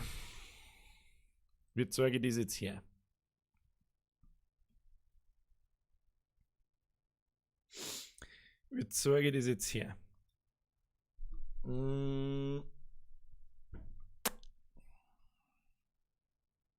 Moment. So. Machen wir jetzt einfach so. Da haben wir nicht mehr so viel Leute an, zeige ich es jetzt her, weil ich es nicht mehr aushalte. Das ist gar kein Zeug. Das ist, die Frage ist, da ist was drin, das so kein einziges anderes Saufspiel hat. Zumindest habe ich keins gefunden. Das kann natürlich einen Grund haben. Weil es schlecht ist. Kann sein. Ich glaube aber nicht, dass es schlecht ist. Und wenn es schlecht ist, dann lasst es mir wissen. Habe ich überhaupt kein Problem damit. Das hier und jetzt ist das erste Mal, dass ich das herzeuge. Stand heute, keine einzige Handy-App, Trinkspiel-App hat diesen Spielmodus. Nicht eine einzige. Wenn er ab morgen irgendeine andere hat, vor allem so eine lustigen Saufspiel-Apps, die sie Dummsuff nennen, all of a sudden ein Dreivierteljahr später kommen und gar nicht nachgemacht ausschauen. Wenn du, lustiger Inder, Mann, mit deiner Dummsuff-Scheiß-App ab morgen irgendwann diesen Modus drin hast, dann weiß ich, dass du abschaust bei mir. Dann weiß ich es und bei allen anderen weiß ich es auch. So. Darum, ich kann es sowieso nicht ändern. Wenn das Ding in 4 Wochen kommt ungefähr, oder in 2 bis 4 Wochen habe ich vor, dass ich das bringe, dann wir können es auch wieder abschauen. Also ist scheißegal. Aber jetzt, Zeitpunkt. 20. März, 23:19 Uhr, zeige ich das Ding zum ersten Mal her. Und dann frage ich mich erst einmal sowieso, warum ist da noch keiner drauf gekommen aussieht. Das verstehe ich nicht. Das glaube ich auch nicht. Keine Ahnung. Das hat schon irgendeinen Grund, den werden wir jetzt außerfinden. Und den finden wir jetzt außer. Und zwar folgendermaßen. Bumsuff. Meine sehr verehrten Damen und Herren. Bumsuff. Was ist da mit dem Greenscreen schon wieder? So. Meine Damen und Herren, Bumsuff kennt ja jeder. Kann man das irgendwie größer mal? 125. Ja, ich glaube so. Sagt man das einigermaßen? Sagt ihr das anständig? Ich glaube schon, oder? Sagt man das? Ja. Schon mal jeder gesehen, oder? App startet. Wir können da mal auf F5 drücken. So startet die App wunderschön. So, was? Eine Neuerung. Eine Neuerung ist schon mal folgende. Habe die Ehre! Mehr Sounds. Nice. So, das zweite ist, ich habe eine gute Nachricht für alle. Wie sage ich das jetzt am besten? Erkennt sie das Telefon. Ich habe eine Nachricht für alle Apple- und iOS-Besitzer.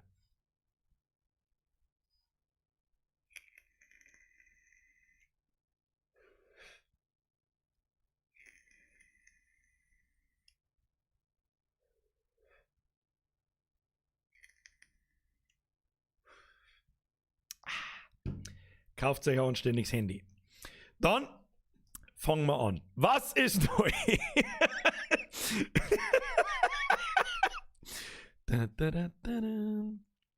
Was ist neu? Um ehrlich zu sein, ist so viel Zeug da neu, dass ich schon gar nicht mehr so hundertprozentig weiß. Jetzt muss ich mal kurz. Es war kein Witz. Es gibt nicht für ein iPhone, kannst du vergessen. Was ich aber dazu sage, noch nicht. Okay? Es kommt einfach noch nicht. Weil die Dreckscheiße 100-mal komplizierter ist, als ich das dachte. Und da brauche ich jemanden, der mir das macht. Den habe ich. Den Scheißwitz, den hätte ich mir fürs Video auch auf. Ja, den komme ich nochmal. Der kommt im Video dann nochmal. Also für alle 600 Leute, die das gerade gesehen haben, nicht wundern. Auf mein Wählscheibentelefon und Nokia 3310 geht das nicht. Mit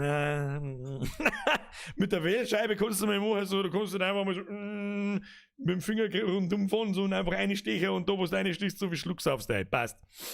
So, jetzt pass auf, muss ich mal ganz kurz mein Dokument öffnen, wo drin steht, was wir alles neu gemacht haben, weil es ganz auswendig weiß es dann nicht mehr.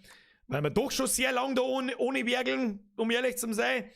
App, To-Dos, Konzept und was weiß ich.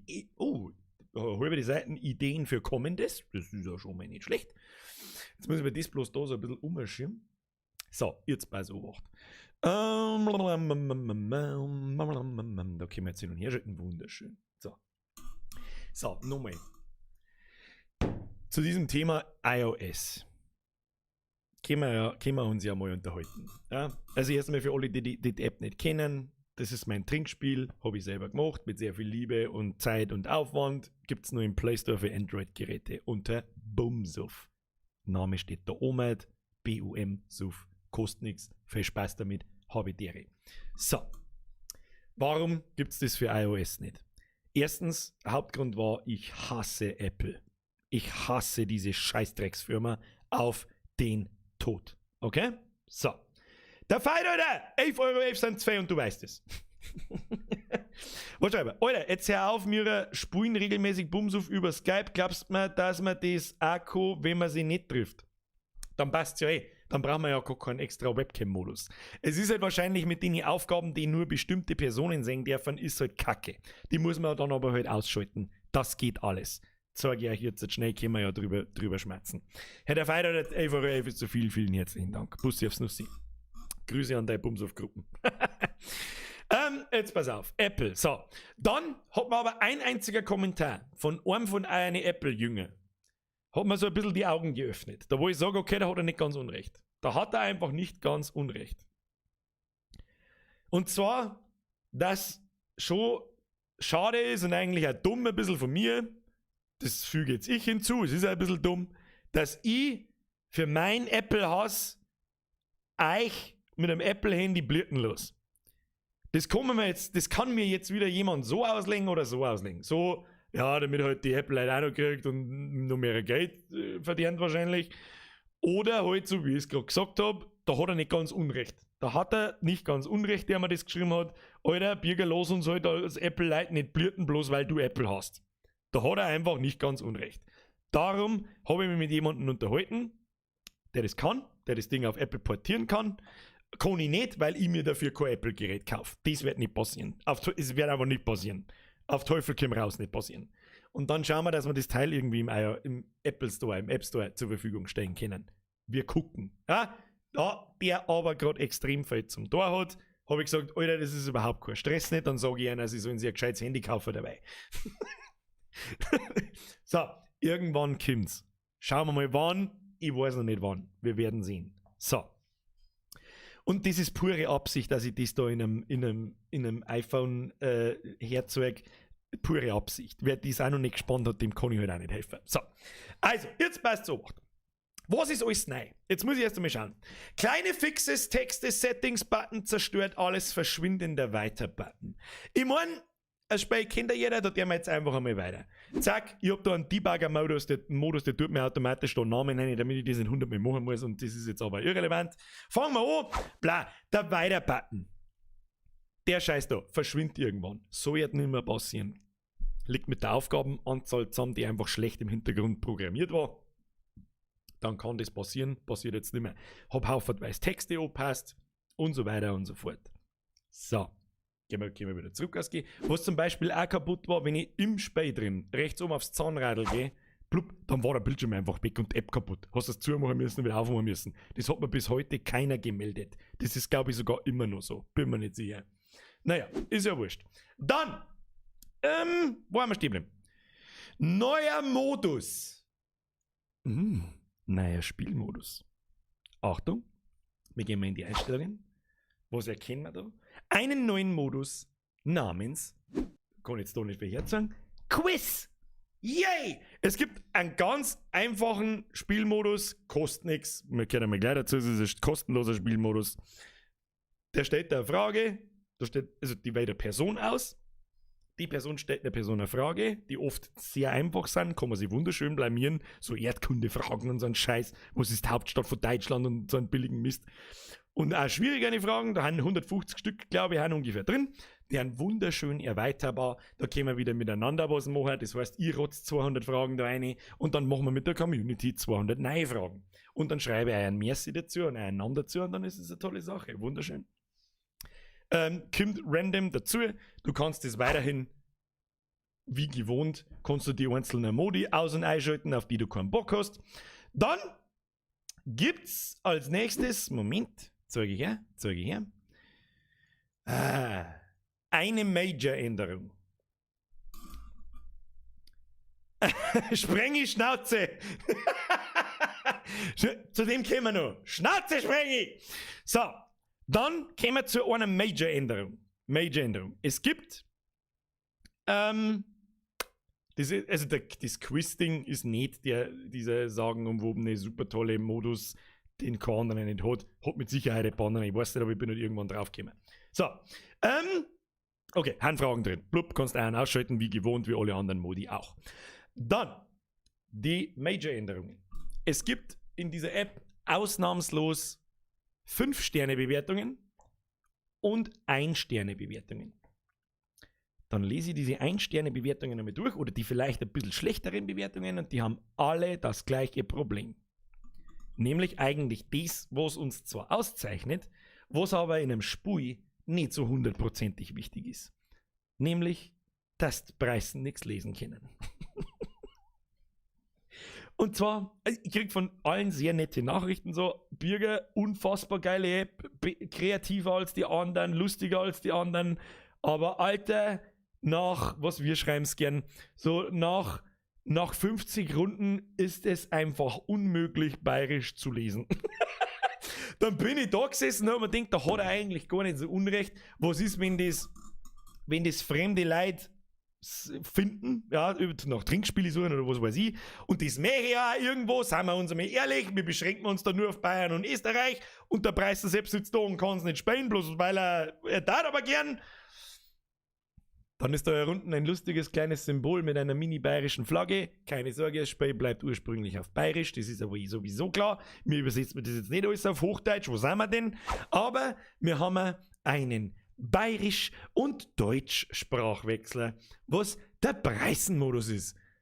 Blub.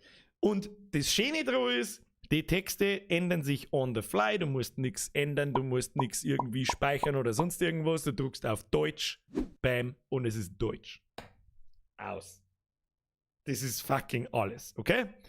Alle Fragen, alle Aufgaben, alle Google-Begriffe, alles ist Deutsch und lesbar. Außer die fucking Trinksprüche aus der Community und die wo ich da reingeschrieben habe. Die bleiben bayerisch, ob's das wollt oder nicht. Das ist mir wurscht. Okay? Da wird man schon keiner den Kopf abreißen, dann speist du es halt auf bayerisch, wenn du es auf bayerisch spielen magst, und ansonsten speist du es auf Deutsch. Aus, fertig, Amen. Da wird sie, da ist ein Fehler drin, untereinander. Wo? Für das kommt dann der Beta-Test ins Spiel. Ja? Der Beta-Test kommt demnächst irgendwann einmal, wenn ich es ganz fertig habe. Es sind noch nicht alle Fragen drin, es sind noch nicht alle Begriffe drin, es sind noch nicht alle Begriffe übersetzt. Das ist noch was, da muss ich mich nur einmal einen Tag hinsetzen, das alles rund und fertig machen, dann machen wir einen Beta-Test. Da könnt ihr übrigens mitmachen. Das ist übrigens so eine einzige winzig kleine Sache. Eine winzig kleine Sache.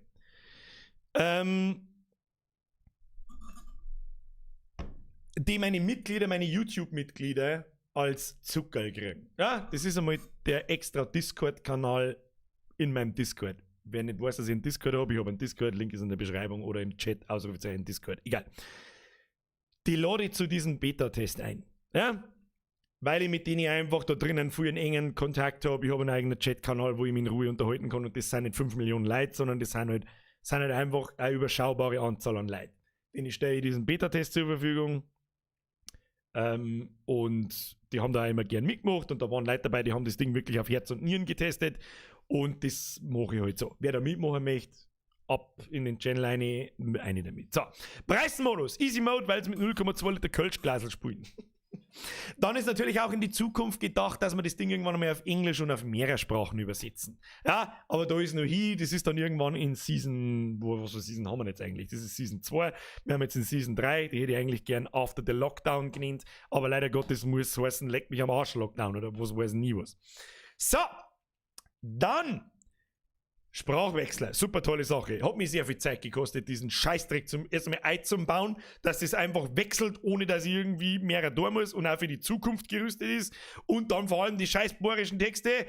Nicht scheißbohrische Texte, aber in dem Fall zum auf Hochdeutsch übersetzen sind es Scheißtexte. Und es hat mittelmäßig viel Spaß gemacht. Und hat sehr lang gedauert. So, dann haben wir kleine Soundspäße für die Buttons. Ja, das hab ich glaube ich schon. Na hoppala, das ist der Discord, das ist der falsche. So, jetzt pass auf. Kleine Soundspäße für die Buttons. Zum Beispiel, die am Anfang mit Habe die Ehre, kommt dann am Anfang. Und dann haben wir noch den, Achtung, Pro-Gamer-Modus. Ah, Pro-Gamer. Jetzt wird's interessant. Ah, Pro-Gamer. Und wenn du wieder ausschaltest? Doch kein Pro-Gamer. Zuzelst halt an deinem Dieselflash umeinander. Passt schon. Weil man denkt so, ich sehe das ein paar so Sachen, ganz lustig, glaube ich. So. Dann, was haben wir noch? iOS weiterhin ausstehend, habe ich dazu geschrieben. Leider Gottes, tut mir wirklich leid, aber es wird noch eine Zeit dauern. Dann gibt es die Trinksprüche aus dem letzten Video. Zum Update habe ich 25 oder 30 habe ich mit dazu genommen. Haben wir bei, da kann man ja auch nachschauen, warte mal. Da glaube ich, kann man auch nachschauen in die Stats. Über 82 Trinksprüche, über 220 Pantomime-Begriffe, 100 Quizfragen, 152 Telefonaufgaben, 312 Standardaufgaben. Also langsam aber sicher nimmt das Spiel schon, es wird halt einfach immer mehr und es wird immer umfangreicher und immer schöner. Wunderschön, oder? Auf Englisch dann aber bitte auch mit Schottisch-Variante, die Bayern von Britannien. Auf Englisch, was heißt denn blutige Hähnergrippe auf Englisch? Bloody Chicken Grip? Ich weiß nicht. Was habe ich übrigens mal als Spiel auf Just Chatting umgestellt? Oh, Mr. Dampfler, vergeht's gut. Das ist mir wurscht. Das ist mir, wenn sie Twitch lang aufregt, dann muss ich auch sagen, leck mir doch am Arsch. Foodlab bei Franz, seit wann zockst du am Samstag? Also, das ist der Ausweichstreamer, weil es am Mittwoch keinen gegeben hat, zwecks Hörsturzgefahr. So, jetzt haufenweise neue Aufgaben, Begriffe, neuer Spielmodus, Sprachwechsler, was weiß ich, was alles. Und jetzt kommt der kleine Teil, wie auch beim letzten Mal, so eine kleine Rückvergütung, da wo ich mir gedacht habe, da wo ich mir immer versuche, was Besonderes auszudingen und nicht einfach irgendeinen Rotz. Andere Trinkspiele verkaufen euch ein sexy Aufgabenpaket mit intimen Fragen für 5 Euro in der Woche. Abo-Modell, kein Witz übrigens, ist so. Und da denke ich mir, das ist genau das, wo sie richtig die pure Geld aus der Hose Zieherei, da wo ich mir denke, halt die Schnauze, was soll das? Und dann habe ich mir was ausgedacht und bin irgendwann auf Folgendes gekommen. Der neue DLC. Gageln! Wir wollen gageln! Dann bin ich irgendwann einmal so da gesessen und habe mir gedacht,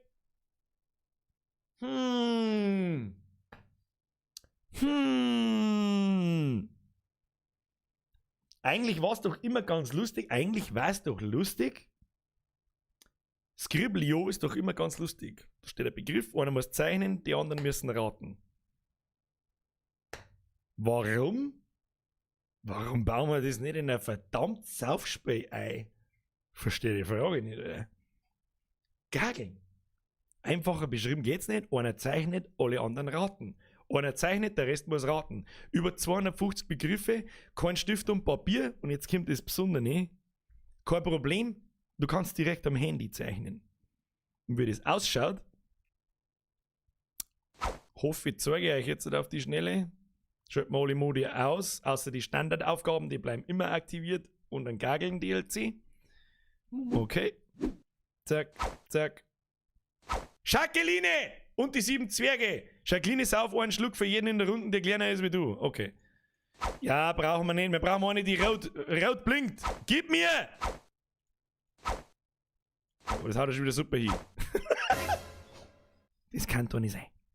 Das kann doch nicht sein. So, und ab dem Zeitpunkt, Reveal 23:37 Uhr, 20 Uhr und 20.03.2021. Ab morgen, wenn irgendein Saufspiel so einen Modus hat, dann ist er Cloud. So. Jacqueline. Es war jetzt der Hinweis, Jacqueline hat jetzt ihr Handy in der Hand. Ich meine, das ist der ganz normale, typische, wie soll ich sagen, den Modus haben wir schon länger. Also die verdeckten Dinge, die nur der eine sehen darf. Nimmt das Handy, schaut nur er beim Googlen und so weiter und so fort. Ist beim Zeichnen natürlich das Gleiche. Da steht jetzt da dort, Jacqueline, gageln! Jacqueline, du gagelst uns jetzt Folgendes. Ein Eichhörnchen. Ich habe die Begriffe für das Ding allgemein deutsch benannt und belassen, damit ich nicht später für 18 verschiedene Sprachen 18 verschiedene Übersetzungen machen muss. Weil irgendwann sprengt es den Rahmen. Und ich glaube, wir können damit umgehen, wenn auf der bayerischen Sprache das Ding Eichhörnchen und nicht Orchkatzel heißt. So, passt. Steht dabei. Leise sei dabei. Wird's nicht erraten, bevor Zeit abläuft, saufen alle 3 Schluck. Das ist quasi der Modus dahinter. Jetzt muss sie zeichnen, so gut wie es kann, und die anderen müssen es daron. Wenn sie es daron, super toll. Wenn sie es nicht daron, schiebt euch einen scheiß Webcam-Modus in den Arsch. Wenn es nicht fähig seid, es gibt keinen Webcam-Modus. In 2 Monaten ist der Lockdown vorbei. Dann haben wir alle wieder draußen. Dann haben wir einen Webcam-Modus. Super. Es gibt keinen. Wir wollen ihn nicht. Ich will ihn nicht. Außer ihr gebt so dann freiwillig Zugriff auf euer komplettes Handy. Dann will ich's schon. Weil dann verkaufe ich eine Daten. Dann kostet der DLC nichts. So. Und jetzt kommt das Besondere. Das zeige ich jetzt einmal kurz her. Und dann machen wir langsam einmal Finito für heute. Start. 60 Sekunden. Los geht's. Ich weiß nicht, wie man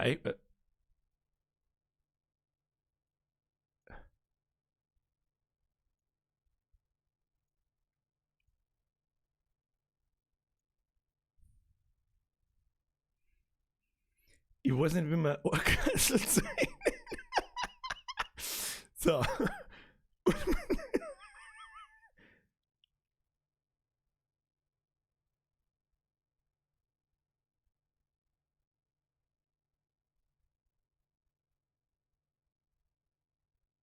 Es ist eher ein Biber.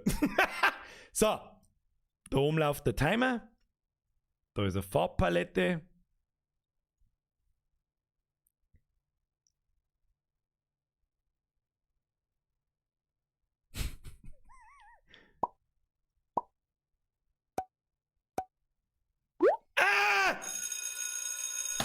Und dann fährt unten der Bürger raus und dann steht dort Eichhörnchen. Habt ihr es gewusst? Na? Dann sauft's alle 3 Schluck. Und jetzt bin ich gespannt, was sagt's. Das ist der Modus. Das ist der Modus. Und da kämen, ich mag auch jetzt noch nichts versprechen, weil ganz ehrlich, und da kommt jetzt wieder der Alpha-Test ins Spiel. Je mehr verschiedene Handygeräte, das wir erwischen, desto besser. Mir geht es vor allem um diesen Zeichnen-Modus. Ob der auf jedem Handy so funktioniert, wie er soll. Was mir natürlich bewusst ist, du musst dann mit deinen Wichsgriffen da drauf zeichnen. Da geht das nicht so einfach wie mit der Maus. Das ist mir schon klar. Darum sind es relativ einfache Begriffe. Ja, da kommt jetzt nicht vor, du sollst einen Schluck Wasser zeichnen oder irgendeinen Mist, sondern halt ein Ohrkatzel. Viecher kommen viel vor. Einfache Begriffe, eine Schaufel. Die einfachsten Dinge. Du musst halt mit deinen fetten Wurstfingern da drauf zeichnen. Das ist mir schon klar. Das habe ich mir also gedacht, so, das kann vielleicht der Grund sein, warum das andere noch nicht haben. Oder einfach nicht haben, weil es nicht gescheit funktioniert oder was auch immer. Aber ich glaube, es geht. Ich glaube, es geht. Und du hast halt nicht immer einen Stift und einen Zettel da und so kannst du es übrigens auch machen. Ja, ich hoffe, das muss ich nicht dazu sagen, du musst nicht da am Handy zeichnen, sondern wenn du einen Zettel und einen Stift daneben hast, dann zeichnest du halt auf dem und lass bloß einen Timer laufen. Verstehst du, wie ich meine? Das muss ich das dazu sagen, ich weiß nicht. Aber wenn du halt keinen hast, dann kannst du am Handy zeichnen. Tolles, beste Idee. Habe ich mir gedacht, die geile Idee, Alter. Schauen wir mal, ob es so Module gibt für so einfache Zeichendinge. Also wirklich einfachste Zeichen-JavaScript-Sachen mit Linie und einfach bloß eine Linie. Mehr brauche ich gar nicht. Und 8 Farben und fertig. Mehr braucht kein Mensch. Wenn es mich fragst, braucht man sowieso eigentlich bloß schwarz. Aus. Kagel, was ist da schon wieder los? Du kannst doch nicht abschalten, wenn ich gerade von der Arbeit komme. Ja, noch bin ich am Fuchteln und Wergeln. Ja? Wie der Schiffsverkäufer Stan. Kagelerziner ist so spät, du weißt es. Danke dir. Was haben wir? Was schreiben jetzt dort Leute? Echt gut, das Eichkatzel muss auf ein T-Shirt. Jetzt noch für iOS. Wie gesagt, geduldet euch bitte, es dauert ein wenig. Ihr werdet doch den erst einen in der Gruppe dabei haben, der ein scheiß Android-Handy hat. 1 in den Chat für Apple. Wow. Ich kann ein Doge beisteuern. Ich glaube, das hat sonst keiner. Da weiß ich nicht, was man sagen muss damit. Wenn man erst die letzten Sekunden mit dem Zeichnen fertig wird, dann wird ja auch gleich die Lösung gezeigt. Das stimmt. Aber es soll ja daran werden, während der Timer läuft. Han 60 Sekunden vielleicht zwingen. Machen wir 90 Sekunden. Keine Ahnung. Ich habe auch schon angefangen damit, dass man sich selber den Timer dafür einschreiben kann, wie lange er dauern soll. Ja? Oder zumindest im 30-Sekunden-Tag so einen Regler hin und her schreiben kann. Vielleicht mir nur als Erweiterung irgendwann. Aber so, glaube ich, ist das ganz in Ordnung. Und ich glaube mittlerweile, ja genau, da kannst du unten auf nächste Aufgabe drücken und dann geht es einfach weiter wie gewohnt. Jetzt passen wir auf. Dort steht dort über 250 Begriffe. Das stimmt aber nicht ganz. Ich glaube, es sind über 300 Begriffe. Da habe ich wirklich jeden Begriff eingeschrieben. Es sind teilweise einfache Sachen und teilweise wird sich wahrscheinlich der eine oder andere nicht schwer tun. Das kann ich mir gut vorstellen. Aber gut. Das war top, wenn man es sich aussuchen kann. 90 Sekunden passt. Ich habe mir auch schon gedacht, 90 Sekunden ist wahrscheinlich nicht schlecht. Oder 90 Sekunden ist fair, sagen wir es so. Du hast 60 Sekunden wirklich um dein Gekrakel hinzumachen und 30 Sekunden zum Ron. Ich glaube, das passt schon. Muss ich mir gleich mal notieren. Muss ich mir gleich mal in die To-Do-Liste. So, aber so acht. Timer. Gageln DLC. Verstellbar. / beziehungsweise mindestens auf 90 Sekunden hoch. So. Freunde der Sonne. Freunde der Sonne. Und wie man schon sagt, wie ich schon gesagt habe, es ist ein DLC. Sportzeug, ihr seid eine Donations. Leistet euch dann lieber den DLC. Habt sogar noch was davon und ich hab was davon. Win-win. Passt. Hirschi! Ich bin nun letten voll. Hirschi, du Volldepp. Merci dir für dein Zwickel, Hirschi. Ich hoffe, Sie hatten einen schönen Abend. Herr Austrian, nur ein schöner Rest noch. Danke für den geilen Stream. Weißt, heute ein spontan Stream war, gibt's jetzt am Ende vom Stream ein Bambus-Donut. Herr Austrian, Bambus-Donut sind wir die Lieben. Hauen Sie einen ins Bett. Merci fürs Zuschauen und vielen Dank für deine Donation am Anfang. Du weißt, was ich meine. Merci dir. So. Den ersten DLC hoffe ich kennen alle. Gute Nacht, Austrian übrigens. Den ersten DLC kennen alle, hat 3,99 € gekostet. Ich glaube, das war fair. Da hat auch jeder bei euch zu mir gesagt, der hätte locker mehr kosten dürfen. Habe ich gesagt, gut, vielleicht hätte man 5 € machen können. Na und, scheißegal. Was schätzt, was jetzt der zweite kostet? Was darfst du denn zahlen dafür? Machen wir es andersrum. Was darfst du denn zahlen dafür? Und nicht übertreiben. Nicht übertreiben. Ich darf sogar 10 € zahlen. Oder 20 oder was weiß ich. Wo im Ernst?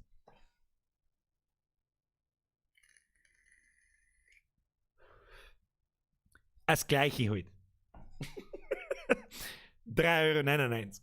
Warum 3,99 €? Es ist allseits bekannt, dass sich Google 30% von diesem Betrag nimmt und dann landet man. Wo landet man dann genau? Habe ich mir ausgerechnet. 3,99 € minus 30%. Dann landet man bei 2,80 €, die an mich gingen.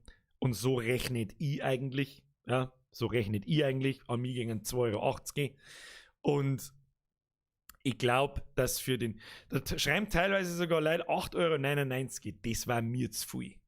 Da kriege ich ein schlechtes Gewissen, dass ich, wenn ich da für diese wirklich eigentlich kleine Erweiterung 9 € ist ein bisschen viel. Der Flugbison schreibt 3, wenn ich es benutzen darf, aber ich sauf nicht, deswegen gar nichts. Ist auch in Ordnung. Ist ja auch in Ordnung. Du kannst es ja auch mit Orangensaft spielen, meinetwegen. Keine Ahnung. 400 Euro Anzahlung. Ah ja. 4,99 Euro ist normal Standard, ein 5er schon. Und ich finde sogar auch, dass ein 5er einfach ein Ticken zu viel ist. Vor allem, ich sehe es dann so, jetzt gibt es ja dann 2 DLCs. Also kannst du da mittlerweile schon 8 Euro dafür ausgeben. Hätten wir 5 Euro pro DLC, wären wir schon bei 10 Euro. Und dann kommt es mir einfach wieder viel vor. Irgendwie. Ich weiß nicht. Und ich mag jetzt im Nachhinein auch nicht die Preise nach unten anpassen, weil ja jeder sagt, du dummes Arschloch, ich hab's für 4 Euro kaufen müssen, jetzt kostet es auf einmal nur noch 3. Was soll das? Und nach oben sowieso auch nicht. Wobei es nach oben wahrscheinlich weniger schlimm wäre wie nach unten, um ehrlich zu sein. Oder ein Paket. Ja, dass du sagst, hey, kauf beide gleichzeitig, anstatt für 8 Euro dann für 6. Keine Ahnung. Aber so weit sind wir noch nicht. Da brauchen wir erst einmal noch 3 DLCs, dass 5 sind oder so. Aber da ist noch ein weiter Weg. Ich glaube, 5 DLCs fallen mir gar nicht ein. Wo ich sage, das rentiert sich. Und wir daten 3 fallen. Das will man einfach so machen wie die anderen Saufspiele. Dann verlange ich für jede Standardaufgabe, die ich rein dazu tue, für 30 3 Euro im Monat. In der Woche. Wohlgemerkt in der Woche. Das ist ja nur das Allergeilste. Die machen ja wirklich Abo-Modelle mit 8 Pakete à 5 Euro pro Woche. Da zahlst du 2. Leck mich bloß am Arsch. Also so weit, wenn es kommt, dann wüsst ihr, dass ich übergeschnappt bin. Der Patrick schreibt, was dann das auf Vollkostenbasis kosten, sprich Arbeit etc. Das da einzubauen, das kann ich da nicht sagen, weil ich noch, das mache ich ja freiwillig, ja, ich mache das ja für mich selber, das da programmieren. Ich stoppe nicht mit, wie viele Stunden das ich da braucht habe. Da, wenn ich jetzt einen Wert nenne, wie viele Stunden das ich da ohne gewerkelt habe, dann liege ich die an, weil ich es nicht weiß. Ich weiß es nicht. Da, wenn ich jetzt sage 10 ist gelungen und wenn ich sage 100 ist gelungen. Ich weiß es nicht, wirklich nicht. Zu viel für das, was dabei rauskommt, weil ich sehr viel Korinthen kacke, wie ich halte mich sauber zu lang mit Kleinigkeiten auf, oft in der Programmierung.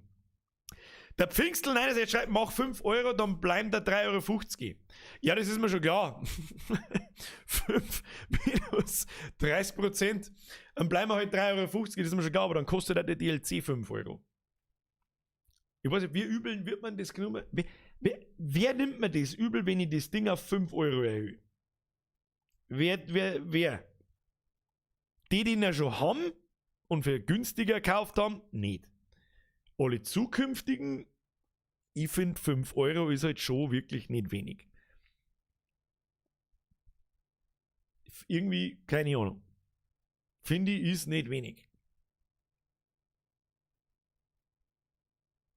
Soll 5,55 Euro Nase Euro kosten. 5 Euro ist angemessen. Die Frage ist, was ist angemessen? Ich finde, um ehrlich zu sein, 5 Euro Watten für den Audio-DLC-Watten angemessen gewesen. Da bin ich wirklich lang gesessen und habe die Dinger aufgenommen und das Audiozeug aufgenommen und edit und gemacht.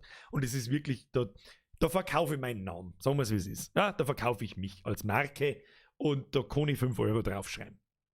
Aber 5 Euro, für 5 Euro eine DLC-Lootbox mit einem zufälligen DLC, die alle einzeln 4 Euro kosten. Ich schwöre dir bei Gott, ich soll jetzt tun. Ich glaube, dass die Leute Daten, weil es alle blöd haben. Weil es alle blöd haben, dass es nicht zum Aushalten ist. Der Thüringer Klöße schreibt, 5 Euro sind schon viel Geld, weil nicht jeder so viel Geld hat. Ja, das ist schon richtig. Ich finde 3,99 Euro. Weißt du, das sind 2 halbe. Das sind 2 halbe. Und dann kehrt er das Ding halt ganz. Ja? Das gehört er für immer. Das ist kein Abo nicht oder sonst was, sondern das Ding gehört er forever. Und wenn es dir nicht gefällt, kannst du es zurückgeben. Haben wir auch ein paar gemacht übrigens. Nicht viel, muss man auch dazu sagen, aber ein paar haben es gemacht. Ich glaube, die haben sich das einmal angehört und dann ist es wieder zurückgegangen. Ja, mei, damit musst du rechnen. Selbiges mit dem Gageln-Ding. Wenn dir das nicht taugt hat, dann gibst du es zurück. Habe ich kein Problem damit. Habe ich nichts verloren, habe ich nichts gewonnen, hast du nichts verloren. Alle. Schöne Sache. Oder ein Paket mit beiden für 8 Euro. für 8 Euro geradeaus. 3,90 Euro ist, glaube ich, in Ordnung. Ich glaube, das lassen wir einfach so. Der Marktforschungsheinz sagt, das Programm wird erstmal installiert, weil wir unseren Bürgerkasperl einfach gern haben. 3,99 € kehrt sich billig an, 5 € sind so, ja, kann man machen, ist aber noch okay. Ja, aber ich finde, kann man machen, ist noch okay, ist mir schon zu weit in nimmer okay drin, für das, dass ich so viel über diese Geld aus der Hosentaschen-Zirgerei schimpf. Darum 3,99 €, Daumen nach oben. Hat, glaube ich, keiner. Ich glaube, ich habe jetzt wirklich nicht einen gelesen, der da irgendwie gesagt hat, sondern es ist in Ordnung, es ist in Ordnung, es ist in Ordnung. Ja. Und wenn es irgendwann einmal 3, 4, 5 DLCs gibt, ich weiß nicht, ob es die jemals gibt, ich sag's euch, wie es ist. Ich habe eine Idee für so ein DLC. Gibt es noch? Ob das eine gute Idee ist, weiß ich nicht. Da muss ich mich länger beschäftigen. Die ist ja viel aufwendiger wie die beiden Sachen da miteinander. Aber wir werden sehen. Und dann kann man mal sagen, dann haben wir bei 12 €, dann kriegst du halt alle 3 für einen 10. Dann ist das eine gerade Sache und passt. Für eins verlangst 4,99, für beide dann 15. Eigentlich soll ich das einmal ausprobieren, ob es geht. Ja. So, ansonsten, was haben wir sonst noch geändert? Haben wir sonst irgendwas geändert? Natürlich neue Standard, es sind neue Standardaufgaben drin. Ich hab gesagt, ich werde das kostenlose Paket von dem Spiel immer erweitern. Immer, mit jedem Update. Neue Standardaufgaben, neue Volksfestaufgaben brauchen wir und Festivalaufgaben habe ich nicht dazu da, weil wir sowieso in kein Festival nicht gehen können. Dann ein neuer Spielmodus mit diesem Quiz-Ding, wo wir wieder Potenzial haben, ohne Ende da 1 Million Fragen reinzutun. Dann überlege ich, ob ihr Internetseiten einrichtet, wo ihr Fragen einreichen könnt. Ja, oder Aufgaben einreichen könnt, für was für Modus und so weiter und so fort. Das dann bei mir automatisch irgendwo gesammelt wird und ich nicht irgendwelche Kommentare durchgucken muss, sondern da wo du einfach Vorschläge reinhauen kannst. Und dann kann ich mich da durchstöbern sauber und kann die übernehmen, natürlich mit Namensnennung und Merci, dass es eine richtig geile Sache wird. Das war eigentlich schon lustig. Und mittlerweile wird es ja immer mehr. Bis wir halt irgendwann mal wirklich da einen Pool von 2500 Aufgaben haben, das war schon geil. Dann kann sie das Ding wirklich sehen lassen. Glaube ich. Kommt da eigentlich bei jedem gut. Oh, ich bin sehr stolz drauf, weil wer zaubert sich sowas schon aus dem Handgelenk und macht noch 5 andere Sachen. Deswegen bin ich sehr stolz drauf. Und ich kriege sehr viel Beutel und sehr viele Markierungen auf Instagram an seine Abenden mit der Aufgabe, mach ein Foto und markiere einen Bürger. Das sind die schönsten Sachen. Am Samstag kriege ich dann mindestens, ich weiß nicht wie viel, auf Facebook kriege ich haufenweise Nachrichten mit eben Beutel von Leuten, die gerade Bums aufspenden. Das ist halt schon geil. Können die Aufgaben eigentlich von den großen Firmen geclaimt werden? Nicht, oder? Was für große Firmen? Welche große Firma hätte denn Aufgaben für sich gepachtet? Da weiß jetzt nicht genau, was du meinst. Da geht ja die nicht so schreibt. Meinst, dass man da einen Quest-Mode reinzimmern kann? Was meinst du mit Quest-Mode? Das kommt nämlich vielleicht an das, ohne was ich so als nächste Ideen habe. Aber das ist wirklich in ferner Zukunft. Das ist irgendwann Ende des Jahres, kommt dann die nächste Season, wieder in den Winter ein, so wie es letztes Jahr war. South Quest DLC. Ja, aber was meinst du mit Quests? Was ist genau die Mechanik dahinter? Das darf mich nicht, was du meinst damit. Da können wir uns gerne darüber unterhalten. Für das mache ich die Streams, für das schauen wir uns das an und so weiter. Wenn ihr da Bock drauf habt und das ist eine geile Idee, dann mache ich das. Kleine Aufgaben, die man belohnt kriegt. Ja, aber ich verstehe den Zusammenhang nicht ganz. Der Peter Ho schreibt, wenn man den DLC kauft, dann das Spiel deinstalliert und dann wieder installiert, hat man dann den DLC immer noch. Gute Frage. Surywin ist, fragt das mich aber echt interessieren, oder wenn man ein neues Handy hat. Ed Birger sagt, das ist eine gute Frage. Das neue Handy habe ich natürlich noch nicht ausprobiert, aber der Ingame-Kauf, das ist nichts anderes wie Ingame-Purchase, der ist ja in deinem Google-Konto gespeichert. Ja, und das Google-Konto, das verlierst du nicht. Wenn du das verlierst, dann kann ich dir nicht mehr helfen. Dann ist nicht bloß meine App weg und das, was der DLC, den du da gekauft hast, sondern dann haben alle deine Käufe im Play Store weg. Für immer und ewig. Du hast die Pech gehabt. Aber der DLC bleibt bei dir natürlich auf dem Handy gespeichert und ein DLC-Kauf in deinem Google-Konto. Wenn du das Spiel deinstallierst und wieder installierst, hast du den natürlich immer noch. Den hast du für immer. Solange du mit diesem Google-Konto diese App installierst, hast du das Ding. Ganz einfach. Kommt es jetzt eigentlich für iPhone oder nicht? In diesem Update nicht. Kleine Aufgaben, die man belohnt kriegt. Eine Storyline. Way to tragen.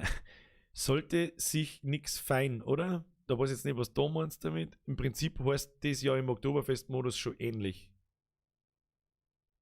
Ich finde das noch immer so geil, wie es ein Spiel nur für Android gibt, aber du ein iPhone als Beispiel hernimmst. Pure Absicht, Alter.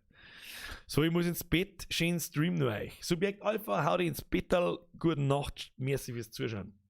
Ein Pantomime-DLC, wenn du sternnagelvoll bist, fuchtelst noch in der Luft umeinander. Ein Pantomime-Modus gibt's schon, der ist umsonst, der ist immer implementiert. Gilt das als Kunst und ist steuerfrei? Nein, es ist nicht steuerfrei, so viel kann ich sagen. Stolze Liebe, so ein How-to-Birger-DLC. Ich weiß nicht, ich überlege mal, ob mir was Gescheites einfällt, war spontaner Einfall. Ja, ist jetzt auch kein, um Gottes Willen, ich möchte dich da jetzt nicht bloßstellen und dich da nach deiner Idee ausfragen, um Gottes Willen, du brauchst jetzt eine, was meinst du, wie oft das mir so geht, so, Wallet, das kann geil sein. Nein, es war behindert. Oh. Das ist halt oft so. Wann gibt es das für iOS? Weil das jetzt schon wieder anfängt, das kann ich euch noch nicht sagen, aber ich habe mich zumindest damit davon getrennt, dass gar nicht fürs iOS kommt. Okay, es kommt irgendwann. Ich kann euch bloß noch nicht sagen, wann. Kann man mir Fanpost schicken? Nein, noch nicht. Vielleicht hole ich mir irgendwann einmal ein Postfile. Schauen wir mal. Der Fox McCloud schreibt, wenn man das schon übersetzen kann, ein Werner Modus wäre geil. Ich meine, so einen richtigen, ja, können wir vielleicht einmal so einen Österreicher-Modus. Ich meine, ich habe ja genug Österreicher. Tummelt euch einfach bei mir im Discord. Ja, wenn ich nach sehende Sachen frage, dann im Discord. Ich brauche da jemanden, haben wir mir einen englischsprachigen Muttersprachler da, der wirklich native English speaking da drin geboren wurde? Haben wir jemanden so?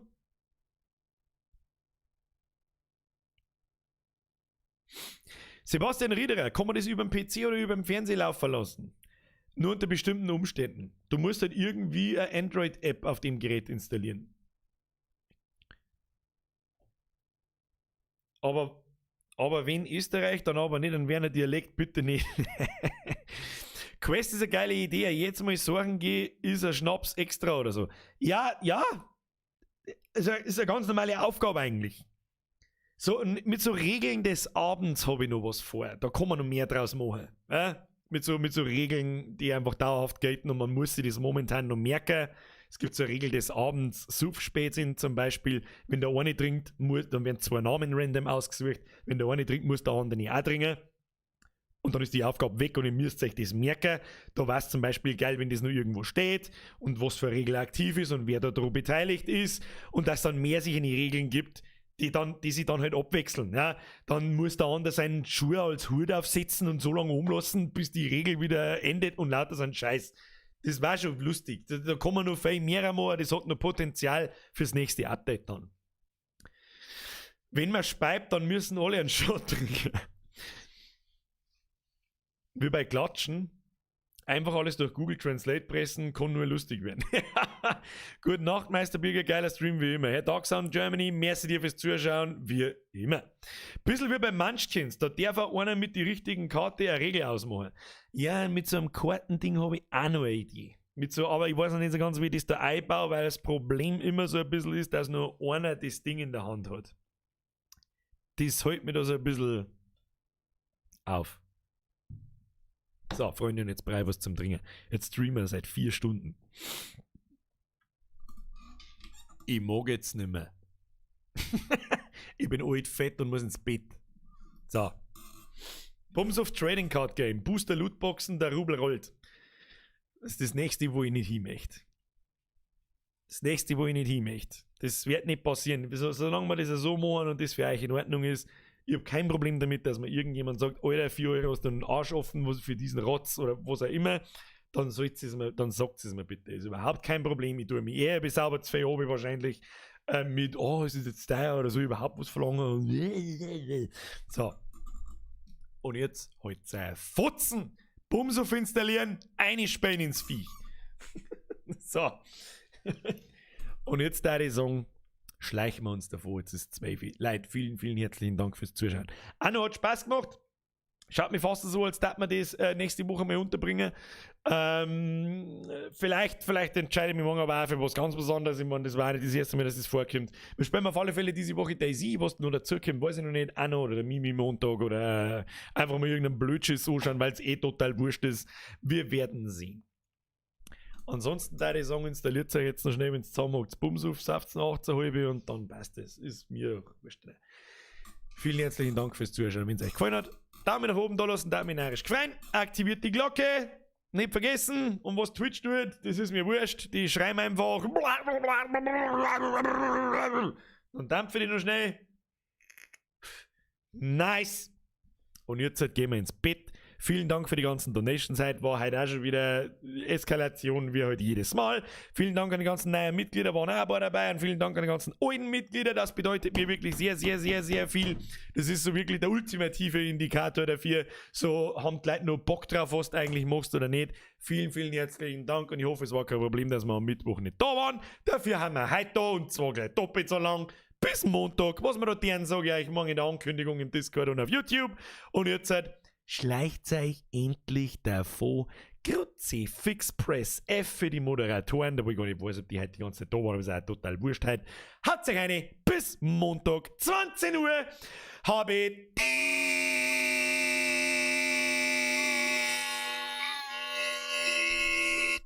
so, ja, das ist das Letzte sein, was ihr hört.